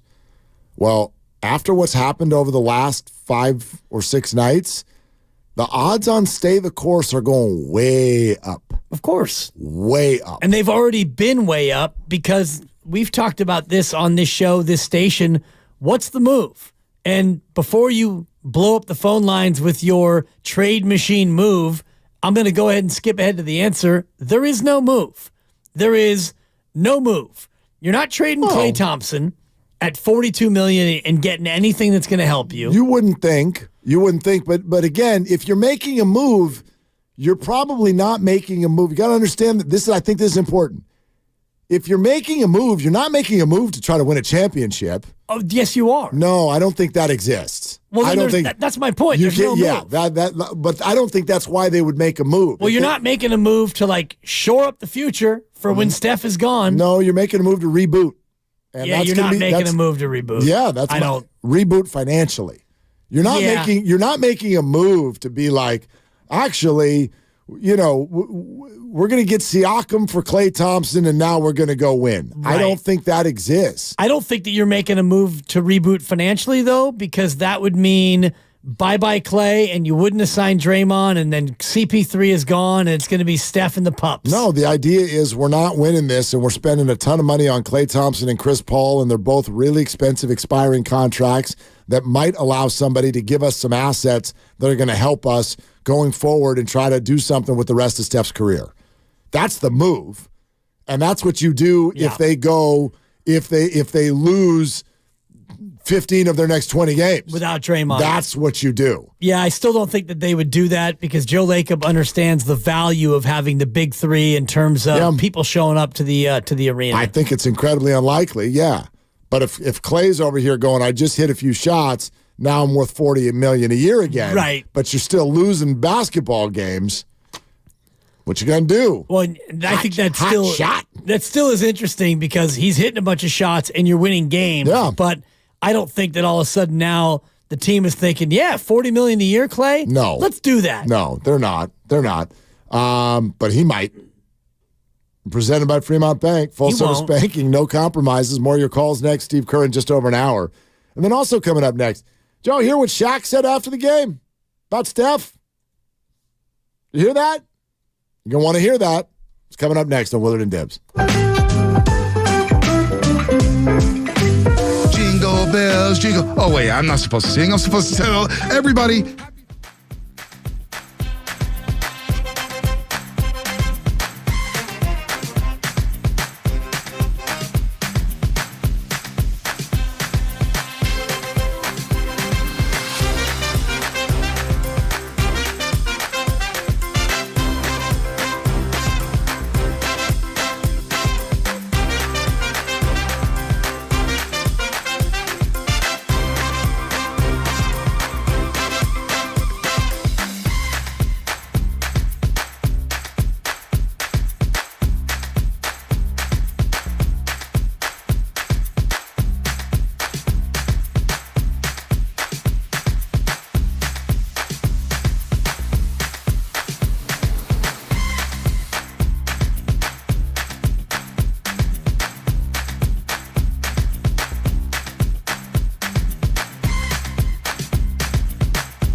That's hims.com/joy for your free online visit. HIMS.com/JOY.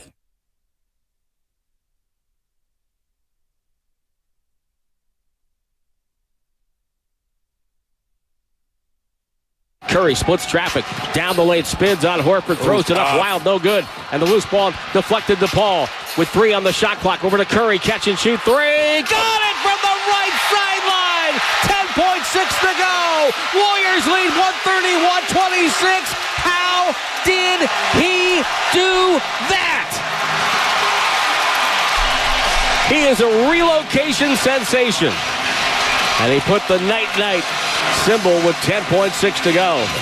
Now, back to Willard and Dibs on 95.7 The Game. Been a minute since I've heard Make It Rain. Yeah, I got to tell you, it's been a minute. Rain. I'll make it rain on those threes. I'll make it rain.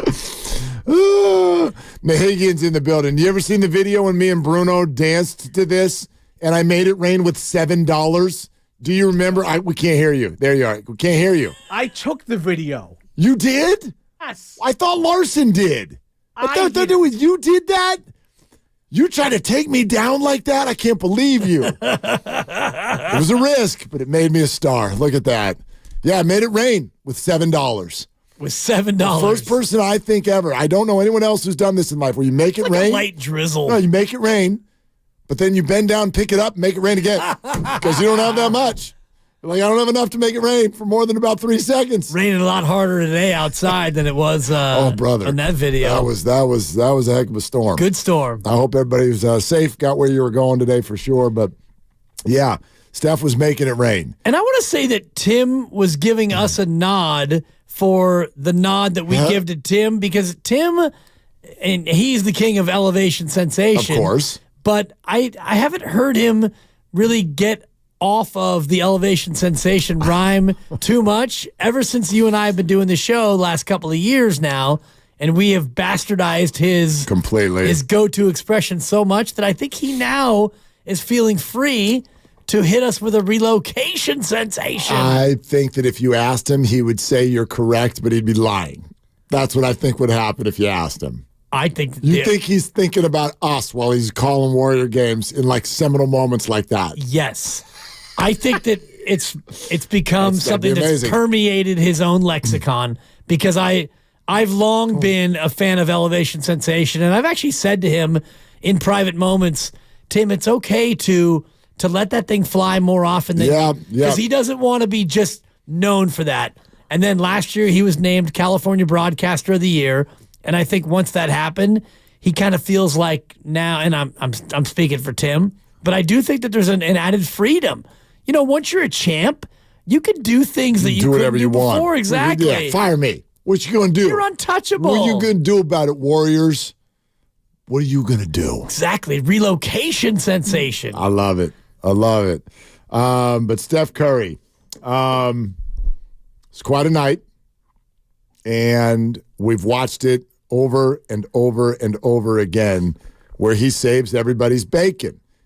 And I'm a big Jaylen Brown fan. You know this. I advocated the Warriors going after him when his contract squabbles were ongoing with the Boston Celtics. We know his Cal roots. Big Jaylen Brown fan. But Jaylen, I would think, maybe learned a lesson that doesn't need to be learned anymore. Jaylen, you were on a Celtics team that watched this guy single-handedly take the series from you, Game 4 in your crib, while everybody was in the stands screaming and yelling about F. Draymond Green. You've watched the killer that this guy is. Like, how dare you back him down, lay the ball in the hoop, and then make the little small move that you did that went immediately viral on social media. You needed to learn this lesson again, only to watch what Steph did starting a few moments later, an absolute Curry flurry, and some of the most memorable shots we've watched this year. It's not just that three-pointer, the relocation sensation. There were a couple other threes. There were a couple other drives. Hell, he muscled one in one-on-one against the defender at one point.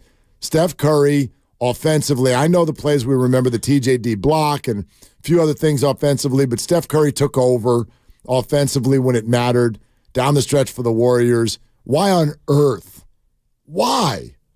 earth would you single out and visibly trash talk Steph Curry in a big game? You know where that's going to go. It's not going to end well for you. Well, one day it will. I mean, maybe you thought yesterday was that day. Your percentages are bad. Well, as Steph gets older, your percentages do go up because there's going to be a time, I guess, where Steph Curry doesn't turn into Steph Curry and have a Curry flurry and doesn't draw the praise of Shaquille O'Neal in the postgame for being one of the greatest players, full stop, of all time. But that's what we do in an entertainment arena such as this. You trash talk. And when you're Jaylen Brown and you got a mouse in the house and you back him down and you back him down, you score on him and won, you let the people know this is a little dude now. He's a little guy. You can't guard me. Just a wee little man. Just a wee little guy, Steph. You reference mouse in the house. You reference what Shaq said after the game on TNT. That's what I do. I'm wondering, not saying, I'm just wondering because he's been consistently the best shooter his whole career. I'm wondering, is it time to start putting him as the best player of all time? Best player? I'm gonna say. Oh, you put him over you? In the conversation. I'm asking you. Yes. You put him over you. You yourself put Steph Curry over you. Yeah, this is why he's my favorite player. Cause I'm not saying favorite. He might be my favorite too, but I'm just asking you think he's better than you. I played 20 years, watched 20 years before that. I've never seen a guy like him. And he's doing it consistently, and he has championships. You put him over Michael. No, I'm not putting him anywhere. I'm saying, okay, for all the chitter chatter, is it time to just put him in the conversation? I think he's a. I'm asking the fans, is it time to start putting him in the conversation as one of the best players ever? Is it time to put him in the conversation? Yes, it's time. It's been time, and I love Shaq saying it because Shaq is one of the best players of all time. Top 20, top 30, whatever you want to do in terms of Shaq. He's one of the all-time great players in the association, and he slightly misspoke at the top of it when he said the best player of all time, and that's what kind of triggered Kenny to jump on him. But I liked what Shaq said when Kenny said, "Are you putting him above you?" And Shaq said, Yeah, he's above me. As he should. Yes, but these guys don't usually do that, Mark. You don't usually have greats who are at that level. I mean, this is not... Good for Shaq. That's what I'm saying. Good for Shaq. This is not like Derek Fisher saying, well, yeah, Steph's better than I am. Okay, of course, D. This is Shaquille O'Neal saying, yeah, I put him above me. He is above him, but for Shaq to have that perspective, I admire that. Here's where I would go with this. The question is it time? Is it time? I don't know if it's suddenly time. I don't think anything's new because he beat Boston on a Tuesday. I don't know, interesting time to bring it up in December. Normally, if you wanted to have this conversation in a game against Boston, how about game 4 a year and a half ago? That's when I would have had that conversation. But you're having that conversation now, that's fine. I know how most people will respond to this. That's absurd. This is total homerism. I don't really, and you know this, I don't really get activated by all of that anyway. So I don't care. I'm not bothered when someone says it's LeBron. I'm not bothered when someone says it's Jordan. Then Shaq dropped in the word favorite. Not the best player of all time, my favorite player of all time. Well, that's different. And I think a lot of us here in the Bay Area, Steph Curry's our favorite player of all time. Here's how I would phrase it, and I hope everybody receives it the way I mean it. Steph Curry is the best player of all time, pound for pound. That's how I'd say it. That doesn't make him the greatest player of all time. But when you factor in that Jordan is 6'7", and Kobe is 6'6", and LeBron is 6'9", and Shaq is 7'1", and Russell and Wilt and wherever else you want to go, Duncan, when you look at this man and see what he can achieve on a basketball court at his size, that's where I think he's the best of all time. He is the greatest player of all time, pound for pound. To get this output out of that body, that's where he's the greatest. If we're all on an equal playing field, then no, he's not going to get that label. But if you just add those 3 words, then yeah, Fire away. You can have that label because it's true. Well, unfortunately, this is not boxing where, he's the middleweight champ and he's the undisputed middleweight champ at 185 pounds. I do think that it's a conversation that is a non-starter in terms of comparing eras, because if Steph Curry played Steph Curry played in the 60s, Steph Curry would not be Steph Curry. The first time that he went dribble and pulled up from 32 feet and make or miss, he's getting pulled out. And Red Auerbach is, sitting him at the end of the bench, and you're not playing for a month. And that's just the way basketball has evolved. So, we can talk about this era, and I think it speaks to your point even more. The fact that he's doing what he does at 6'3", 185 in an era where, think about last night, and actually Chris Paul spoke to this in the previous game where somebody asked him it was last night. Yeah, Chris Paul, what's it like going up against somebody bigger than you? And he says, I'm always guarding people who are bigger than me. Yeah.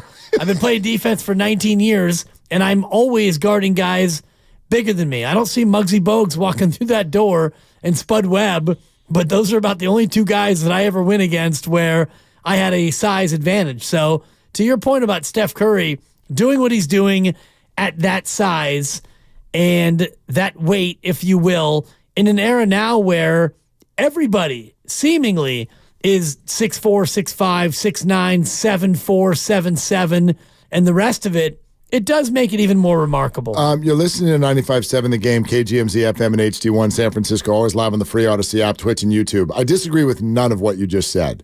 Let me add this to the conversation, though, because I think that Steph and a lot of modern athletes end up having to sort of deal with this narrative. You wouldn't have been as good if you played back then. We always sort of say it in the context of the current guys. I want to say that the opposite might be true as well. We'll never know. But I would, and again, I'm not saying Michael Jordan wouldn't have been successful. Would Michael Jordan have been Michael Jordan in 2023? Don't know. Well, think about Kareem Abdul-Jabbar in 2023. Well, right. I mean, the center has been completely, I don't want to say delegitimized, but it's been lessened. Right, especially a center like Kareem where he didn't ever get the ball at the high post extended and hit you with a jab step and do a dribble 17-foot bank shot. He was pretty much a low post machine. Get me the ball. You won't guard me. You can't stop me. I score. I'm Kareem. I'd argue totally agree. And I'd argue a couple of things else about this. For instance, how many good teams did Jordan need to beat every year? Usually 1 to 2. I think it's a deeper league now. I'll tell you something else that I believe is a big deal that some of you are going to blow off right away. The world is different. And Michael Jordan is as sensitive, as big-eared of a star as I think we've known. And so to think about what LeBron deals with and Steph deals with in a social media age that Michael did not have to deal with, the negativity, the moments. Think of the high-profile moments and things that Michael Jordan dealt with, the gambling, the retirement, the Barons, the coming back, all of the things that have gone on in his life, and being someone who never forgets, like so angry about any time he ever felt slighted that his Hall of Fame speech was just like a checklist of negativity. How does that guy handle entire websites being dedicated to rip you if you miss one shot at the wrong time? Yeah. I don't know. I'm not saying it would have mentally broke him, but if he were in a league where at the end of the year, just to get out of your conference, you're like, I got to beat Tatum, then I got to beat Embiid, and then I got to beat Giannis, and if I do, Jokic is waiting for me, and Twitter is ready to laugh if I ever lose. Like, that's different. I don't know if it would have mattered or not, but he didn't deal with it. He did not deal with it. He dealt with good opponents, though. The Knicks were good. Yes. Detroit was good. Atlanta was good. I don't think it was as deep, but the mental health, if you want to call it, that side of life now versus then for a massive celebrity is different. It's different. I think the competition was commensurate to what you face nowadays in terms of maybe the top end of it. And, that's something that you can never really compare because the era was totally different where, most teams had one or two really good players. And now if you have a good team like Boston, they got 2 or 3 stars, and Milwaukee's got 2 or 3, and Philadelphia's got a couple. And so it's a little bit different in terms of the overall spread of superstars. The social media part is interesting when it comes to Jordan. He was scrutinized, but scrutiny back then nowadays is like an afternoon. Totally. In terms of what these guys go through. I'll also say this, a good, healthy portion, not all, we got people listening of all ages, but a good, healthy portion of the people listening to us right now are in a bracket, call it 20 years, if you will, that you and I are also in as well. And Michael Jordan, as great as he was, and in my opinion, the greatest, but Michael Jordan is filled with all sort of magic and majesty in our brains that's quite frankly not 100% true. And that's why there are so many of you, and I see a lot on the YouTube feed right now, there are so many of you that when this conversation comes up, it's a complete wall. You're a brick wall. It's a shutdown. Michael's the best. He play in any era, and Michael great, don't stop, just stop at Michael. And I get why. Because he played at a time for many of us that's a magical portion of our lives. Right. Now, if you go talk to my sons, they couldn't give a rip about Michael Jordan, but boy, they all asking for Steph jerseys under the tree this year because Steph carries that magic, that majesty. Life was simpler. Sure. He always hit the big shot at the big time. He won the most rings. I just want people to add that to their perspective when we talk about the greatest. Some of it is simply your perspective about when you grew up. Well, that's all it is. Your kids look at Michael Jordan the way you and I look at Wilt Chamberlain. And well, no, I never watched Wilt. I never saw Wilt. And your kids never watched Michael. Yeah. And that's my point. Michael Jordan retired in 2003, and your oldest kid was born in 2007. So he was -4. Right. When Jordan was a Wizard. When Jordan said, I'm a Wizards, I'm always going to be a Wizards, your oldest, who's 17, was -4. So when Wilt retired, and I don't have the exact year, but it was probably about 1970, 69, 70. I was 2 years old. I didn't know Wilt. So all of my knowledge of Wilt Chamberlain. 73. So I was 5. Okay. I was -2. So in 73, there were 5 channels, or 6 channels if you counted Channel 9, KQED, PBS, which they didn't show a lot of games. No, they shot a lot of people on telephones. Exactly. These phones, these rotary phones to their ears. And the Jerry Lewis telethon, they were taking some calls, brother. March of Dimes, but you didn't get a chance to watch it the way we watch it. And so even your kids who never saw Jordan, even Kobe, Kobe, when Kobe retired, which was probably 2015, maybe. I mean, maybe 2016. That sounds. Your son was probably 8 or 9. Your oldest, but that wasn't even peak Kobe. 2016. So your son Abe, born in 2007, was 9. Right. So I mean, even Kobe, and he lived there. Kobe was a big deal. But Kobe, there's a little bit more mythology for your son about Kobe than there is I remember Kobe's rookie year. Kobe's way less than Steph in his mind. Way less. Not even close. But if you talk to anybody who's lived through all of these eras, Kobe probably is still ahead of Steph Curry in terms of neutral fans. For sure. And there's also been some magic and majesty about him with everything that's happened since his retirement. And I don't just mean his untimely passing. Sure. I also just mean the way he sort of changed the narrative about himself. No doubt, Mark. He was somebody who was not nice to people when he was playing. And then he switched. And #GirlDad became this thing that was attached to Kobe Bryant. Yeah. And it just all, it changes. But I've always wanted to enter that into the conversation. Whenever you're at the barbershop and everybody's yelling at each other about the greatest of all time, just stand up and go, well, here's when I was born. Because that's part of why you think what you think. Absolutely. That's part of why. And that's okay.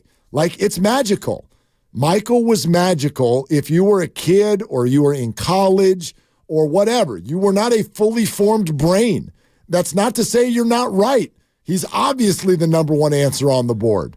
But this brick wall of nobody will ever penetrate the majesty of Jordan, part of that is just your age and perspective that comes along with it. That's all I'm saying. Michael Jordan played in his career from the time when I was 16 till the time that I was 35. Yeah. So sweet spot. The absolute sweet spot. When I was 16, I remember as a youngster watching him play for Carolina with Worthy and Perkins and the two Dohertys, not related, and Dean Smith and the manual scoreboard in the corner. And I loved it. And that was my jam. In the late 70s, Magic and Bird, all the way into the early 80s. That's why I love college basketball as much as I do today, because I was raised in that time. So for me, yes, it's Jordan because I was 16 to 35 while he played. And I admire LeBron, and I love Steph. And, you know, I go back to Kareem. I don't remember Kareem's early days, but that's why I love Kareem more than most people, because I remember as a youngster watching Kareem when he went from the Bucks to the Lakers and watching him dominate. And so a lot of this conversation is based on how you grew up and when you grew up. It's not only just when you're a teenager sweet spot, though. It's also, I think, it's who introduces you to the game. Yeah. Who is that magical shot when you first... It's like hitting a drive 250 down the middle for the first time. It's like, I know it. Oh, my God. Oh, my God.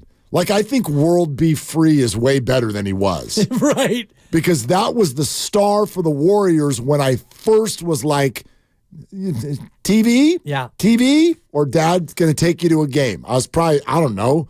I don't even know what years. I was probably 6 years old. Exactly. Maybe not even. But that was the Warriors' best player. And his name was World Be Free, for God's sakes. Took me an hour to even understand what the hell my dad was trying to tell me. What do you mean his name is World Be Free? Used to be Lloyd. Yeah, his name's Lloyd, but he goes by World Be Free. And I'm like, and that's his name? They're like, yeah, that's his name. Really? Well, kind of. What? Let's get popcorn. Anyway, that's how it went. And so, like, he's sort of elevated in my mind. I get it now. Yeah. But that's a big part of it. Like, I just think that the sweet spot NBA fan now, as you're moving into parenthood or grandparenthood or whatever, when you're 35, 45, 55, 65, that's who introduced you to greatness in many ways. Right. So you can't beat that. You can't. And that's what makes the Shaq comments more powerful to me, because, you know, Shaq's not a kid. Multi-generational perspective. And he looks at this guy, Steph Curry, and says, this guy is one of the dudes. We all need to recognize it. Pretty cool. Yeah. Warrior Wednesday, brought to you by Friedman's Appliance, trusted name since 1922. Visit friedmansappliance.com today. Some of you want to weigh in on this. We'll go to the calls next. Dave in Pleasanton, you'll be first up. 888-957-9570, and we're marching towards Kerr, 45 minutes away on Willard and Dibs. Visit Friedman's Appliance in Pleasant Hill to see the full selection of Bosch appliances. From refrigerators with their trademark Farm Fresh system that extends food freshness so you can make less trips to the grocery store, or dishwashers with precision wash technology that helps to clean, sanitize, and dry dishes and eliminate up to 99.9% of bacteria. You can see all of the Bosch appliances displayed beautifully in live working vignettes at Friedman's Appliance in Pleasant Hill or at friedmansappliance.com. Does your heart long to wander? To discover the deep secrets of coral reefs? Explore the wonders of the California coast and island hop from the Galapagos to Madagascar. Feed your wild heart. Travel the world. Right here in San Francisco at the California Academy of Sciences. Get tickets at calacademy.org. 'Tis the season for science with falling snow, festive fun, and more. Right now, during the Jeep Wrap-Up the Year sales event, well-qualified current FCA lessees get a low-mileage lease on the 2023 Jeep Grand Cherokee Laredo 4x2 for $299 a month for 39 months with $4,229 due at signing. Tax, title, license extra. No security deposit required. Call 1-888-925-JEEP for details. Requires dealer contribution and lease through Cressel Capital. Current vehicle must be registered at least 30 days prior to lease. Extra charge for miles over 32,500. Not all lessees will qualify. Residency restrictions apply. Take delivery by 1/2. Jeep is a registered trademark. My little brother's friends have been camped out at our place for 2 days straight. 3. It's because of the Xfinity 10G network. Internet that can handle a house full of screens at once, with basically no interruptions. and it's only getting faster. When I was their age, internet like this was a pipe dream. You sound like my grandpa. Please go home. The next generation 10G network only from Xfinity. The future starts now. Now through March 21st, new customers can get 1.2 gigabit internet on the Xfinity 10G network for just $25 a month for 2 years with no annual contract and Wi-Fi equipment included when you add Xfinity Mobile with unlimited data at regular rates. Go to Xfinity.com/10G, call 1-800-XFINITY, or visit a store today. Requires paperless bill and auto-pay with stored bank account. Restrictions apply. Taxes and fees extra. Xfinity Mobile requires Xfinity Internet. After promo, regular rates apply to internet service and Wi-Fi equipment. Actual speeds vary. 'Twas almost the holidays, and all over the state, not a creature was stirring, except for, well, Nate. He was panicked in need of a really good gift. Nate's a procrastinator, if you catch my drift. So off he dashed to the closest store, and there found holiday scratchers galore. Now Nate won't get a lump of coal, unless he burns the holiday casserole. Yes, scratchers from the California Lottery are great, especially for Mr. Procrastinate. So when it's time to get your gift shopping out of the way, try scratchers. A little play can make your day. Please play responsibly. Must be 18 years or older to purchase player claim. Hi, welcome to IKEA and our winter sale. Hi, we've got hundreds of offers with up to 70% savings across the store. Wait, did you say 70%? Yes. My kids love playing dress up. Can you help us get organized? Ooh, yeah. Check out our offers on dressers and storage. Ooh, what about bath towels? Yep. Comforters, pillowcases? Yes and yes. I think I need a bigger cart. Visit IKEA-USA.com/winter sale for details. Offer valid dates may vary. U.S. only while supplies last. Selection may vary by store and online. See store and IKEA-USA.com/winter sale for complete terms. Restrictions apply. Attention taxpayers. If you or your business owe the IRS back taxes, the IRS has greenlighted billions of dollars in tax relief to those facing financial hardship and is now accessible through Tax Help USA. If you have a delinquent tax problem and possibly facing wage garnishment, liens, levies, audits, or already in a payment plan, you may now qualify for significant relief. For this free information, call 800-948-9401. 800-948-9401. That's 800-948-9401. Prescriptions require an online consultation with a healthcare provider who will determine if appropriate. Restrictions apply. See website for details and important safety information. Subscription required. Price varies based on product and subscription plan. Hey guys, did you know there's a generic form of Viagra that works just...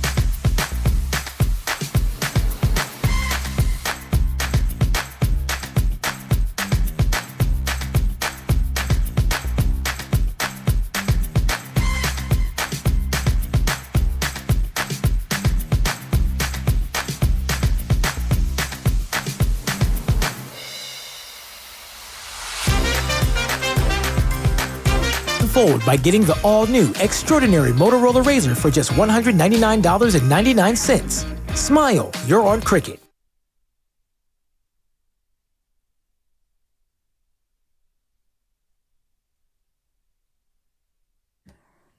Now, back to Willard and Dibs on 95.7 The Game. It just hit me, brother. Our 2023 experience together? Yeah. Got just over an hour and a half left. Well, the acquaintance be forgot.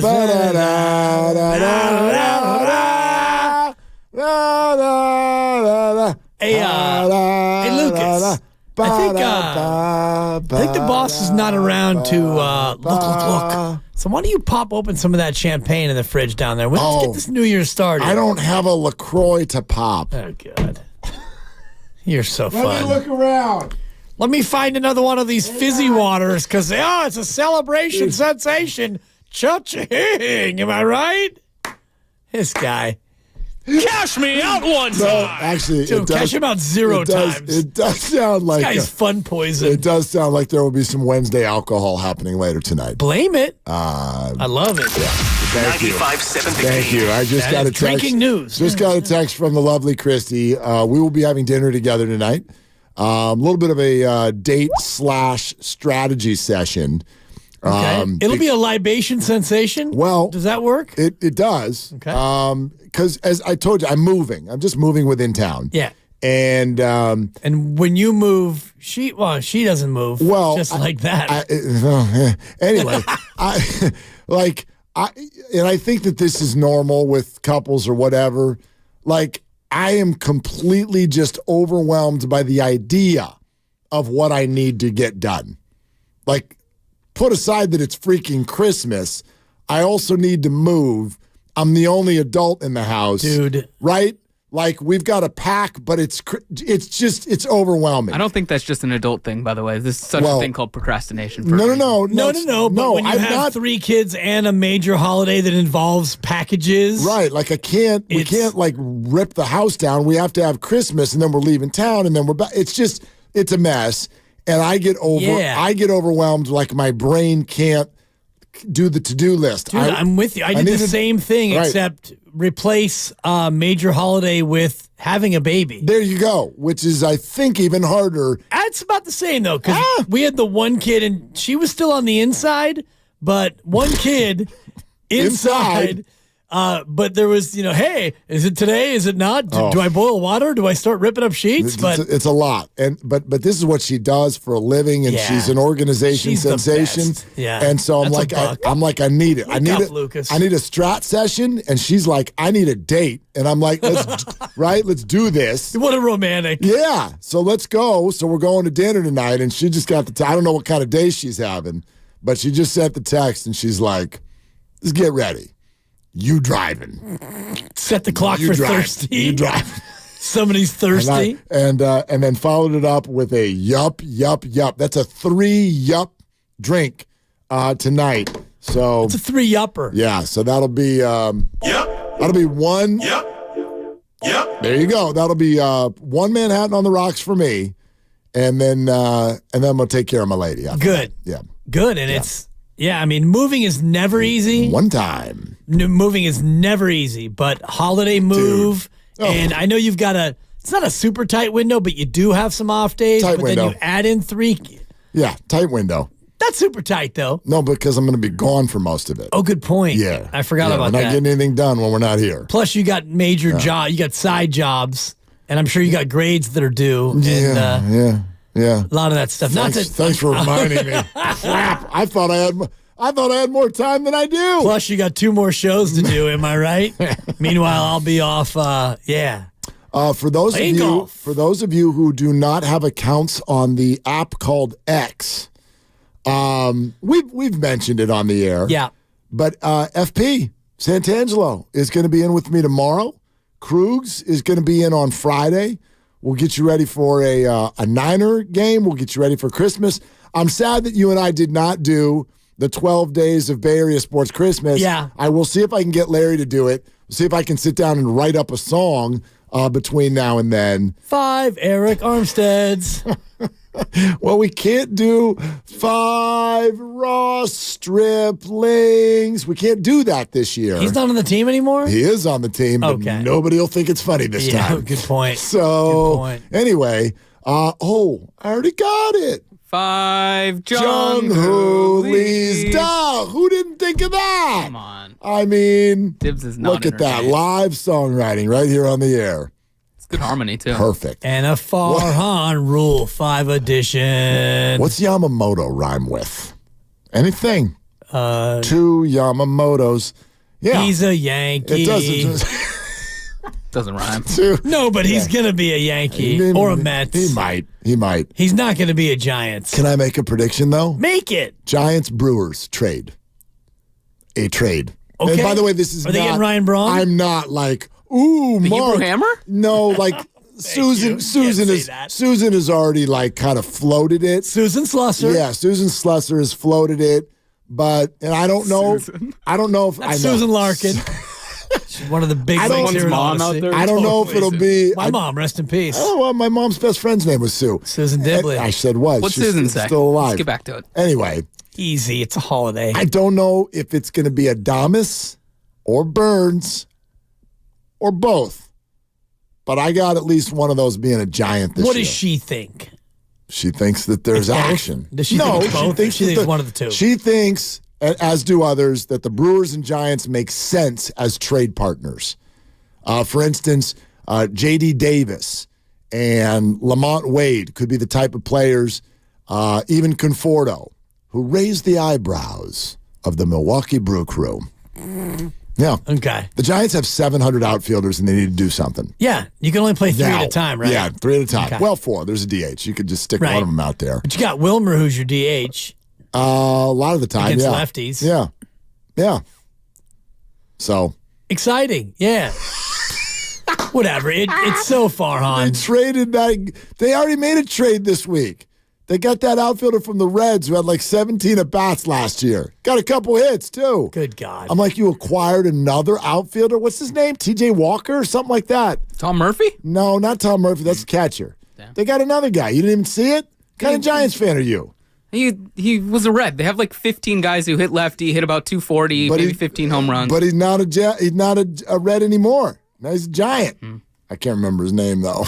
Isn't that just so indicative of where we are with the Giants fan base? Even you, TJ Hopkins, a diehard fan. TJ Hopkins. You know they made a trade, but you can't really put your finger on exactly what it was. Well, it was for a PTBL. What player?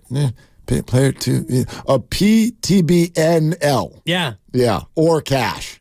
TJ Hopkins. Cash considerations. That guy gets traded a lot. I'm looking at the wire right now, and so far in December, they signed Dalton Jeffries.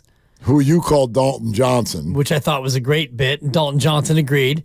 They signed Jackson Reitz to a minor league contract. Mm-hmm. They signed Jung-Ho Lee. They signed free agent right-hand pitcher Blaine Enlow. They claimed Devin Sweet off of waivers from the A's, and they traded TJ Hopkins. They got TJ Hopkins. Yeah, so. he hit 171 last year. Wow. 7 hits and 41 at-bats. Nobody like us. No home runs. Oh, my God. Yeah. No, there's gonna be trades. Trades are fun. There already were. No, like actual trades. With actual people like we've heard of? major league roster trades. Yeah, for sure. Joey Bart is gone, right? Joey Bart's going to get traded. Right, but who wants Joey Bart? I don't know. Like, that's a piece. No one's going to make it the centerpiece. Right. But it's a piece. Like, good catcher. Well. No, you got to, he's a guy quick on this. He's a catcher. Right, but the point is, it's almost kind of like Trey Lance. Trey Lance goes to the Cowboys, and he goes for a 4th-round pick. So he used to be the number 3 pick in the draft, and one franchise's fan base goes, we're going to judge you based on being the number 3 pick in the draft. Well, the Dallas Cowboys franchise is going to judge him based on we gave up a 4th-round pick in the future for you. So your future and the perspective people give you adjusts through time. Would somebody want Joey Bart based on good defensive catcher who can pop a handful of home runs for you and hit 230? Yeah, that actually has value in major leagues. You wish he hit 230. Whatever. He's not going to be the number 2 pick in the draft to whoever acquires him next. Right. So, yes, Joey Bart is likely, I hate this word, a bust. Okay? Why do you hate the word? Because it's just so final. It's such finality, and it's so... Is Trey Lance a bust? Yeah. Well, not yet. Yes, he is. The team that drafted him 3rd overall got his bubkiss out of him. Is James Wiseman a bust? Yes. But he's a rotational player for an NBA team. Not really. He plays a ton now. He's not in the rotation, and they're not an NBA team. He is in the rotation. He plays every night now. Because their center's out. Yeah, because there are guys hurt. Does he not play basketball? Doc Rarely. Handia? Okay. He plays all the time. So are you going to now say Trace Jackson Davis is a consistent rotational player for the Warriors? Well, I mean, as long as Draymond has anger issues. Maybe. Steve Kerr at 5. Steve Kerr in a half He'll hour. answer the question. Anyway, you get what I'm saying. I totally get what you're saying. He's a bust for the team that drafted him for sure. And is he an overall bust? highly likely. Right. Number 2 pick in the draft. He's not going to ever live up to that. None of those 3 guys will. They're not going to live up to that. Bart, Lance, and Wiseman. Yeah. Who has the best career of the 3? Oh, Bart. You think he will end up having... I thought you meant already, to this point. Already it's close between he and Wiseman. Okay. Okay. Joey Bart hit 11 home runs 1 year. Mm-hmm. His home run totals 0-0-11-0. James Wiseman lost out on a backup gig to Marvin Bagley Jr. in Detroit. Marvin Bagley Jr. is legit. Legit what? He's a legit backup big for the worst team in the association. Thank you. You're welcome. Yeah, but who ends up with the best career? Oh, for crying out loud. That's the real question. It's still probably Wiseman. Yeah. It's still probably Wiseman just because he still has the best path to a consistent gig. Right, being a 7'1" like big. Joey Bart, is he ever going to be someone's starting catcher? And if he is, what's he going to do with that? Is Trey Lance, is he ever going to be anyone's starting QB? Ever going to be anyone's starting QB? Doubt it. But in basketball, you can not be a starter and still have an effect on the team. And so can James Wiseman be a 20 minutes a night for somebody at 7 feet? Yeah, probably. He's shooting 72% from the floor. Out of bed, James. He doesn't miss. Let's get it going. He misses less often than Jake Moody. He misses a lot of games. Doesn't miss a lot of shots. He's played 17 games now. That's good for him. Averaging 7 and 4. Huge. Stock up. Trending. Anyway. Whatever. What were we talking about? We're talking about Joey Bart getting dealt. No, we weren't. I was just giving you a quick prediction that the trade winds are blowing. Yeah. It's exciting. Yeah. You were talking about FP in tomorrow. Yeah, I was talking about Kruger the fact on that Friday. You and I have an hour and a half left in 2023 as a partnership, and then that's it. I hope I can make it. I don't know. Luckily, Steve's coming in to do some of the talking. I love Steve. Yeah. I'm looking forward to that interview. And, Me too. I'm also looking forward to the fact that we should get a more joyful Steve Kerr. Not that he's ever a bad interview, but coming off of 3 straight wins now. Yeah, this is probably the most excited he's ever been about Willard and Dibbs. That's for sure. And I'm interested to see which one of us, you or me, uses the D word first. Ooh. Because I won't mention it if you don't mention it. Or does he mention it first? The D word? Yeah. Dynasty. Draymond. Oh, I thought you meant defense. Well, no, we could talk about defense. Defense wins championships. They locked him down last night. What'd they give up? $126? Why would we bring up Dynasty? Why? That was what Lucas said. Oh, why would you? What word did you use? Draymond. Oh, I'll bring it up. What's the question, though?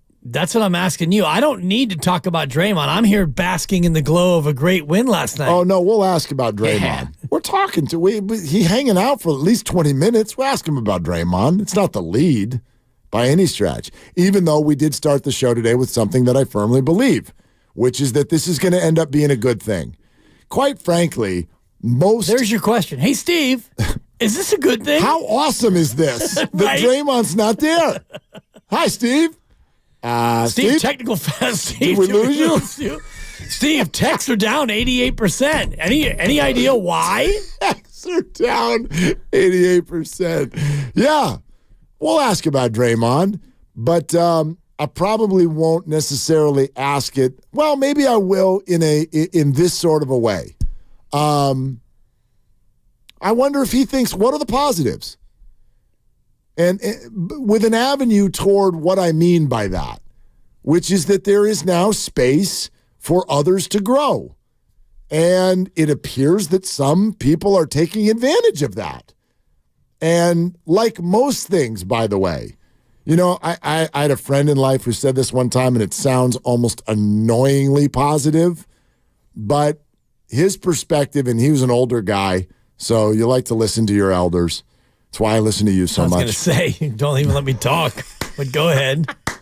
Flaw in that argument. Anyway. Talk to me. Listen to the elders. And he goes, look, the bottom line is it's going to be okay. It doesn't matter what you're talking about. It's going to be okay. Or you're dead. Like, if you're dead, by the way, we'll find out when we get there. Maybe that's okay, too. I don't know. For some people, that might be, right, relieving pain. Yeah. Or it might be time or just whatever. But the perspective is it's all a perspective. Like, it's always going to be okay. Yeah. And if you sort of like put that into each individual situation separately, you sort of can understand what he's getting at. And the Draymond thing, I do think we will, in short order, get to a spot where this is good for everybody involved. I mean, think about all the things that might well be true. It creates space for TJD and Jonathan Kuminga, right? It sounded like you and Steiny were sort of insinuating this earlier. It gives everybody a break from Draymond. Yep. Okay? Yep. It gives Draymond a break. It gives Draymond the perspective of, I know you've been unapologetic about this all career long, but my man, we're done with that now. It's time to not be unapologetic. You can't do this anymore, or you don't get to play in the NBA. Maybe that's a good thing. So when he comes back, he's got no choice but to stop whacking people and getting kicked out of games. I can think, especially, and if the Warriors win games while this is happening, how could it not be a great thing? Yeah, that's the part that I'm fascinated by, to see what his reaction is, and we won't fully know this until he comes back, and if he changes the way he goes about things. If the team goes out and they win, 9 of 14 while he's out, or maybe they go 11-6 while he's out, and he comes back in, and you've got TJD playing more, and Kuminga, who really has blossomed, and he's feeling himself, and everything now feels different. The team is winning, and Draymond comes back in. You got to kind of catch the stride of the team that you are now rejoining while you're out. It can't go back to the way things were. He's got to assimilate to the new vibe and the new flow and the new winning culture. And I know that he'll do that. I wonder if he'll be able to do it permanently, or if it will be, something that he has to kind of learn and grow into. That'll always be the question, right? I mean, he could behave differently for a year. And I think us Warrior fans have been around it for a long time. A year from now would be like, any minute, this could go the other way. And if it is a true addiction or mirrors that in some way, you know this, we all know this, that doesn't ever go away. No. Right? You could be, I'm like, 4 years I haven't had a drink. Well, but dude, you got to do it again tomorrow. You got to do it again tomorrow, and it might be hard. So it's very hard. Yeah, I don't know what level of this is addiction, mental health, or just a guy who's a live wire who's not accountable. I don't know what it is on that list, but it's something that he's not allowed to do anymore. I think that it is the way Ryan Clark at ESPN described it, and I have the exact same affliction, and it's competitive impulse control, where you get into a competitive situation and you go in with a plan and you don't want to react in a certain way, but you find yourself facing adversity, whether it's internal or external, and you start to feel triggered or set off for whatever reason, and then you start to lose control. That impulse control starts to get away. And with Draymond Green, a lot of times it starts with the officials, and you get into that agitation back and forth, or maybe it's a conflict with an opponent, or at times it's been with a teammate, and you could see Draymond. And you mentioned this before, and maybe this is something we can ask Steve down the road in terms of, what can they do when you see it coming? Because a lot of times you can see it coming. And even in myself, and I have the same affliction, I can see it coming. And there are times when I'm able to step back and go, all right, you're getting mad. And for me, golf is a lot of times where it manifests, and I'm able to step back and say, sometimes I can step back and say, it's a game. This is your recreation. Enjoy the free time, the fresh air, and it's great to be here. And, you're not that good anyway, so why are you getting so mad? And other times, such as this past weekend, it starts to spiral. Oh, it didn't go well? It didn't go great. No, Didn't play well. Lost my cool a couple times. Oh, and shoot. It happens. Yeah, and it happens. At the end of the day, you're driving home and it's like, oh, man, it happened again. And all I can do, all Draymond can do is to, next time out, try to be better. You can't go back. Draymond can't unpunch Jordan. He can't unstop Sabonis. He can't unslap smack Yusuf Nurkic. He can't unpop LeBron in the balls. He can't unbody slam Michael Beasley. These things happen. All you can do is going forward, try to avoid the things that set you off. And when you do get set off, try not to react that way. Yeah, it's an ongoing battle, though. No doubt, and we've talked about this. It's very rare that somebody has struggles in life, and when you're ready to be better, there's a crowd full of people trying to get you to be worse. Like imagine if when you were playing golf, you had an entire gallery of people trying to get you to react. Well, my brother was there. Okay, so you did have that then. Well, and it's funny because, and I'm not blaming Mikey 2.0, but when I play golf with either one of my brothers, it brings me back to my childhood where they would set me off on purpose. I'm the youngest of four, and that's the way it went. So now when I'm with them and, I get into those moments and I'm around my brothers, it's not them setting me off. It's me allowing them and their presence to set me off. So for Draymond,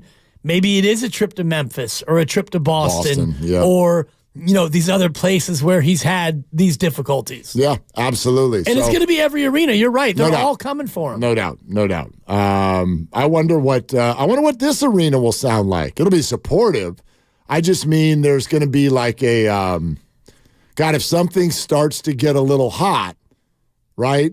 What does a Warrior crowd sound like if he starts barking at a ref? It's like ref, you're right. Ref, you're right. I mean, is it an eye roll? Is it a grab of the Adam's apple? Is it a collective groan? Yeah, like it's not the same as any other player going over there to talk to a ref where the crowd will immediately get up and start to try to get in the ear of the ref and support their player. This one will hit different. It'll completely hit different. So anyway, 888-957-9570. We'll take your calls on anything Warrior related. Trace Jackson Davis, a bit of an arrival. I think there was a pivotal moment a few weeks ago that I'd like to point out, and we'll ask Steve about that as well because Steve Kerr is going to be on the show in 20 minutes. Make sure you are with us for that. Also, if you haven't already, make sure that you subscribe to Willard and Dibbs free Odyssey app or wherever you find your podcast. While you're there, you can check out all the other shows in their podcast and their interviews, like Slater, Anthony Slate. Nice. On the Morning Roast earlier today. And by the way, he had something to say about Jordan Poole that we should get to here coming up. We're presented by Fremont Bank, full service banking, no compromises, and by Xfinity 10G network made for streaming live sports. This is Willard and Dibbs. Do you believe in Santa Claus?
Jackson Davis with the reject. What a block. A vertical spacer, a shot blocking presence, and a big, strong, physical big man who is incredibly athletic. Trace Jr., very athletic. That is his new nickname, correct? It's only know one Trace in my life. That's Trace Thompson, MLB player, father to Roman. I have indeed. Clay announced it right when we got in the locker room, so I think I'm Trace Jr. now. Now, back to Willard and Dibbs on 95.7 The Game. Tell you what, I've thought about this a couple of times. The Warriors in modern times have not really gotten a lot of compliments for what they do in the draft. They got Jordan Poole pick 28, and whatever you think about Jordan, whatever I think about Jordan, the guy worked his way to a $120-something million contract and scored a lot of points in a year where the Warriors won a championship. So that's something. That's certainly something. But outside of that, from Wiseman to even some of the other names that have come through, look, jury's still out. Kuminga Moody, I think right now is a time where those picks start to look pretty good. And you think about that, and then the contributions that they're getting right out of the gate from Brandon Podziemski and Trace Jackson Davis, and a philosophical approach to the draft where they decided we're a veteran squad. We want college players with experience. It's usually the opposite of what you want in the lottery, that's for sure, the first round. But that's what they went out and got, and that's what they're getting. They're getting people who are ready to contribute right away. And it looks like they kind of might, it's still a might, but they might have nailed it considering where they were, where their picks were. Right. Well, they nailed it to the extent that they needed guys who could come in and play. And this is not to go out of my way to rat-a-tat-tat Ryan Rollins and Patrick Baldwin Jr., but they were not players who were drafted and were deemed ready to play.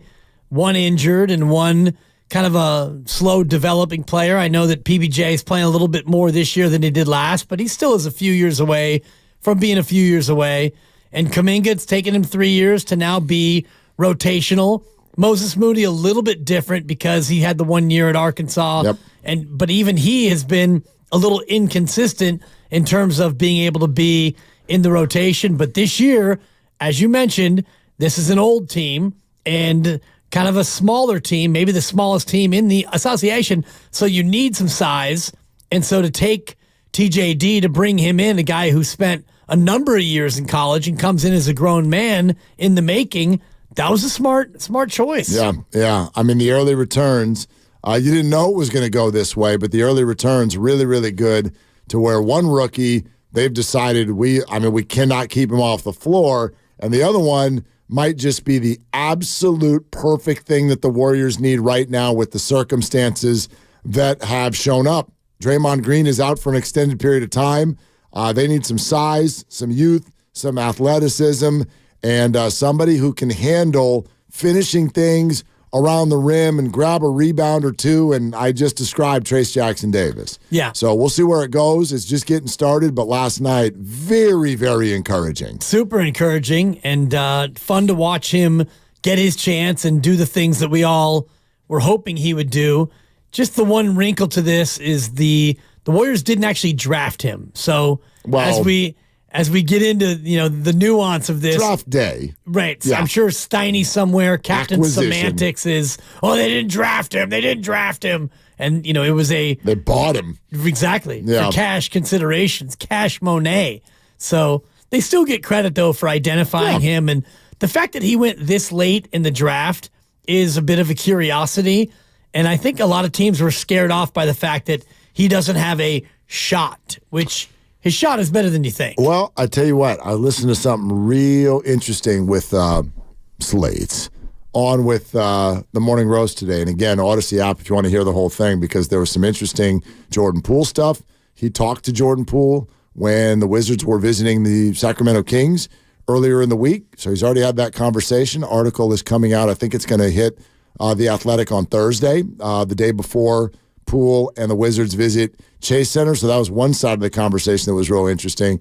Trayce Jackson-Davis part was real interesting too, in that he pointed out that, look, once he becomes a second rounder, once he doesn't go in the first rounder, now in a way, you have a little bit of say, because as the story goes, teams started calling with, hey, we're thinking about you here.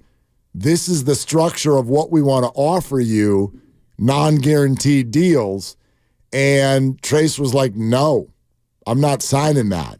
And so he started getting passed on. And I don't know why a bigger deal hasn't been made out of this story. But as Slater pointed out, Trayce Jackson-Davis's agent is Mike Dunleavy Jr.'s brother. Oh. Well, that's interesting. Yeah, it is. And the agent's job in a moment like this is to find opportunity, find the right spot. We're not going to get a guaranteed deal, a first-round deal where it's automatic. What's the right spot? And that means what's the contract you're offering and what's the opportunity to play. And so I think there were conversations that took place with regard to how that could or should look, and boom, he's a Warrior. And it absolutely looks like a perfect fit on both sides. Right, and if that's the situation you wanted, a stable environment and a place where you could play and a place where you could come in and, make a little bit of scratch, and he's only making 1.1 this year. Yeah, but it's guaranteed, and if I'm a second-round pick in the NBA, that sounds wonderful. It's pretty good. A gig and a seven-figure salary. I know that in the NBA it's not much, but you're coming out of college, okay, you're going to guarantee me seven figures? Give me a pen. Steph Curry's making 51.9. Yes, and that's Steph. Yeah, I know. And I'm not saying that he is Steph or that it should be. MVP of the NFL is making less. Yeah, he's making less than Trace Jackson Davis, assuming it is Brock Purdy. Yeah. I mean, 1.119. Those two could go out to like an Olive Garden and, hey, Brock, you mind if we split this? Seriously? No problem, Trace, let's go Dutch. $2 million between the two of them. That's right. Yeah.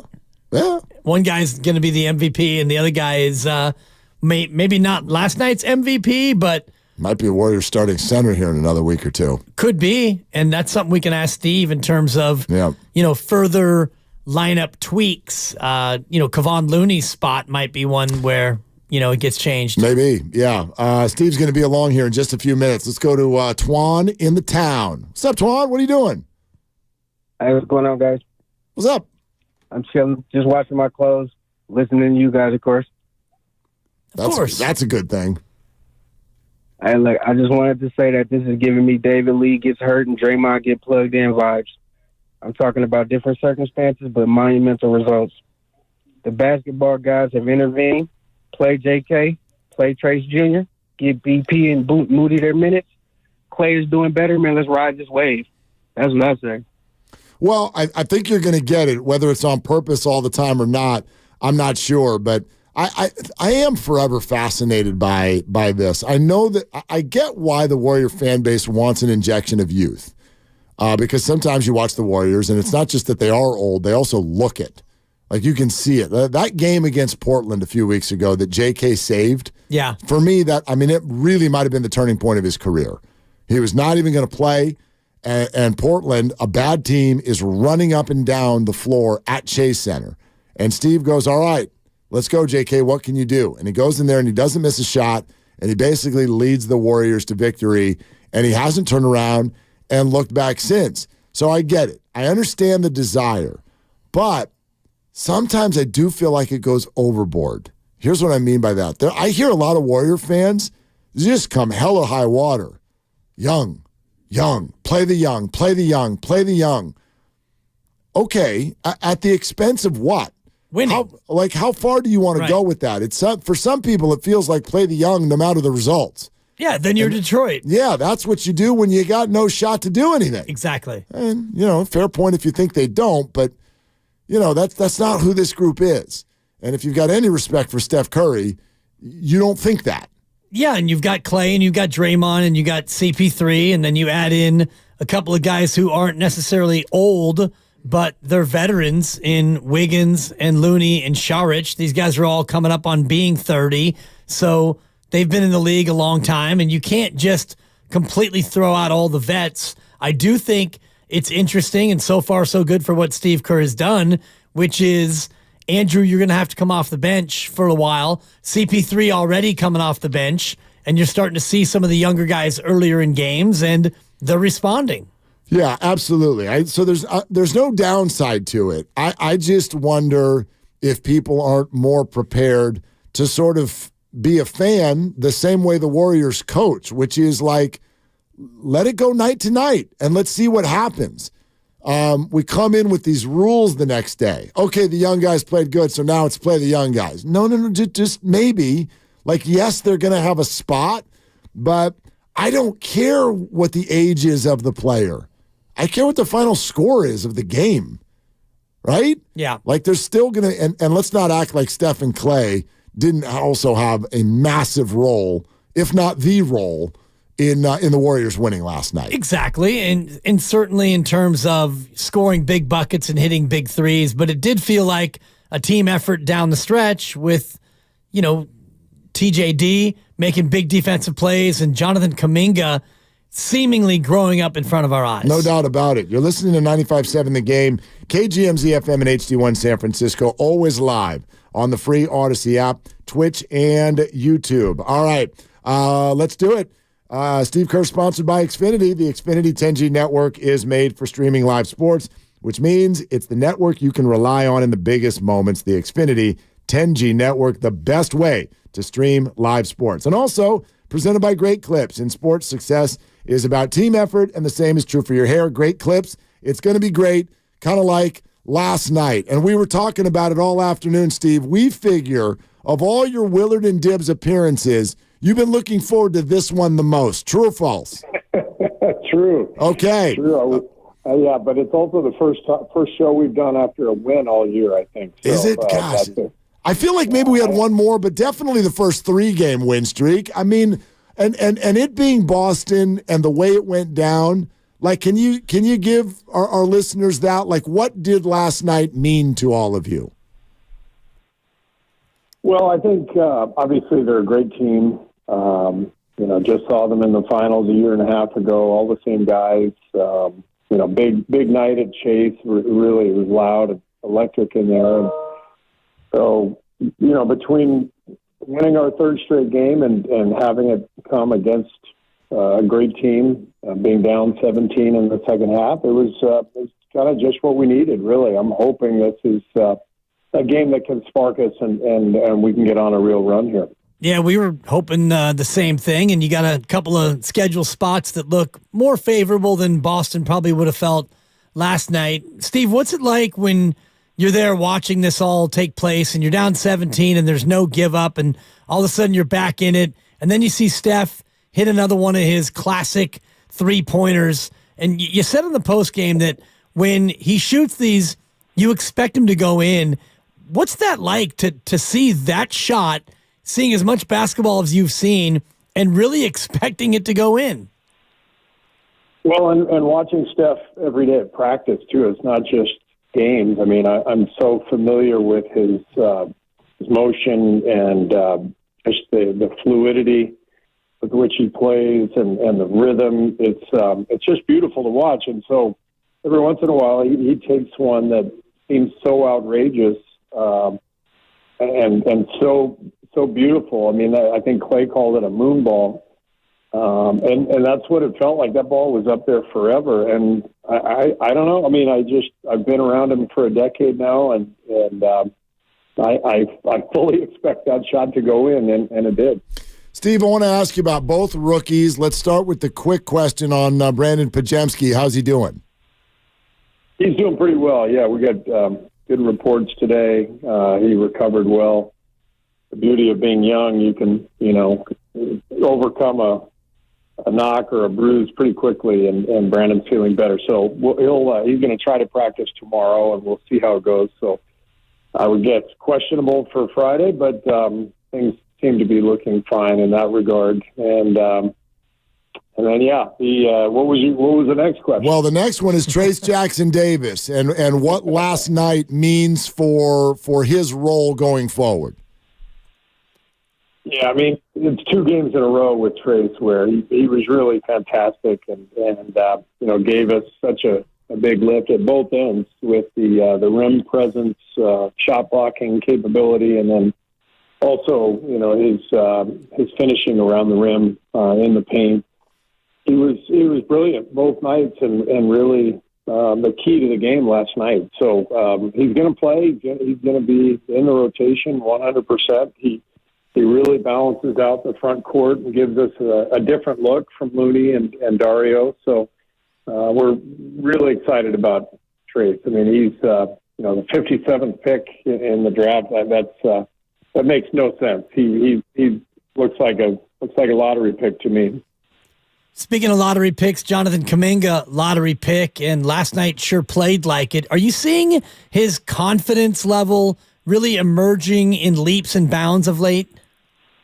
Yeah, it's really fun to watch, JK. I thought last night was one of his best games. I mean, I don't know if it was the best, but definitely one of them because of the details that he was tending to. I mean, he made a couple of quick extra passes to Steph and Clay when maybe he could have shot it, but he recognized that two of the best shooters on earth are next to him, so throw it to those guys, the rebounding, the running the floor, attacking the rim, blocking shots, going after challenging shots. And then, really the whole reason we drafted him is for nights like that, where when you're playing the best teams in the league, there's going to be Jason Tatum, Jaylen Brown. There's going to be these monster wings who you have to be able to match up with. And I thought JK did a great job defending and just playing the game last night. Warriors coach Steve Kerr with us here, as he is every week. Willard and Dibs, 95.7 The Game. Coach, I want to ask you this in a silver lining sort of a way. We know that you guys support Draymond and would love to have Draymond Green back as soon as possible. But because his absence is potentially creating some avenues for others to get more minutes, is there a silver lining? Could there end up being some hidden positives? I think there's always silver lining in cases like these, where somebody's out. I mean, I look back at the year we had worst record in the NBA. We had all those injuries, right? Steph and Clay out for the year. Departures with Kevin Durant, Sean Livingston. Finished with the worst record in the league, but you know what happened? The guys developed. Jordan Poole was thrown into the deep end, and we had a group of young players who were forced to play and had to deal with a year of adversity and learning about the NBA. And we filled up the cup. We were so exhausted from whatever it was, 5 straight trips to the finals, and our guys were wiped out. And that year, we were able to get motivated and get our energy back, and we won the championship a year and a half later. So there's always a silver lining to this stuff, and as much as we miss Draymond and want him back, it's going to open up playing time and opportunities for other people. Without going into too many specifics, how's it going for Draymond here in these early days of him doing what he needs to do to get back on the court? Yeah, I mean, I haven't really seen him. Everything is. This is not, as we talked about, as I've talked about. This is not a sprained ankle where he's in the training room every day. This is a suspension and absence, and he's taking some time. We're giving him space, and we'll obviously be in touch with him. But right now there's no update. I mean, I don't have anything to add to that.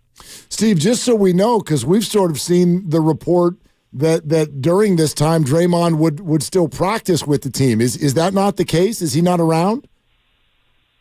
Not to this point. I think he's he will be in. He'll be keeping himself in shape and working with our training staff, and but in the early part of this, he's getting away. We're giving him space, and as I said, this is a much bigger issue than tending to an injury.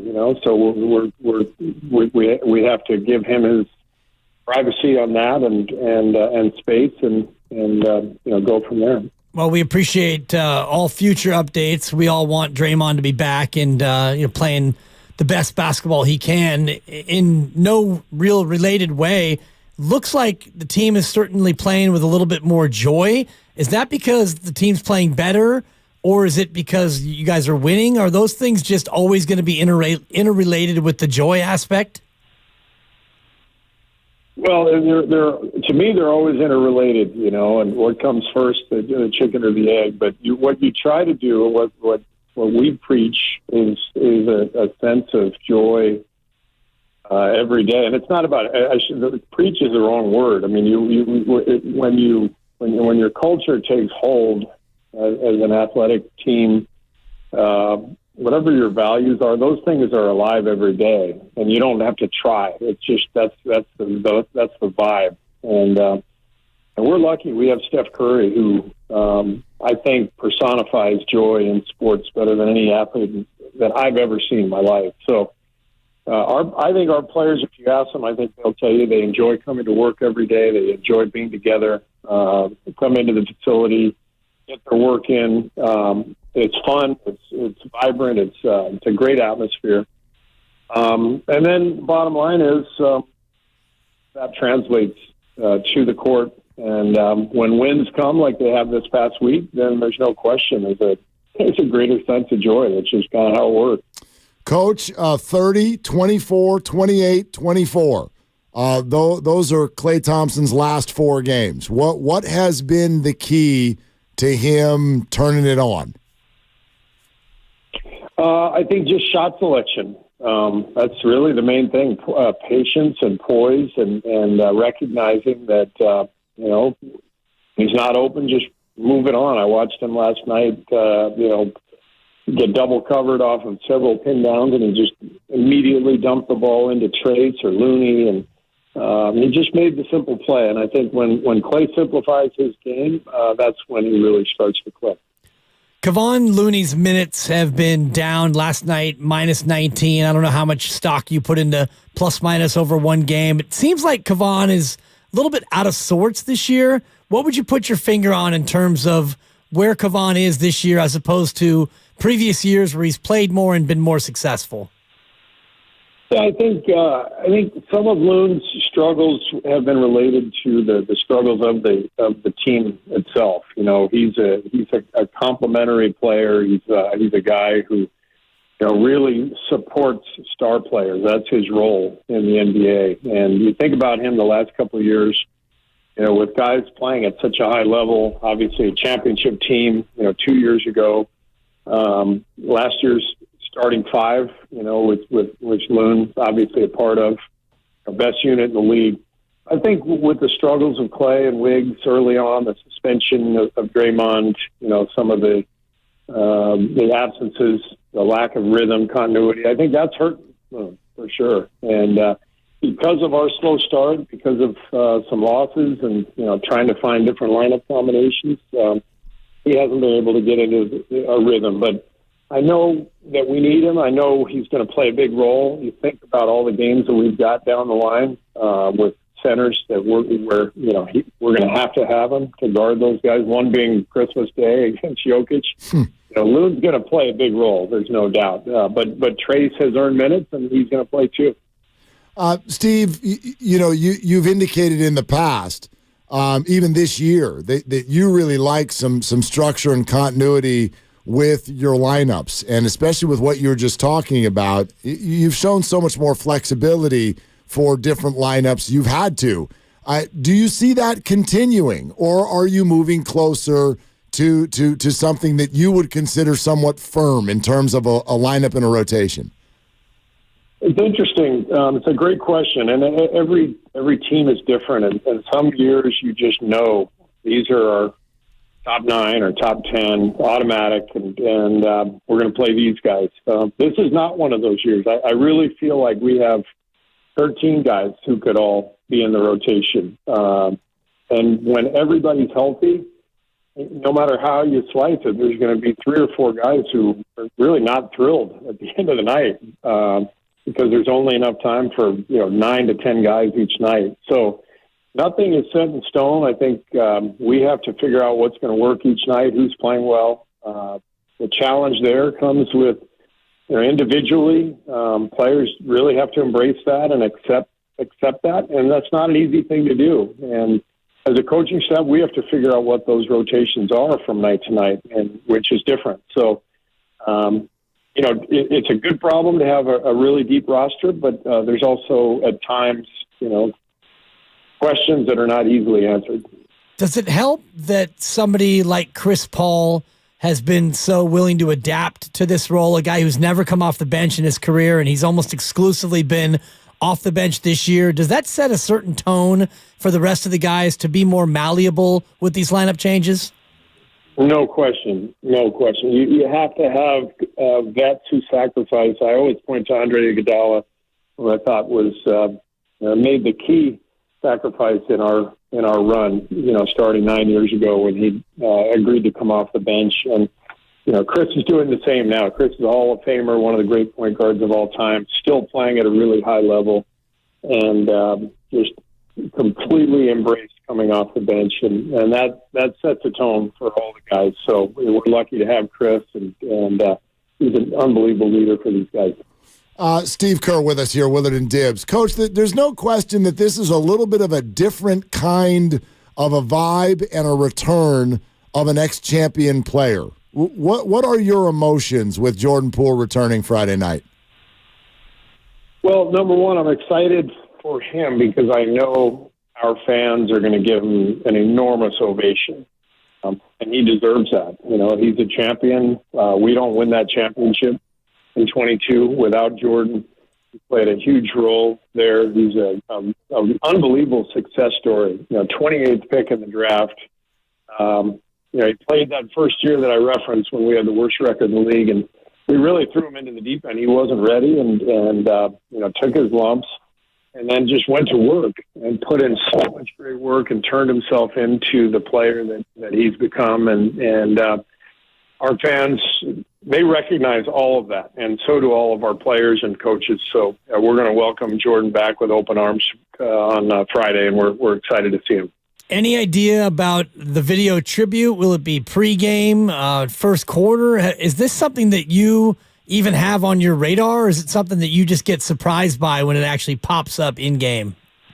No, I always know when these things are happening, and Raymond Ritter does an incredible job of communicating, between the marketing department and the team, and for different events or people coming in.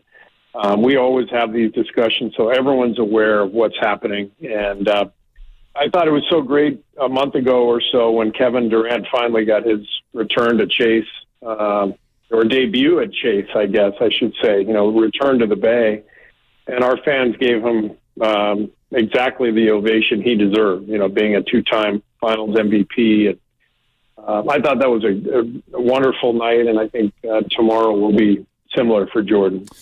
Coach, kind of getting back to the games that have recently been played, sort of noticed, I'm recalling a conversation that we had with you last year where you talked about the analytics of each player and how they do with other players on the floor at the same time.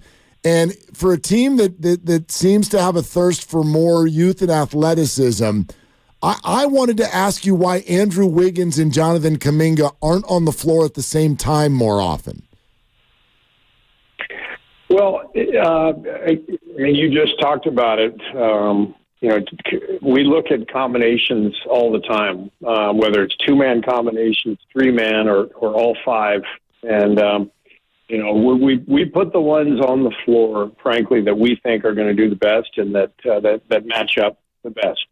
And I think those two guys have very similar skill sets. And I know it's probably a thought like let's get our two most athletic guys with the length and all that. Let's get them on the floor together. We really look at who complements each other in these lineups, and we go with the lineups that we feel are suited to help each other, and that's always our focus. Does that speak to why Brandon Podziemski is playing more than maybe people would have anticipated? Is it because he plays so well with others? It's because of all of the positive things Brandon does. He's good in any lineup. He can handle the ball in a half-court set. He can finish the play in transition. He can knock down the three. He's an excellent passer. He can guard multiple positions. He's going to take charges. He's going to box out every single time. Guys like that just make any lineup better. So I'll throw Brandon out there with anybody, and that's one of the reasons he's such a valuable player for us. Steve, did you hear Shaq last night say that it's time to start asking if Steph Curry is the best player of all time? Did say that again? Did what happen? So Shaq on TNT after the game sort of asked it as a question, but after watching what he did last night, said, "Is it time to start including Steph Curry in the debate for the greatest player of all time?" Love that. I think the argument that maybe isn't even an argument is the most skilled player of all time. And there's all kinds of different ways of looking at who's the best and all that, who's the most talented. You can factor in size and length and athleticism and scoring inside, scoring whatever. I just look at Steph as the most skilled basketball player I've ever seen. There's never been anybody in terms of the shooting and ball handling ability and ability to shoot from the distances that he shoots from, and the finishing in the lane, the rhythm, the fluidity. I've never seen anybody as skilled with the ball as Steph Curry. Do you think that this conversation, Steve, comes down to a generational debate. You know, guys your age and my age, and Mark's a shade younger than you and I, but does it come down to players that you saw growing up that you're always going to have somewhat of a bias toward? Yeah, I think that's part of it. I mean, I never watched Jerry West or Oscar Robertson play, and so I can't really, compare them to Michael Jordan. I mean, I didn't really see them. I've seen highlights, but that's different. And then, like I said, all of these conversations, there's so much context involved. I still think Michael Jordan's the greatest player of all time, and I am a little biased, but the reason I think that is just because I watched it up close. I watched how much better he was than every other player in the entire NBA, and I watched the fact that he had an answer for anything and everything that people threw at him, and I still think he's the biggest killer in crunch time that I've ever seen. So that doesn't mean he's as skilled as Steph Curry, and that doesn't mean Steph Curry, can't be compared to Michael. It's just they're just different, and I think all players are different, and that's why when you get into these conversations, it's really, really hard to actually come up with anything that's finite. Steve, we won't talk to you till after the holiday. You guys play on this holiday every year now. What is that like for you and the guys? I love it if it's a home game, and I can't stand it if it's a road game. It's as simple as that. It's great to be at home with your family on Christmas morning, and then you got a game that afternoon or that evening. It feels like just part of the day, and it feels great. But when you're on the road, you're gone. You're gone from your family. You need Christmas Eve. Even worse, I think Boston is. They're on this road trip. They play the Lakers Christmas Day. So they're gone, from their families this entire week. So that's brutal. For us, this Denver game, not too bad because we fly there and fly back Christmas night. So it's not ideal, but it's not the worst case scenario either. Yeah, I was going to say, why don't you just fly in right before? You got a veteran squad. You don't need just fly in and play and then get out of there. That's basically what we're doing. We're gonna go in Christmas Eve, literally in the evening and get there, play the game, and get back. And what do you do about the Joker when you get there without Draymond Green, the one guy who's been so good at stopping him? Do you put Chris Paul on him? Because Chris Paul said yesterday he's used to guarding guys bigger than him, Steve. Well, he took Jason Tatum last night and did a great job on him. We know that from playing against Chris. He's so strong. He used to guard Kevin Durant at times when Kevin was here. He'd get underneath him and use his strength and savvy and yeah, good idea. Maybe we'll have Chris guard Jokic. Perfect. I like it. Coach, we'll let you run, but a lot of our listeners, I know they're all thinking the same thing. Yep.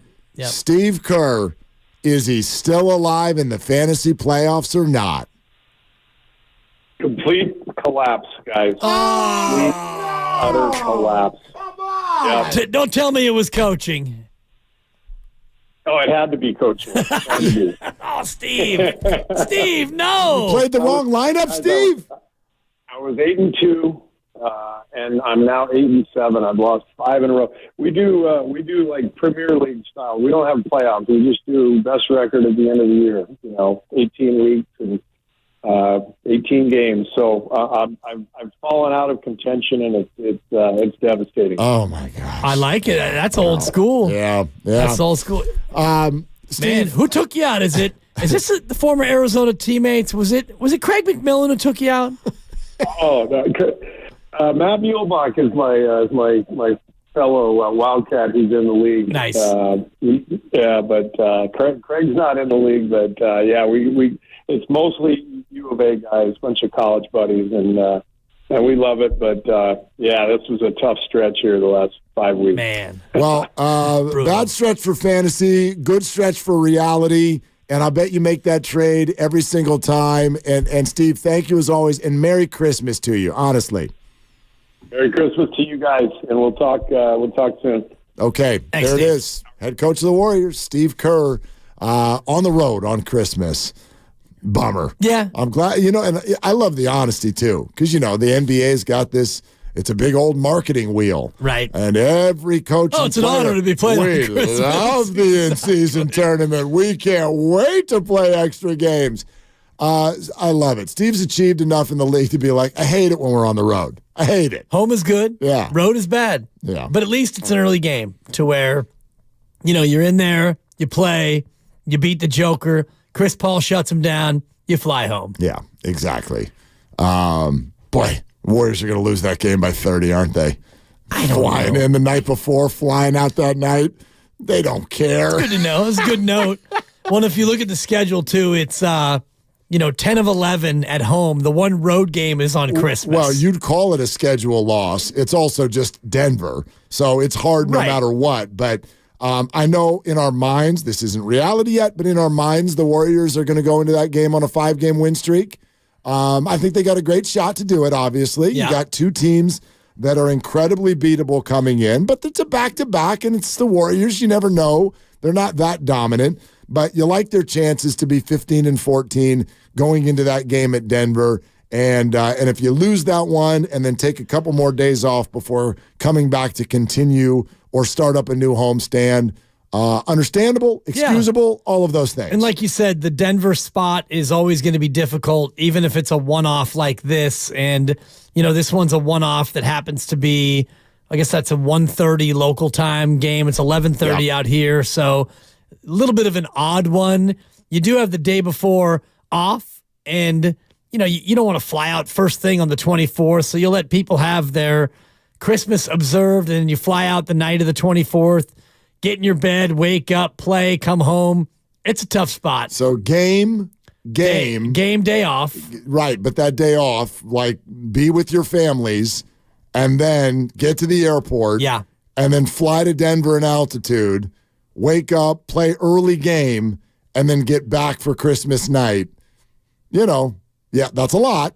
I mean, the way the NBA works, that's a lot. That's a lot on the body. Right. But on the back end of it, you're right. You do have 2 days off. Well, and you got 7 straight at home. So you know that you don't have to go anywhere until January 12th when you start a road trip. And that might be about the time that you get Draymond back. Although, based on Steve's answer, the fact that, they're not even really talking to Draymond. Draymond's not at practice. It feels like this might be longer than the 3-week report that we heard earlier this week. If I offered you 19 and 18 at the end of the homestand, you taking it?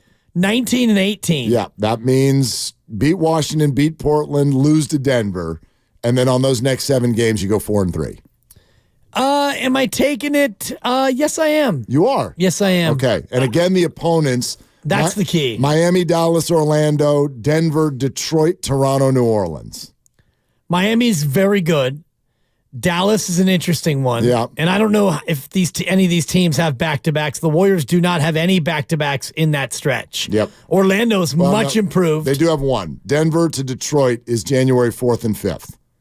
Okay, my fault. Yeah, You're right. Thank you for that. One back-to-back, yeah. Well, I guess I was overlooking Detroit, and I was already skipping ahead to Toronto. That's true. Orlando's tough. They're the kind of team that will give the Warriors trouble. They're young, and they're athletic. Yep. Detroit, that absolutely should be a win, and Toronto's not very good either. So I see 2 or 3 games that they should win. Not that they will, but I like that if you come out of that, Yeah. I mean, 7-game homestand to say 4-3, that's not great. You can look. We look at this and go, well, Miami's a good team, Dallas is a good team, Orlando's a good team. Well, we're sitting here thinking, or at least acting like the Warriors are a good team. Yeah. And they're going to be the home team in all these games. So they're not going to go 7-0 during that stretch. I think 4-3 is very, very realistic. And who knows, maybe it's better than that. Maybe they get to 20 wins by then. If they do, somewhere in that neighborhood is when we would, in theory, be thinking about Draymond's return. And again, Mike Dunleavy, it's also right around when he said that's when we'll reevaluate what we're going to do going forward based on our record. So I think that this is not just a fun conversation. I think it's an important one. The record at the end of that homestand, which will be 37 games in, you're approaching the halfway mark, and you should be maybe getting back to full strength. And Yeah. I think there's definitely something mental, even if it's only one game over 500, about being over 500. Yeah, I think just being in the mix is the most important thing, and not completely falling off the cliff like Steve Kerr's fantasy football team, losers of 5 straight, and I kind of like that. No playoffs, just you play 18 weeks, and let's see who the leader is at the end of it. Let's just call it good, None of these cockamamie playoffs. Well, I tell you what I don't like about that. What I don't like about that is, as Steve is saying, here he is with 2 weeks to go, and he's already been eliminated. Yeah. Like, once you're out, that's it. One of my favorite leagues I was in years ago was regular season and playoffs like most leagues, but every week, top scorer got $10 and the bottom scorer had to pay 10. Okay. So no matter what, you were in it for something. Yeah. So, if you happen to have a bad team, you didn't want to be on the hook for an extra 10 at the tail end of the season. And if your team was out of it like Steve's, you could still win that $10 by having the best week. So it gave you a little something to play for. A little something, yeah. We have one where the top scorer gets a little an extra cookie or two. A little taste, yeah. Yeah, a little something. But anyway, yeah. Listen, since most of my teams were the 5 and 6 seed, I need these playoffs, okay? Right. I need these. I'd be done. My plucky little 7 and 7, 95-7 the game team here would be done by now if it weren't for the playoffs. True. So. And are you still alive in all 4 or 3? We lost one. In your friend league. Sayonara, your childhood friend league. Yeah, to the high school boys. The high school buddies. The high school boys will be moving on without me. So, but Family league. Final 4 and 3. Cockamamie 2-quarterback league. Yep. And then this and league. And the 95-7 the game league. Yeah. Love it. So that's good. Yeah.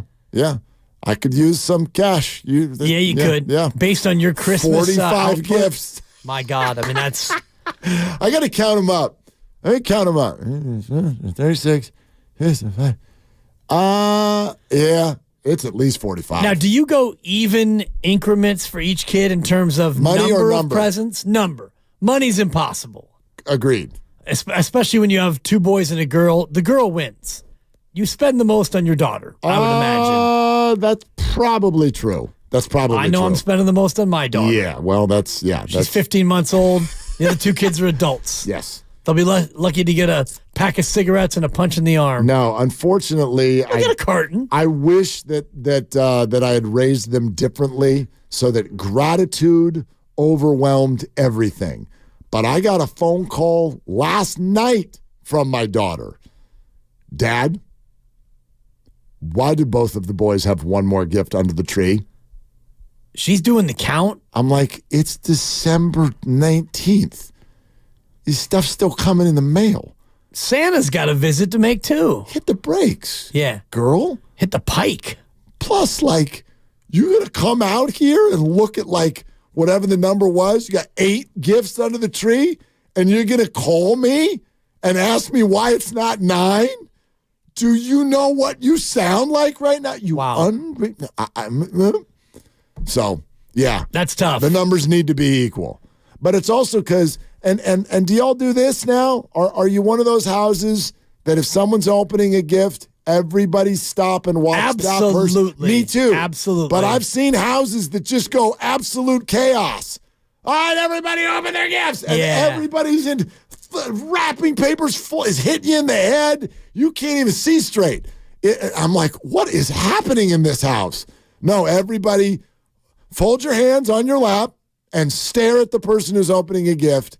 And act like you care when they pull something out. Exactly. Yeah. And you go one at a time. Let's go. And I always was the one to distribute the presents. And so you go under the tree, and it's a distribution situation. Oh, you almost. That's $5. Pulled out just in time. I get out just in time. You know what we call that? We call that a San Jose Jazz fan. Because he does that. San Jose, I see you. You do it on the YouTube feed all the time. He's a good dude. It has to end with Asian. It has to end. It can't just be any T-I-O-N word. You can't situation. It's no, it's got to be Asian. You can't just use it anytime I-O-N ends in a word. Sorry. Onward we go. It's a little education sensation. That works. That works. That's what you just did. That works. So I would be the one to distribute. Thank you, the presents. And so each kid, you give one to the ex, and then if there's an in-law or a cousin, boom, boom, boom. Then we go around again. Here's one This one's from Grandma. This one's from Santa. Whatever. And, you got to milk this thing too, Mark, because, you spend all this time shopping and buying and wrapping. I don't want it over in 10 minutes. You got to milk that thing. No doubt. No doubt. I'm like, with the amount of work that went into this, this thing's going to be over in 4 minutes? Yeah. Absurd. Hey, what'd you make? This got me. What'd you make of the fact that Draymond's not with the team? That was not what I thought was going on. It just, in my mind, it pushed the timeline out a little bit. You think so? I'm not that surprised by it. It just made me think that he's not going to be coming back as soon as we think. Yeah, I mean, I really took note of that. And listen, they don't have to. They shouldn't tell us what's going on. And I appreciate Steve's honesty, because there had definitely been conversation about the fact that Draymond Green cannot be at games, cannot be in the building for the games, but he can still be around the team, and he can practice with the team. And in fact, Steve and others directly told us a week or more ago when this first started that was seen as a positive, so that Draymond could have his support system around him. And the feeling was very different now in saying that he has not seen him much recently, and that there has not been a whole lot of contact, and that Draymond is taking time to himself. Now, that's fine. I don't think there's anything negative about that at all. I do find it interesting. And inevitably, it makes your mind start to dance around a little bit in terms of how Draymond is feeling and how he is processing and how he's reacting to what has happened. The fact that it sounds like he's choosing to go be alone right now. Right, and get his own personal house in order. I don't think there's anything wrong with that. I'm not saying that you think that, because I don't believe you do, but I was a little surprised that there hasn't been that sort of contact, let alone him being there at practice. It's now 8 days ago when they took on Phoenix, and they lost 119-116, and that incident happened, right? It was against Phoenix. Yes. When this happened, right? Nurkic. Yes, Phoenix, it was. Nurkic. Right. And so the next day, which was a week ago today, last Wednesday, the punishment came down. So it's been a week since he was giving an indefinite suspension. And so here we sit a week later, and he's taking time to work on himself. I think that's great. I agree. Or maybe I should say I don't even know whether or not to agree, but I don't process it as anything negative. Right. Just a little surprise. It's just different than what people, I think, thought was going to happen, and it's definitely different than what people thought was happening. Weren't you under the impression that he's been practicing with him all week? No. Not that you weren't? No. Not that he's been practicing with him. I thought that he had at least been around. Yeah. Yeah, I don't know about practicing, but I was getting the sense that he had been there and he had been around. Maybe he's getting some work in the weight room or whatever. I mean, you could certainly argue that he shouldn't practice with the team if he's going to be gone that long. They should be working on other rotations in practice that they're actually going to use. So that I get. But yeah, the idea that Steve is kind of like, there hasn't been a whole lot of contact of late is eyebrow raising. Definitely. Yeah. And, it all comes down to whatever Draymond thinks is the best for him to get better and to change his ways. And I don't want to say get better like he's got a problem, because we don't know if it's just anything other than him needing to take some time away and recalibrate. And if that's the situation, it'll be a recalibration sensation, Mark. That one worked. Appreciate it. That one worked. But the fact that he hasn't been around for a week is a little surprising, and it indicates to me that it's going to be more than the 3 weeks. And now I'm just guessing. Yeah, might be right. Brought to you by Lucky California. And we end Dan Dibley's 2023 next on Willard and Dibs.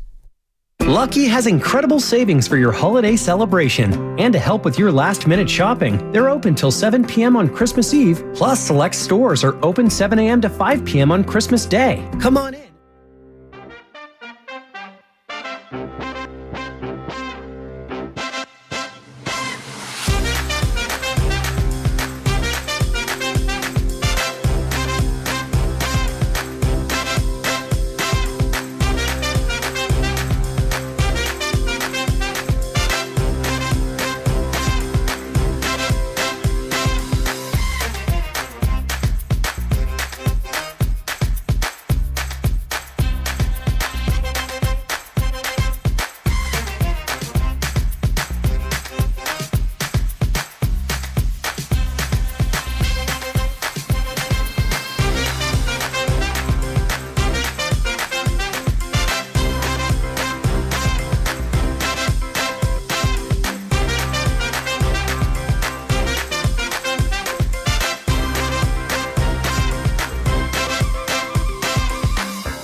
Now, back to Willard and Dibs on 95.7 The Game. So what do you want to say about 2023? What do I want to say? I want to say that it's been a great year for Willard and Dibs. I've really enjoyed this year doing radio with you. We've had a lot of success.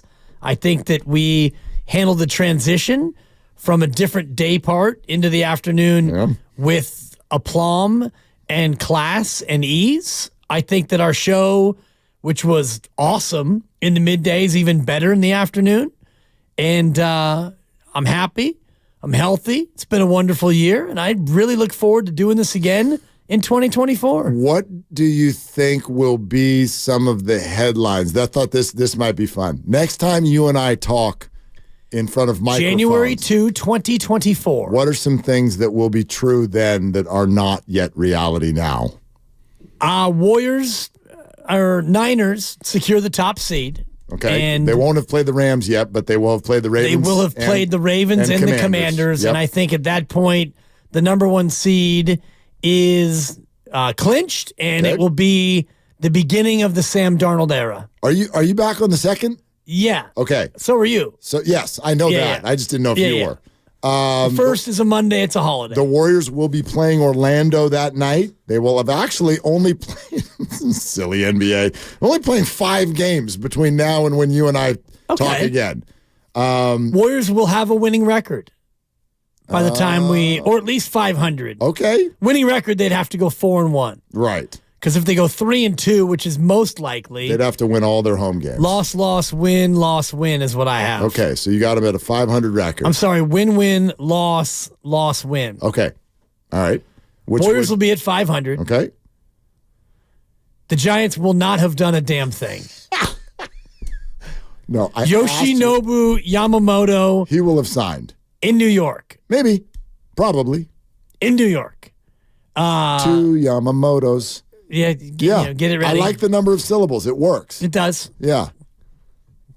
So that'll be where we are. Farhan Zaidi will have made 17 transactions between now and then, 15 of which will involve players we've never heard of. Oh, so you got two major transactions. Okay, yeah, good. And a Farhan Rule 5 fine. I do think last year's song, I think one of them was 7 Farhan small fines or something like that. Could be, yeah. Yeah, something. That was you and Kyle Madsen who put that together, which was great. Yep. And I look forward to it with you and Kruger. I don't know if it's going to happen.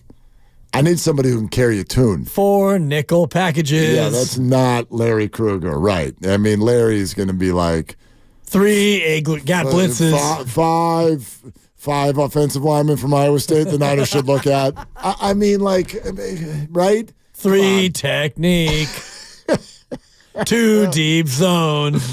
I think when we come back, and by the way, I want to mention it. I'm not done yet. I got 2 more in me. FP Santangelo tomorrow, Larry Kruger on Friday, and then I'm going to head for the hills, and we'll come back on January 2nd.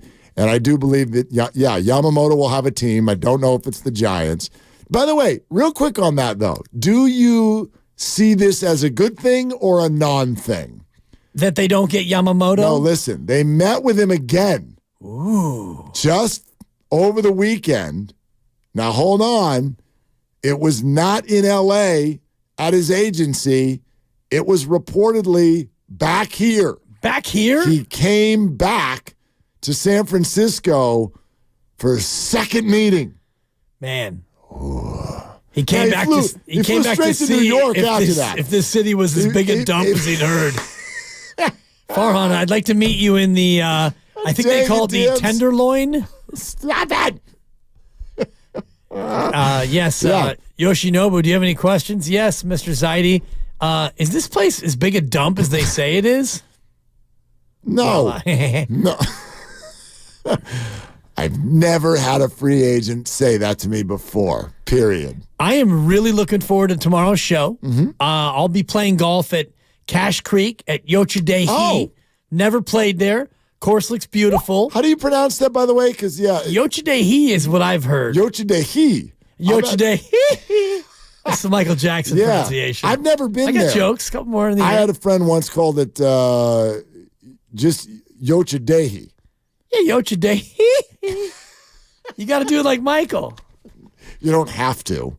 Well, You really I prefer don't. to. You do. Yeah. Yeah. Okay. So and you'll be out. You'll be out at the Yoch. That's no short drive. Yoch Nobu Yamamoto is how I pronounce it. Okay. I'm hoping to make some pars out there. I'm hoping to play well. Good luck. It's going to be wet conditions, Good but luck. I got about a 9:10 tee time, which means I'm done about 1:30. So I'll be in the car.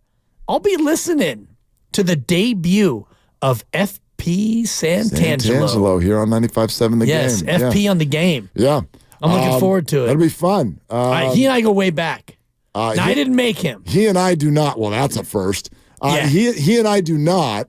We've talked, but we do not go way back. Do you know him at all? I mean, don't. He's been on the shows with me. Right. We've connected a little bit. No, we've not had lengthy conversations.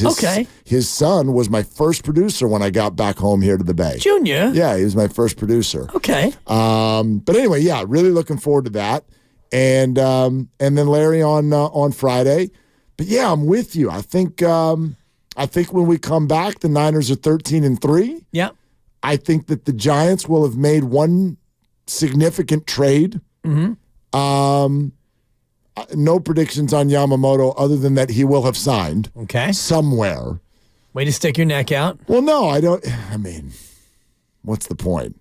I think he'll sign with come on. I mean, do you think the Giants are getting him? Probably not. Okay. Less than 50-50. Yeah. Yeah, probably not.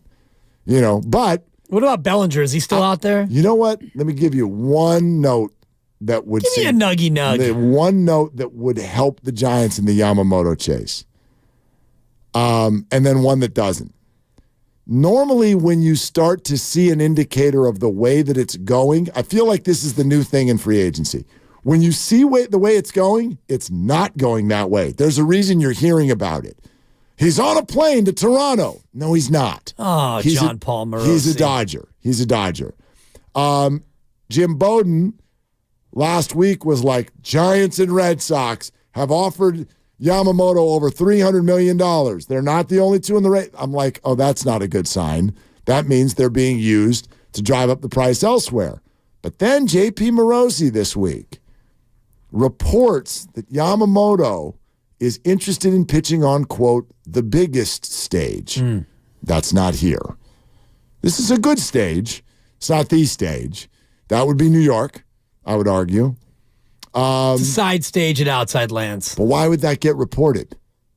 There's no win for the player or the agent at all to signal to people where the player is going before he goes there. There's none.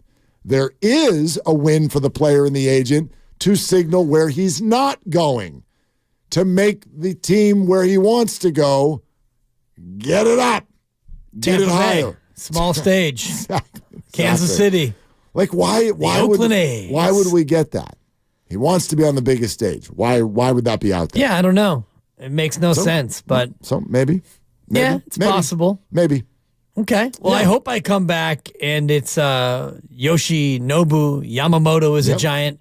That'd be great. And I'll go with you that the Warriors go 3-2 over the next 5, but we will also come back to some furthering of the Draymond Green conversation. Yeah. There'll be something that we know then that we don't know now in terms of how he's doing or a more specific timeline. Agree with that. I was talking to our boss, Matt Nahigian, earlier today about when I come back and when you come back and what are we going to talk about. If the Niners are the 1 seed, they're on a bye, and so it'll be 2 weeks with no Niner football.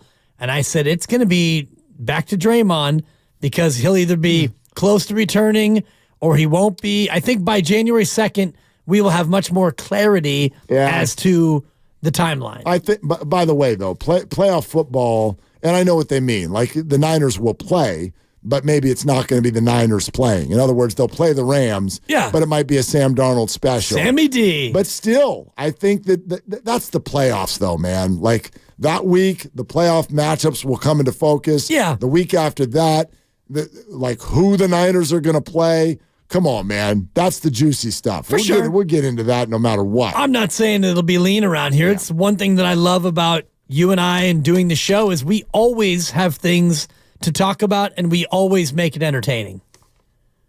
Happy New Year, brother. You too, brother. Merry Christmas. Merry Christmas. And all the rest of it. Yep. It'll be fun. Looking forward to the holidays with my baby girl and a little bit of R&R. And when we meet up January 2, we can just strap it on for another great year together. I can't wait. Happy holidays, Merry Christmas, Happy New Year to you and yours. Enjoy the hell out of every single second that you are away. I won't ask you if you want to do it tomorrow because you don't. You want to do it again next year? I'll get back to you. Okay. Honest? I'll be here with FP Santangelo tomorrow, but coming up next, guess what, everybody? You get treated to more Lucas. Here he comes with the best of the game. Bonus Lucas? Bonus Lucas. It's brought to you by Fremont Bank, full service banking, no compromises. Best of the game is next for Dibs for the final time here in 2023. And for Lucas, who's coming up next, I'm Mark. Shoot your shot. It's all you got. I'm Bob Burke, founder and chairman of Burke America Parts Group, a family of brands that includes RepairClinic.com, an appliance and HVAC parts solution company that's grown into an international brand. Before AmericanEagle.com, we partially launched a new technology platform developed by another firm. American Eagle helped take our technology to a whole new level with digital marketing, software development, and business insights into our key markets, appliances, HVAC, and outdoor power equipment, and did so both on time and on budget. AmericanEagle.com has the resources, experience, and talent needed to produce solutions. Our new technology platform, developed by AmericanEagle.com, has produced tremendous results with higher traffic, conversion, engagement, and online revenue. If you have any home repairs you need to take care of, check us out at RepairClinic.com. If you need a world-class website or technology project, then I would highly recommend AmericanEagle.com. Call AmericanEagle.com at 773-NETWORK. That's AmericanEagle.com, 773-NETWORK. The holiday season is a time of giving, and as always, Stevens Creek Subaru wants to give back.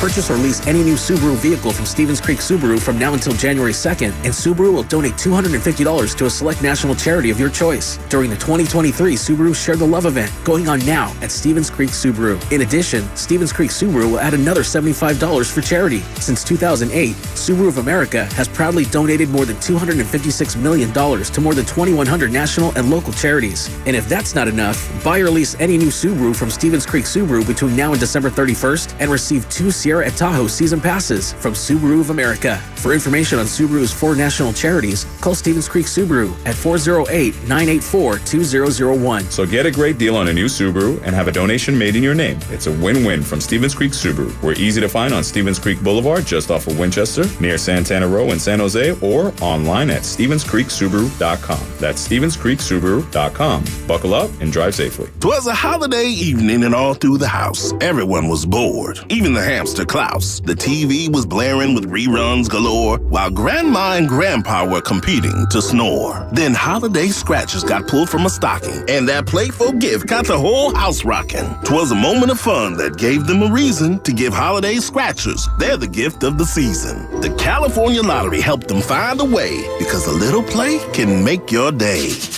Please play responsibly. Must be 18 years or older to purchase player claim. My little brother's friends have been camped out at our place for 2 days straight. 3. It's because of the Xfinity 10G network. Internet that can handle a house full of screens at once, with basically no interruptions. And it's only getting faster. When I was their age, internet like this was a pipe dream. You sound like my grandpa. Please go home. The next generation 10G network only from Xfinity. The future starts now. Now through March 21st, new customers can get 1.2 gigabit internet on the Xfinity 10G network for just $25 a month for 2 years with no annual contract and Wi-Fi equipment included when you add Xfinity Mobile with unlimited data at regular rates. Go to Xfinity.com/10G, call 1-800-XFINITY, or visit a store today. Requires paperless bill and auto-pay with stored bank account. Restrictions apply. Taxes and fees extra. Xfinity Mobile requires Xfinity Internet. After promo, regular rates apply to internet service and Wi-Fi equipment. Actual speeds vary. Hey everybody, Garth Brooks here. I wanted to invite you to check out the Garth channel over at TuneIn. It's the station where you can soak in all the Garth stuff, discover the stories behind the songs, and dive into the music that I'm absolutely in love with. And it's commercial free. All you have to do is head over to TuneIn.com or grab the TuneIn app from your app store. And the best part, I guarantee you'll never be able to guess what song is coming next, but you will know it's one of the greatest songs in history. And they play some of mine. It's the Garth channel, exclusively on TuneIn. Wendy's Peppermint Frosty and Frosty Cream Cold Brew make the perfect gift for anyone in your life. Especially for you. Yeah, this year you're sitting on your own lap and getting yourself what you want. Finally. And now every day this season, unlock 20% off your total when you get any small, medium, or large Frosty in the Wendy's app. So order something from your own wish list this year. Limited time only. Participating U.S. Wendy's with app offer and registration. Applies to menu items only. Taxes and fees excluded. Hey, did you know the Statue of Liberty is the largest holiday gift ever given? That's a big deal, just like those at the Hyundai Getaway Sales Event. Hey, did you know when the year ends, so do the deals? It's your journey. Own every mile at the Hyundai Getaway Sales Event. Get 0% APR for 60 months, plus 0 payments for 90 days, or $2,500 bonus cash on the Hyundai Tucson. Now, during the Hyundai Getaway Sales Event. Offer ends January 2nd. Call 562-314-4603 for details. You've heard the buzz about IT jobs in cybersecurity and AI, right? Why not prepare for a career in these fields and take advantage of the high demand? You could enjoy a more rewarding and recession-resistant lifestyle. Train in just a few short months at My Computer Career. No experience necessary. Already in IT? Skill up for positions employers need to fill. Go to mycomputercareer.edu and take the free career evaluation. That's mycomputercareer.edu. Financial aid is available for qualified students, including the GI Bill. Why choose a Sleep Number smart bed? Because no two people sleep the same. Only the Sleep Number smart bed lets you each choose your individual firmness and comfort, your Sleep Number setting. The Climate 360 smart bed is so smart it actively cools or warms up to 13 degrees on either side for your ideal sleep temperature. And now save 40% on the Sleep Number Special Edition Smart Bed. Ends Sunday. To learn more, go to sleepnumber.com. Sleep Number, the official sleep and wellness partner of the NFL. You're listening to 95.7 The Game, KGMZ FM at HD1 San Francisco. Always live on the free Odyssey app. Welcome to the best of the game. We're highlighting the best interviews, topics, and sounds of the day. Hey, everybody. On 95.7 The Game. That's right. Best of the game time. The best of what happened on 95.7 The Game all day today. Lucas Alexander in for Mark Grandy here once more today. Again, wishing my best well wishes to Mike Grandy. Hopefully he'll be back with you tomorrow or the day after. Either way, we have a lot to bring you. A big day on a Warriors Wednesday after a massive Warriors win last night. Warriors, of course, pull out that overtime win over the Celtics, 132-126. Steph with the night dagger in OT, the Trace Jackson Davis breakout game, Jonathan Kuminga coming into his own. So many fun storylines. The conversation was surrounding that Warrior win all day, and a couple really big interviews to bring you here in the best of the game. We're going to start it off with Steve Kerr, who was on Willard and Dibs. Of course, you know Steve Kerr, the head coach of the Golden State Warriors. He was on with Willard and Dibs about an hour ago. And without further ado, let's get right to that conversation. Here's Steve Kerr with Willard and Dibs earlier today. Steve Kerr, sponsored by Xfinity. The Xfinity 10G network is made for streaming live sports, which means it's the network you can rely on in the biggest moments. The Xfinity 10G network, the best way to stream live sports. And also presented by Great Clips. In sports, success is about team effort, and the same is true for your hair. Great Clips, it's going to be great, kind of like last night. And we were talking about it all afternoon, Steve. We figure of all your Willard and Dibs appearances, you've been looking forward to this one the most. True or false? True. Okay. True. Yeah, but it's also the first show we've done after a win all year, I think. So, is it? Gosh. I feel like maybe we had one more, but definitely the first 3-game win streak. I mean, and it being Boston and the way it went down, like, can you give our listeners that? Like, what did last night mean to all of you? Well, I think obviously they're a great team. just saw them in the finals a year and a half ago. All the same guys. Big night at Chase. Really, it was loud and electric in there. And so, between winning our third straight game and having it come against a great team, being down 17 in the second half, it was kind of just what we needed, really. I'm hoping this is a game that can spark us and we can get on a real run here. Yeah, we were hoping the same thing, and you got a couple of scheduled spots that look more favorable than Boston probably would have felt last night. Steve, what's it like when you're there watching this all take place and you're down 17 and there's no give up and all of a sudden you're back in it, and then you see Steph hit another one of his classic three-pointers, and you said in the postgame that when he shoots these, you expect him to go in. What's that like to see that shot, seeing as much basketball as you've seen, and really expecting it to go in? Well, and watching Steph every day at practice, too. It's not just games. I mean, I'm so familiar with his motion and just the fluidity with which he plays and the rhythm. It's just beautiful to watch. And so every once in a while, he takes one that seems so outrageous and so beautiful. I mean, I think Clay called it a moon ball. And that's what it felt like. That ball was up there forever. And I don't know. I mean, I've been around him for a decade now, and I fully expect that shot to go in, and it did. Steve, I want to ask you about both rookies. Let's start with the quick question on Brandon Podziemski. How's he doing? He's doing pretty well. Yeah, we got good reports today. He recovered well. The beauty of being young, you can, overcome a knock or a bruise pretty quickly, and Brandon's feeling better. So he's going to try to practice tomorrow, and we'll see how it goes. So I would guess questionable for Friday, but things seem to be looking fine in that regard. And then, what was the next question? Well, the next one is Trayce Jackson-Davis, and what last night means for his role going forward. Yeah, I mean, it's 2 games in a row with Trayce where he was really fantastic and gave us such a big lift at both ends with the rim presence, shot blocking capability, and then also, his finishing around the rim in the paint. He was brilliant both nights and really the key to the game last night. So he's going to play. He's going to be in the rotation 100%. He really balances out the front court and gives us a different look. Recognize that 2 of the best shooters on earth are next to him, so throw it to those guys. The rebounding, the running the floor, attacking the rim, blocking shots, going after challenging shots, and then really the whole reason we drafted him is for nights like that, where when you're playing the best teams in the league, there's going to be Jason Tatum, Jaylen Brown. There's going to be these monster wings who you have to be able to match up with. And I thought J.K. did a great job defending and just playing the game last night.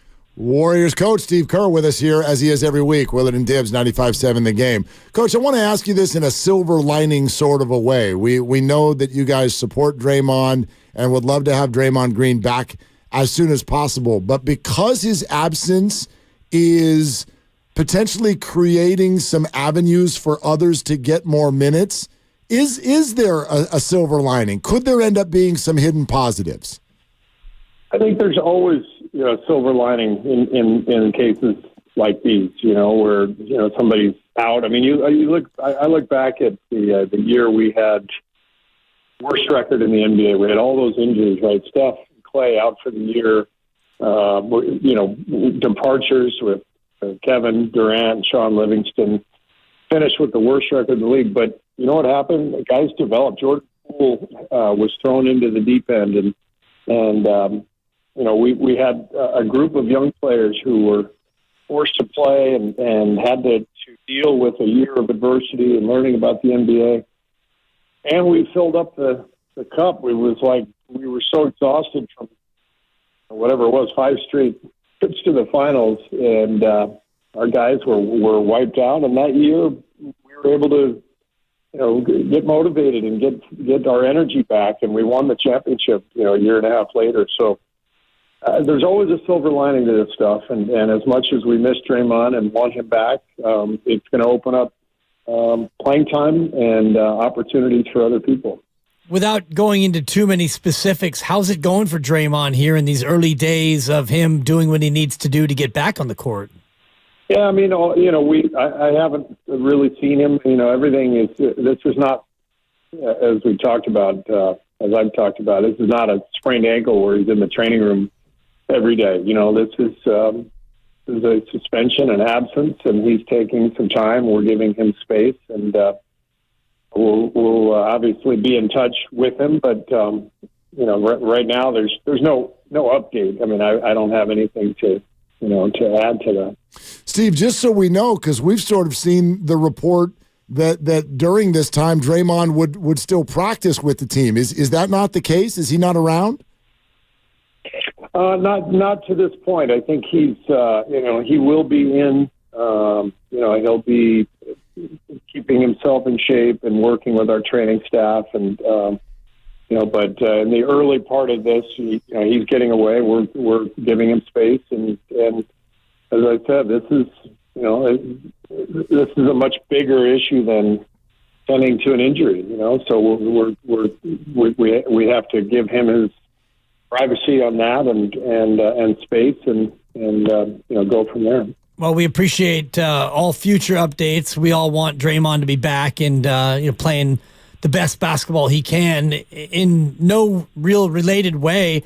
Looks like the team is certainly playing with a little bit more joy. Is that because the team's playing better, or is it because you guys are winning? Are those things just always going to be interrelated with the joy aspect?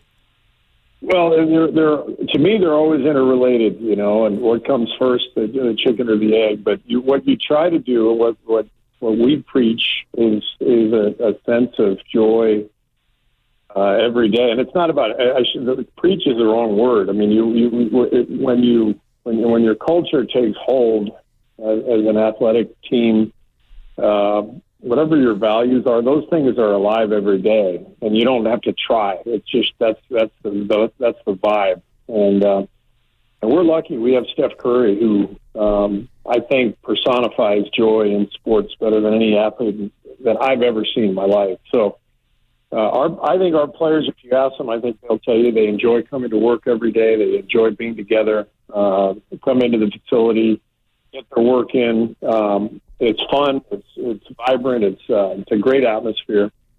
And then the bottom line is that translates to the court. And when wins come, like they have this past week, then there's no question there's a greater sense of joy. That's just kind of how it works. Coach, 30, 24, 28, 24. Those are Klay Thompson's last 4 games. What has been the key to him turning it on? I think just shot selection. That's really the main thing. Patience and poise and recognizing that, he's not open, just move it on. I watched him last night, get double covered off of several pin downs, and he just immediately dumped the ball into Trace or Looney, and he just made the simple play. And I think when Klay simplifies his game, that's when he really starts to click. Kevon Looney's minutes have been down last night, minus 19. I don't know how much stock you put into plus minus over one game. It seems like Kevon is a little bit out of sorts this year. What would you put your finger on in terms of where Kevon is this year as opposed to previous years where he's played more and been more successful?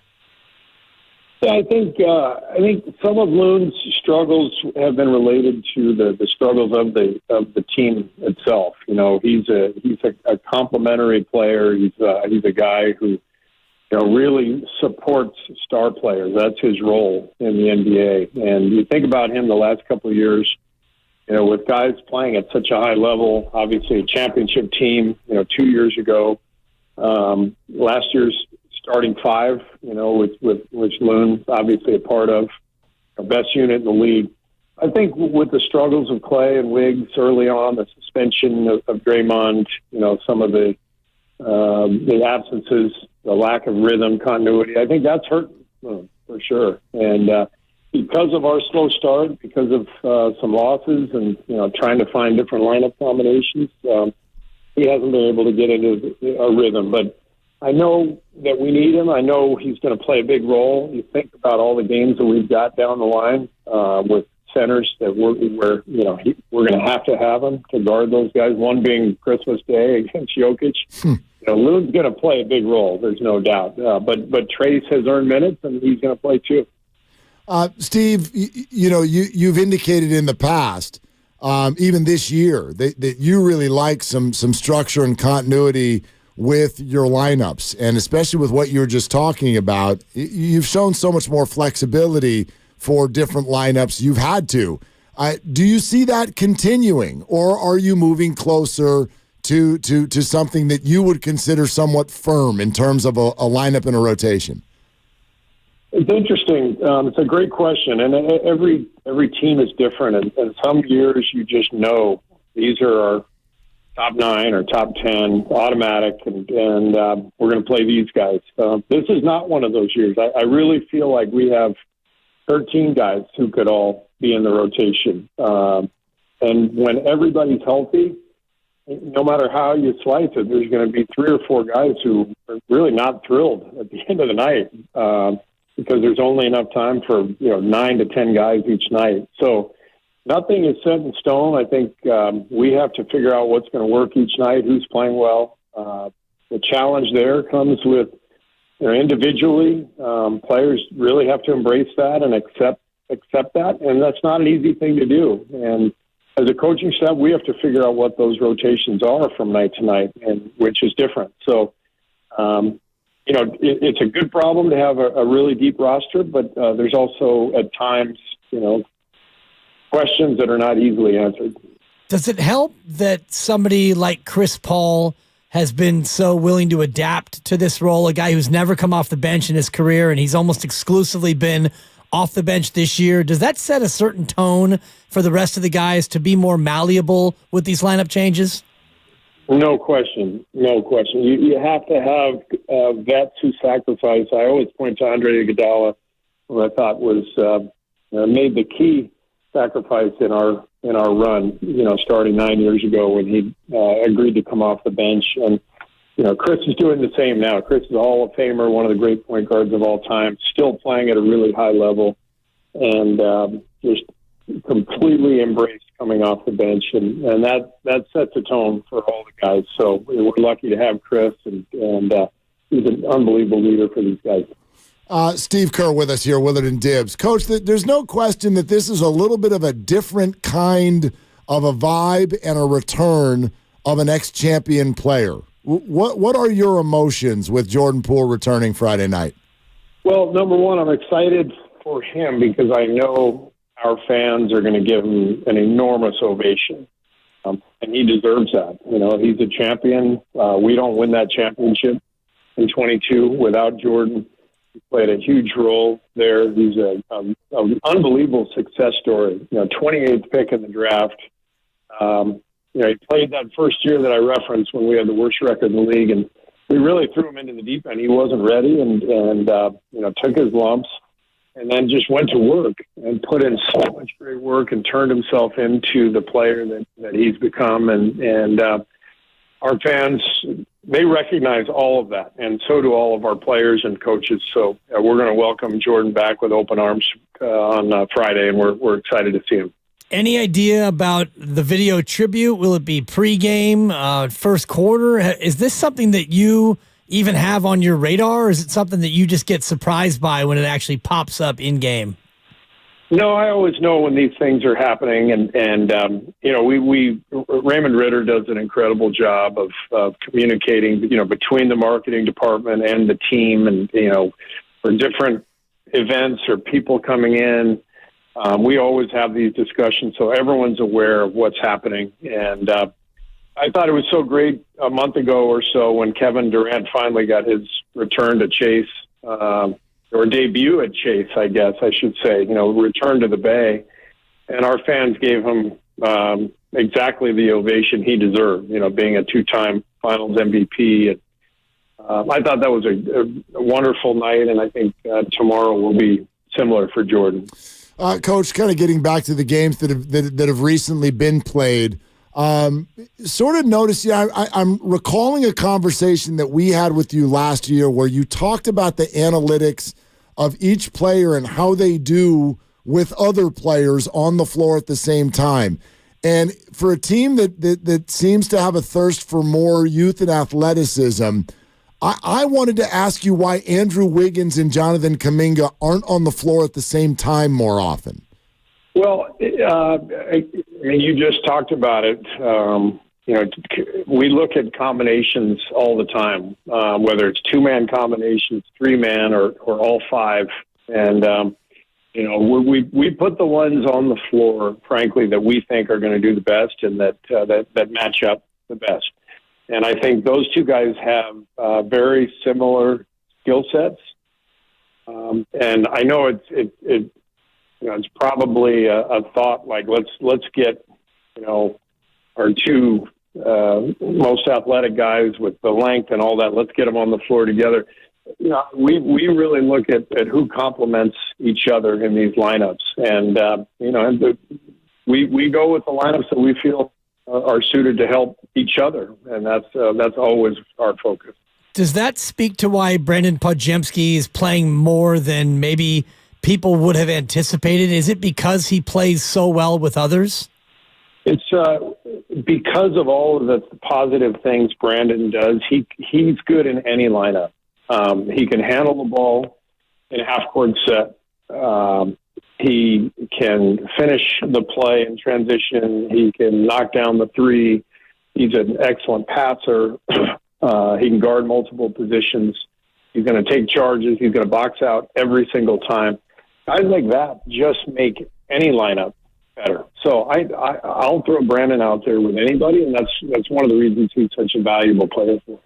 Steve, did you hear Shaq last night say that it's time to start asking if Steph Curry is the best player of all time? Did say that again? Did what happen? So Shaq on TNT after the game sort of asked it as a question, but after watching what he did last night, said, "Is it time to start including Steph Curry in the debate for the greatest player of all time?" Love that. I think the argument that maybe isn't even an argument is the most skilled player of all time. And there's all kinds of different ways of looking at who's the best and all that, who's the most talented. You can factor in size and length and athleticism and scoring inside, scoring whatever. I just look at Steph as the most skilled basketball player I've ever seen. There's never been anybody in terms of the shooting and ball handling ability and ability to shoot from the distances that he shoots from, and the finishing in the lane, the rhythm, the fluidity. I've never seen anybody as skilled with the ball as Steph Curry. Do you think that this conversation, Steve, comes down to a generational debate? Guys your age and my age, and Mark's a shade younger than you and I, but does it come down to players that you saw growing up that you're always going to have somewhat of a bias toward?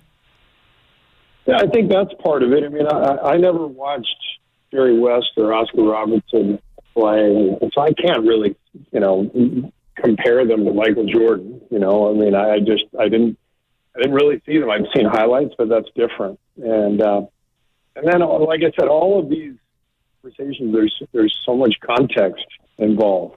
I still think Michael Jordan's the greatest player of all time, and I am a little biased, but the reason I think that is just because I watched it up close. I watched how much better he was than every other player in the entire NBA, and I watched the fact that he had an answer for anything and everything that people threw at him, and I still think he's the biggest killer in crunch time that I've ever seen.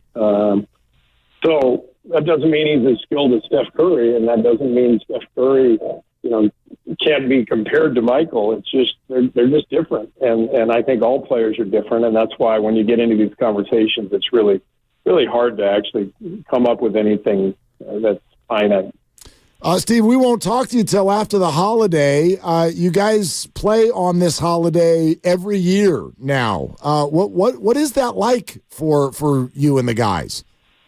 I love it if it's a home game, and I can't stand it if it's a road game. It's as simple as that. It's great to be at home with your family on Christmas morning, and then you got a game that afternoon or that evening.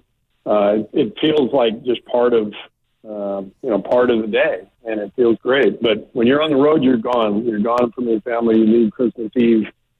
Even worse, I think Boston is. They're on this road trip. They play the Lakers Christmas Day, so they're gone. From their families this entire week.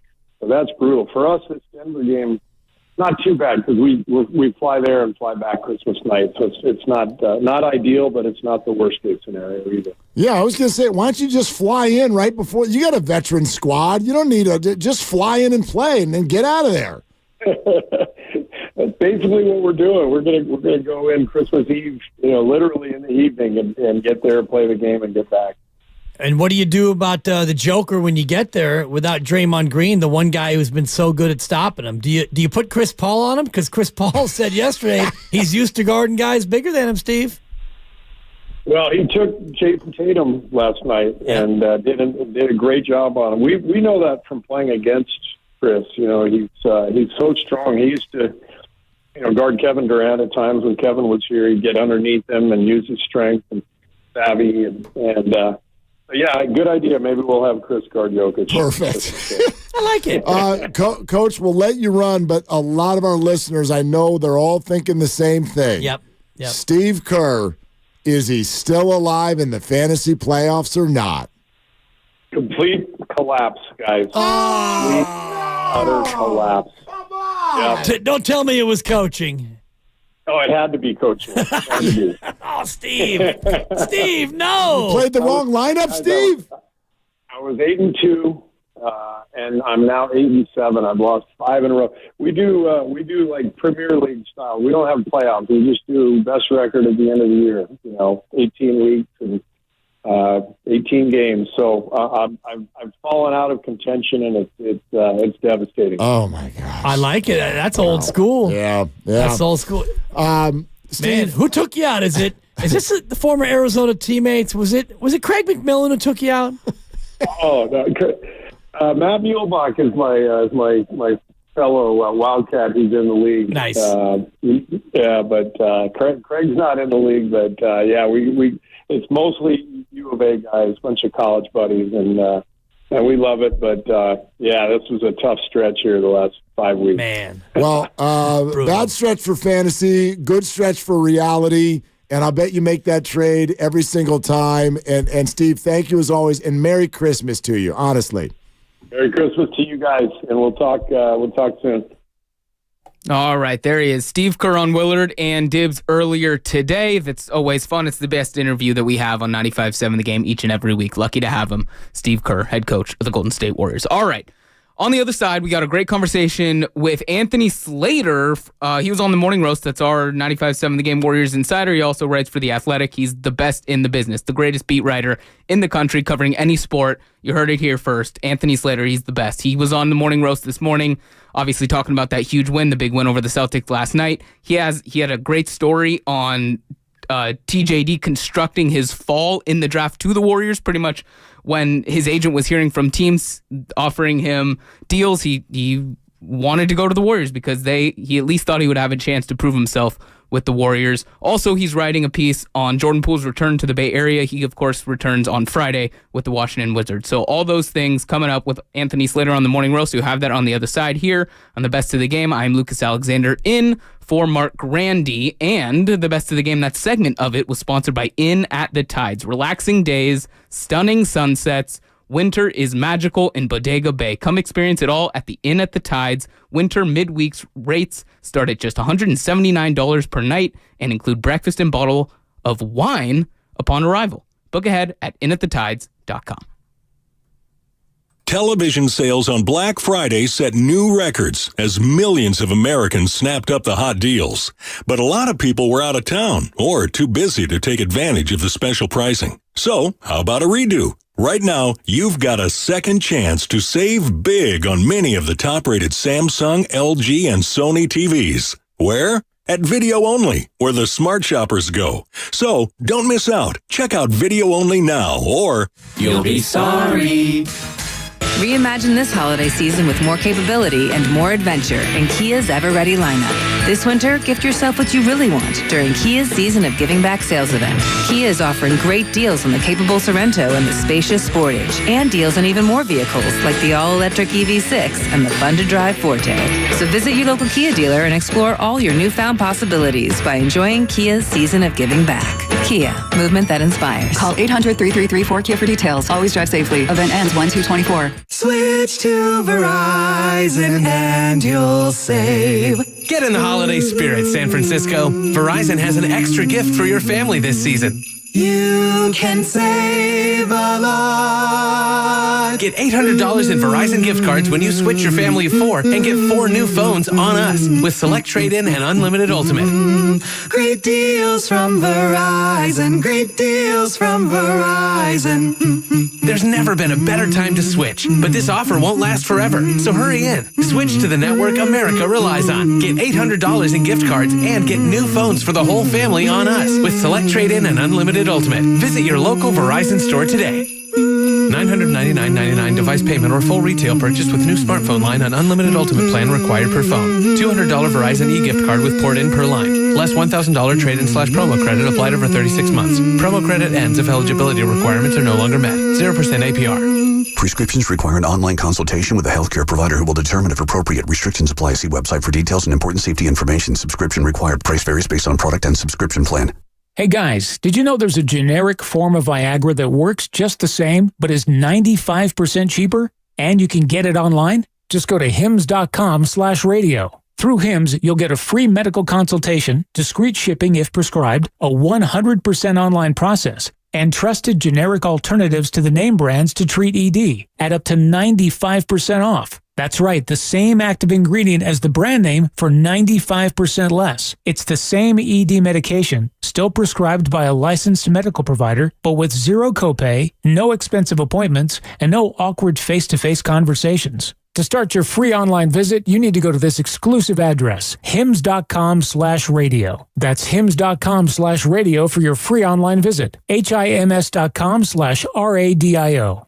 Cars for Kids reminds you that time is running out to donate your car for 2023. Hurry and call 877-CARS4KIDS today or go to cars4kids.org to schedule a free pickup of your car. Remember, that's cars with a K. Are you facing the daunting aftermath of a DUI arrest? Your life doesn't have to spiral out of control. Take action now and regain control of your future. I'm Nabil Ahmed, your trusted partner in the fight against DUI charges.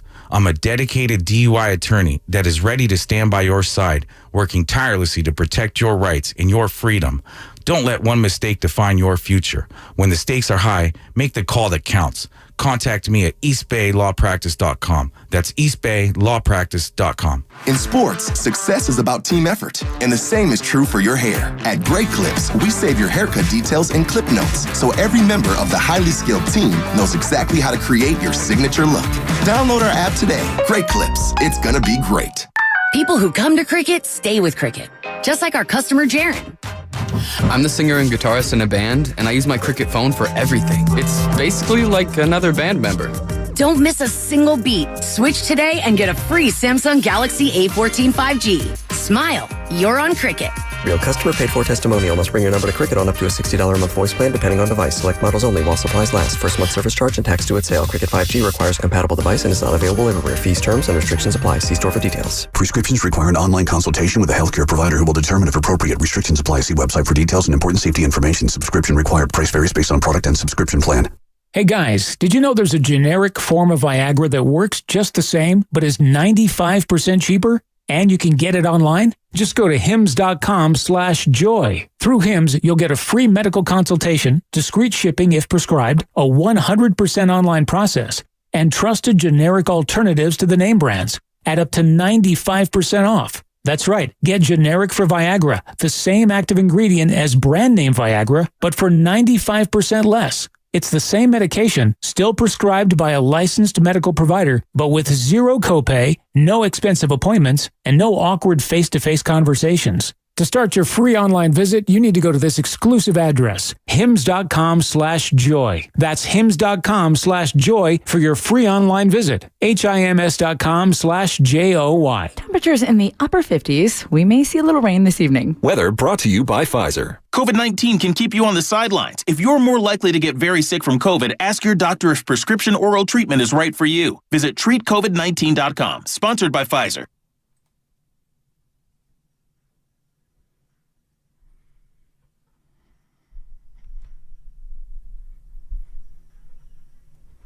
Welcome back in to Best of the Game on 95.7 The Game. Lucas Alexander here filling in for Mark Grandy. Great to be with you on this glorious Warriors Wednesday night. And we're going to continue the Warriors conversation right here. Here's Anthony Slater. He was on the morning roast. Sam Lubman filling in for Joe Spadoni, who was filling in for Joe Shasky on this Warriors Wednesday. But they did a great job. And, of course, Anthony Slater, the best in the business, as you heard me say on the other side.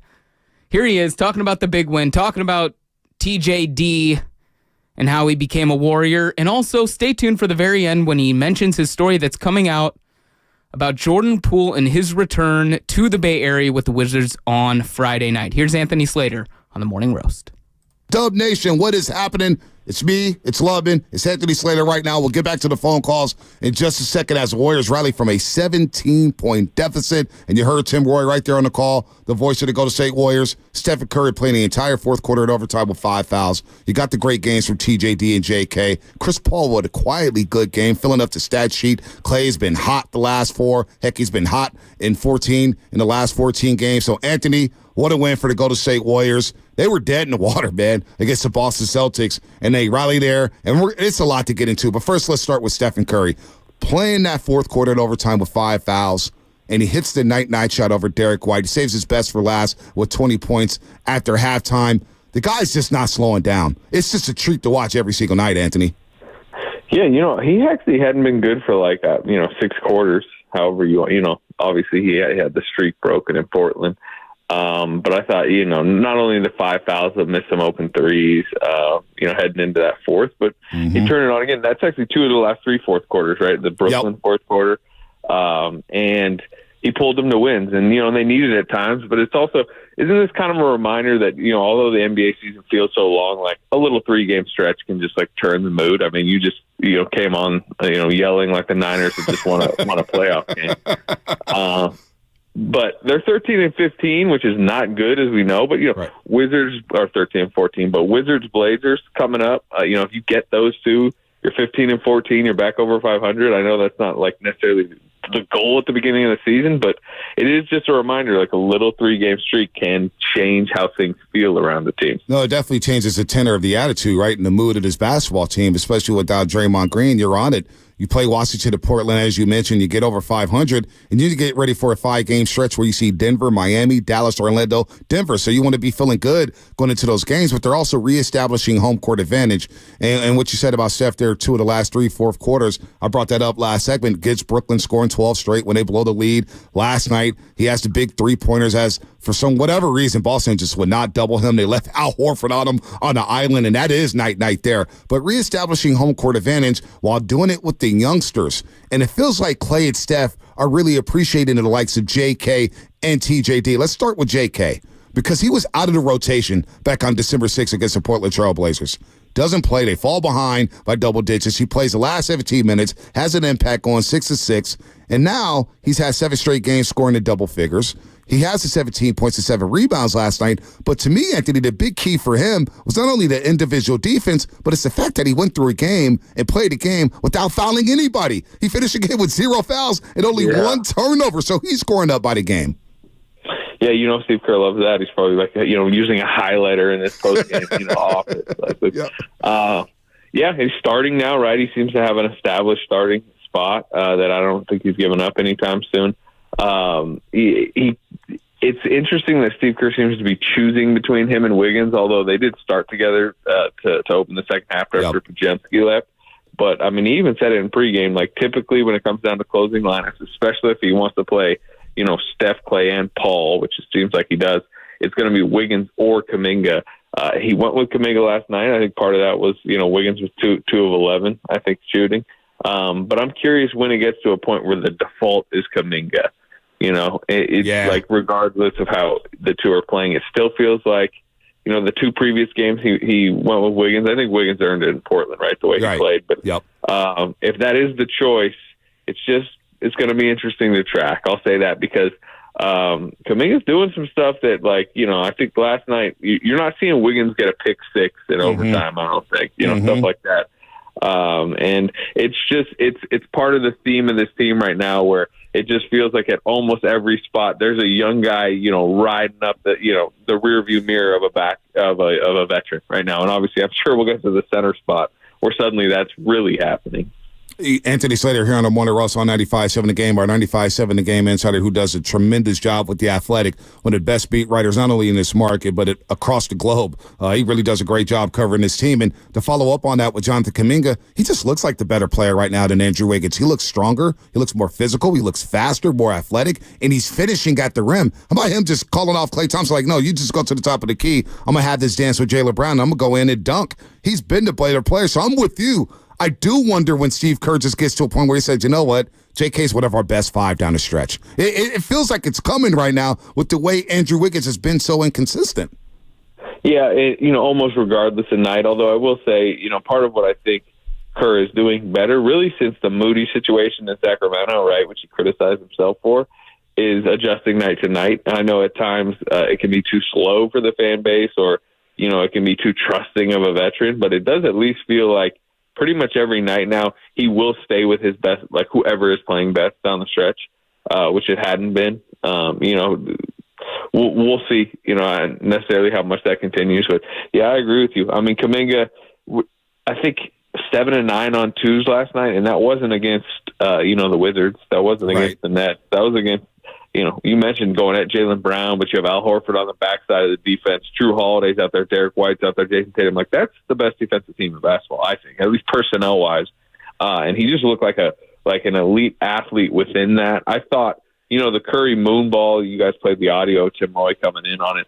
But, part of the story I wrote, part of that happens because if you rewatch the play, Kuminga's crashing in from the corner hard, and Jason Tatum's, desperately trying to hold him off. He can't even go get the rebound because he's just, trying to hold Kuminga off, so it gets tipped to Paul, who throws it over to Curry. But it's a lot of that. I think he had 7 rebounds last time. Another stat Steve Kerr would probably use a highlighter on. So a lot of good stuff from him. What you're not getting nearly as much, dud games from him. Even though he's not a huge night every night, there's been very few of the games where it's did he do anything tonight? Anthony, I want to talk about Trayce Jackson-Davis and just what we saw from him last night. Obviously, early on in the game, Jaylen Brown, he was eating whatever he wanted in the paint. Then Trayce comes in, and it seemed like it kind of changed the game in the paint a little bit. We've seen the Warriors really struggle down there a lot. Is it really as simple to say that he could be the answer for the Warriors in their struggles down low and in the paint going forward? Well, I mean, he's going to play. I know Steve Kerr said that last night, and it'll probably be dependent on matchup. He's definitely still trusting of Looney. He made that clear again in postgame last night. And there are certain matchups I know he'll probably play Looney 20-plus minutes. Sacramento is a matchup, right? If they're facing Domantas Sabonis, he's going to want to have him on him. Yep. But, yeah, I mean, look, they're 28th in the league in block shots. I mean, we know their lack of rim protection. Chris Paul historically has always had a pick-and-roll dive big for a reason. That's how he likes to operate. He needs kind of a lob threat to be most effective. Klay Thompson, weirdly, is got a really nice connection with Trayce on the pick-and-roll. Have you guys noticed that? Oh, yeah, especially in overtime. How about that drop-off in overtime, Anthony? Yeah, or maybe the funniest play of the day was, Steph had he commits the fifth foul, middle of the third. They're down 17 at the time. It felt like the game was over, right? You were Boston might be up 25 to start the fourth. And then Klay and Trayce do 3 straight pick and rolls that work. And one of them, which I thought was the funniest one, was pick and roll. Klay has a perfect pocket pass to draw the defense, and then Trayce, which by the way, he's a good passer. That's really important in the offense. He does a drop off to Corey Joseph, who's in the dunker spot. And I was that is about the weirdest. It was the action that you used to see with Steph to Draymond to Iguodala. but it was Clay to Trace Jackson Davis to Corey Joseph. And I was like, okay, I guess it's working. Like, leads down to 9 all of a sudden. Is that the play Corey Joseph spun into the defense and banked it off the glass? No, that actually came a little bit later. No, that was a little bit later. Yeah, that's right. I know what you're talking about. Yeah. Yep. Yeah, decent minutes from Corey Joseph. Not bad. No, everyone's always looking good. But yeah, staying on with Trace here, like. You don't want to talk Corey Joseph? Fans are fired up. No, I'm just kidding. Yeah, we'll get to Corey Joseph at some point, I'm sure. But no, when it comes to Trace, it's like a couple years ago, we saw the Warriors draft a center, James Wiseman, where it never really panned out with him at all. And then I asked Bonte this question earlier, like, when it comes to Trace, it just seems like he's giving us everything that we ever really wanted, that we wanted out of James Wiseman. I'm curious, just what are you seeing from Trace Jackson Davis that's like, that's showing that he's able to kind of mesh into the system in a way that James Wiseman never was able to? Like, what really is the difference between these two that you're seeing? 3 college games and like 5,000 college games. Right? So it really is just as simple as exactly college. Hey, Slater, that's exactly what I started with. Just the experience and just the instincts, right? His instincts and his hands and his IQ is just so much better than Wiseman's. And I'm not even trying to throw shade at Wiseman. Yeah, I mean, you didn't know about James Wiseman coming out of college. You saw like the elite physical tools, but there was no way to know. Trace Jackson Davis, I mean, he's a finished product. And I understand the league didn't fall in love with him, clearly, right? Because like some people had him maybe like a late first, early second round grade. Once you slip to the second round, I mean, you guys know who his agent is, right? Who is his agent? Name is James Dunleavy, brother of Mike Dunleavy. Are you serious? So basically, he just did it. It's like when Mike Piazza got drafted by the Dodgers, right? Tommy Lasorda just kind of knew his pops. It's like, all right, I'm going to take your son.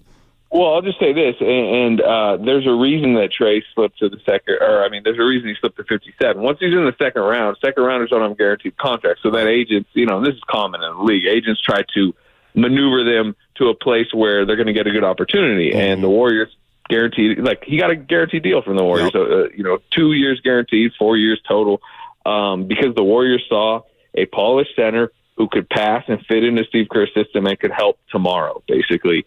And they decided, I don't know if you guys remember the maneuvering at the time, but this is right when the Chris Paul trade's going on. Mm-hmm. They basically replaced Patrick Baldwin Jr. With Trace Jackson Davis. Both of them intriguing prospects in their own way, but the Warriors front office this summer decided they needed to get rookies who are, ready to help Steve Kerr now and help Steph Curry now. And they identified that in Trace Jackson Davis. I think I do know, James Dunleavy being Trace's agent certainly helped. And they were right. And, to your question, what do I see with him? I just see like a guy who knows how to play. Mm-hmm. And it's the passing. I know it's just one little play I mentioned, but the fact that he can get the ball on the dive, draw the defense, and just do a little hook around pass to the dunker spot. Yeah, you're right. James Wiseman wasn't doing that. Rookie Jonathan Kuminga wasn't doing that. A lot of bigs don't do that. He just feels the game. And then, the athleticism really helps this team, right? When's the last time you saw a Warrior center? Was it Andrew Bogut the last time you saw a center block a shot like that coming weak side? Yeah, it's been a while. I mean, Draymond Green has some great block shots, but he's a small ball 5. I mean, JaVale McGee at times maybe, but no, it's probably been since Andrew Bogut. And the lane parted like the Red Sea. I mean, Jaylen Brown, it looked like he had a wide open dunk. And I'm watching the game with Festus in the studio, and he didn't even realize that it was a block shot. I'm like, wow, he just blocked that. Grabbed a rebound, yelled a little bit. It's like, wow, okay, young man, I see you out there, and he's going to earn more minutes, but I want to get to Klay Thompson. By the way, Festus must have loved that one. Oh, he loved it. He couldn't, dude, Festus couldn't get enough of TJD. He's been waiting for a big like this to finish around the rim and block shots. It was hard to contain Festus. You would have thought he was on the team last night. No doubt, Festus Ezeli, Warriors pre- and post-game live. Talking to Anthony Slater, our 95.7 The Game insider. Let's get to Klay for a second. Klay Thompson. We know he had that interesting presser where Kawakami kind of pressed him there. And, he goes, what you want me to do, come off the bench? Well, the way he's playing, he's never going to come off the bench under Steve Kerr. But he didn't finish in that Phoenix game a couple weeks ago, and you thought, boy, he was not happy. You had the little nugget on our show, Anthony, about him not being happy about that. Well, since then, he's responded very well. The Clippers, the Brooklyn Nets, the Blazers, he's averaging over 27 a game since that moment. He's shooting over 50% from 3 and from the floor. Klay Thompson now, over his last 14, shooting 40% from 3 and scoring 20 a game. 4 straight 20-point nights for Klay. Now he's starting to come around, and I think that's a product due to the spacing on the floor. Having a JK, having a TJD, having guys who could penetrate and break down the defense. Don't forget about Podziemski there. Yeah. Klay Thompson's been benefiting from that, Anthony. Yeah, I think the Podziemski one, you kind of mentioned at the end, but him being in the starting lineup, I think, has really helped. Not only, like you said, with the spacing, but an extra ball handler, an extra ball mover. He gets it going in transition. And, Klay, he loves those, transition threes that kind of gets it going. But, Steve Kerr mentioned it last night. He's just taking smart shots. Yep. He also looks good, bouncy, fresh. The legs look pretty good.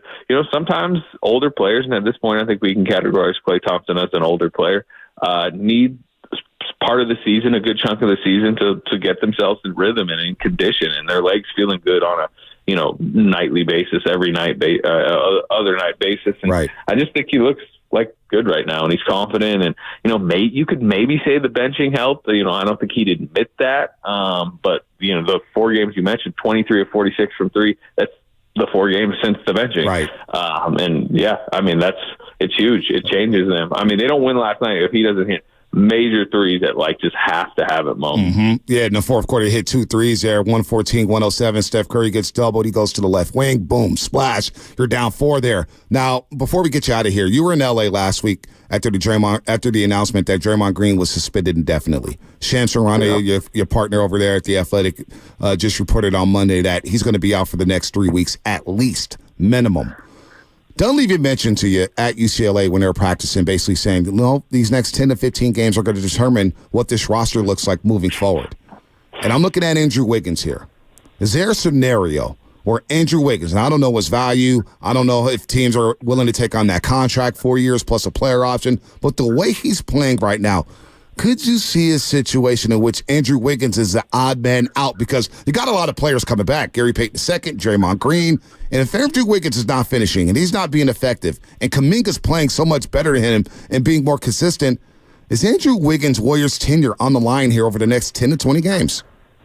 Well, I do think they are going to survey the trade market and you wonder what that means. I will say this. I think Mike Dunleavy is hoping and believing that this roster will prove enough to him that they want to make more of an aggressive win now move.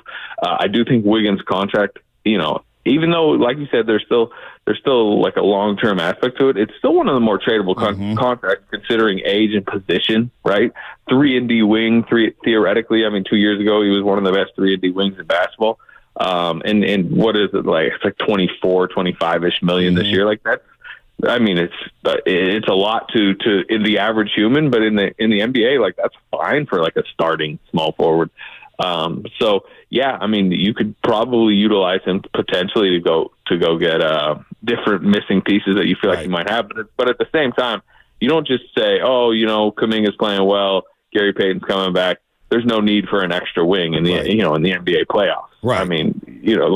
I think there are times, and you saw it starting the second half last night, play Wiggins and Kuminga together. Yeah. There's Jason Tatum and Jaylen Brown on the other team. Joe Mazzulla is not just saying, hey, just need one of the two on the floor. So just because of what the playoffs are, I just don't think you give away, a guy that can theoretically guard a Tatum, guard a Luka, guard all the guys he guarded a couple of years ago. He's got to play better. But and again, I do think he's will be one of the more available names that they might talk about, but I don't think it's necessarily a sure thing. That's a good point there. He did grab 7 rebounds as well yesterday, but obviously Kuminga got the minutes down the stretch. But the Warriors rallying from 17 points down. I thought the postgame show was going to be dead. Chris Paul hit some big shots at the end of the third quarter there, and quietly he had a big-time stat line. I know the shot was short, but 9 points, 12 assists, 7 rebounds. We can talk about him a little bit later because he's another guy that a lot of fans are saying, well, what do you do with CP3? But last night, no turnovers with the 12 assists. Anthony, we're going to let you go. I know you got to get ready for this weekend. You got a big weekend. Wizards, Blazers, Cowboys, Dolphins Sunday. Ooh, that's a big one. Cowboys, Dolphins, I'm fired up about. Dolphins favorites in that game, which surprised me. Can I say something on the Friday game quick? Yeah. Jordan Poole. I don't know if you guys have talked about it yet, but yeah, Jordan Poole. I actually talked to Jordan. He played in Sacramento, Monday? Really? Hit 8 threes up there, yeah. Chatted with him a little bit. Chatted with a few of the, like Steve Kerr, Steph Curry, Kevon Looney, Klay Thompson, just about Jordan's tenure with the Warriors. And obviously it ended in such a sideways way. And I think it's viewed in a little bit more of a sour light or a kind of a questionable light than if you just really think about it, and this is what those guys mostly talk to me about. I mean, 28th overall pick, played 4 years here, vital to the title. No doubt.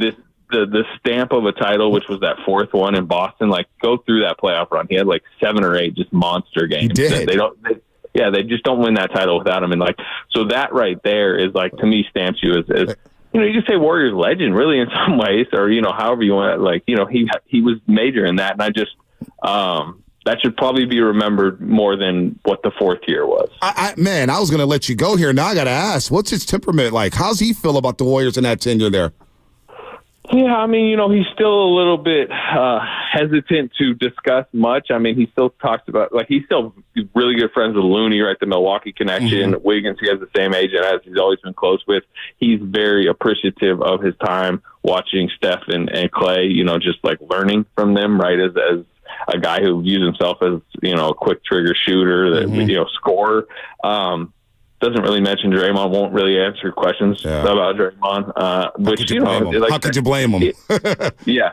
He kind of joked afterwards, because I did ask a couple of, you would call them more uncomfortable questions, hey, Marshawn Lynch style on that one. He kind of likes, and that's how he's always been, and that's fine. Yeah. I think in a lot of ways, I respect how he's handled it. He's never talked about that situation and almost refuses to. And you know what? That part of that's he just doesn't want the headlines. He doesn't want the conversation around it. It's too hard to ignore. We're going to obviously talk about it. He knows that. He's been respectful of that, but he just doesn't want to review that time. I asked him, if is he somewhat upset about how that was all handled? And he just was like, I've honestly never thought about it. And you're like, I know you have, but I respect you not. He wanting to have some deep, long discussion about it, right? So what's his temperament? And in some ways, I do think the other thing is I think he's happy where he was sent. He's been given a chance. It's not necessarily going well right now. They're 4-22. I think that was predictable, but he's shooting better. He had 28 the other night, hit 8 threes. So it's an interesting time for him. The other thing, and multiple people mentioned this, and this is why they view it as a success story, he got paid. He was a 28th overall pick that was making $1-2 million his first few years. He's now making $123 million over 4 years, and he's been given the keys to a team, and we'll see if that works out. I got to catch up on your stories, man. I forgot all about that money because I did watch the game against Sacramento, but that's very, very interesting. And you know what, Dub Nation? I know they're going to show love to Jordan Poole because he is a champion. And you're right, he was vital to that playoff run. I think people forget about that. He was dynamic during that playoff run. His first ever postseason. How many guys we see struggle in their first ever postseason? For him to do what he did and help win the championship, I think he deserves the love. And I think Dub Nation will have the video tribute, and they'll give him a standing ovation Friday night when the Wizards come to town. They have only won one game in the month of December. They can't get a win to save their life. But Anthony, thanks so much for the time. We'll look for that story there, and we'll see you Friday night at Chase Center. All right, fellas. Anthony Slater on the Morning Roast. As we get ready, now we can put yesterday's huge win in the rear view. We get ready for the most unserious team in basketball, the Washington Wizards, as they get ready to come and invade your territory. Jordan Poole's return to Chase Center Friday night, 7 p.m., right down there at Chase Center against the Warriors. All right, let's see if the Warriors can win 4 in a row. Can they win 5 in a row? Heading into Christmas Day, a couple big ones before that 11:30 a.m. tip on Christmas Day. They have the Wizards on Friday and then the Blazers on Saturday before they hit the road for Christmas Day. Okay, that's it here for the best of the game. I was Lucas Alexander. I still am Lucas Alexander, but that's enough for me yapping at you. Hope you enjoyed that hour. It's the best stuff we do that happened on 95.7 The Game today. Enjoy the rest of your night. We will be right back with you right here on 95.7 The Game with the Morning Roast at 7 a.m. Hi, this is Stephanie from Safeway with great news. Now through December 26th, earn 2 times rewards points when you purchase participating items with Safeway for You. Download your exclusive digital coupon in the Safeway for You app and start earning 2 times rewards today. Then use your rewards on groceries or discounts on gas up to $1 off a gallon. Redeemable at participating Chevron or Texaco stations. Limit 1 offer per household. Restrictions and exclusions apply. Learn more at Safeway.com/for-you. Ask anyone who wants to put more jingle in their holidays and in their pocket. At NorCal Honda Dealers' final days of Happy Honda Days, get best of the year deals on a reliable, fun-to-drive Honda that saves on gas, on repairs, and on holiday hassles. Cha-ching-ching-a-ling. Save on fuel-efficient Accord and CR-V hybrids that can take you to the snow and back without charging. On sporty, dependable Civics and HRVs that make every ride hella jollier. And on rugged, roomy Pilot and Passport SUVs that can dance across ice and snow like 8 tiny reindeer, without all the infighting and celebrity attitude. And with high-tech safety features and a Bose premium sound system, you'll be ho-ho-hoing for years to come. Happy Honda Days end January 2nd, so dash into your NorCal Honda dealer now. For more information, visit NorCalHondaDealers.com or ask anyone who owns a Honda. When people have a craving to explore new and traditional Asian cuisines, they head to P.F. Chang's, where scratch-made dishes come from the 2,000-year-old tradition of wok cooking. P.F. Chang's wanted to explore new possibilities for their website. They turned to AmericanEagle.com. AmericanEagle.com re-architected P.F. Chang's website, integrating multiple third-party systems to create a unified digital experience. The results? Improved page speed and performance, personalized content based on users' location.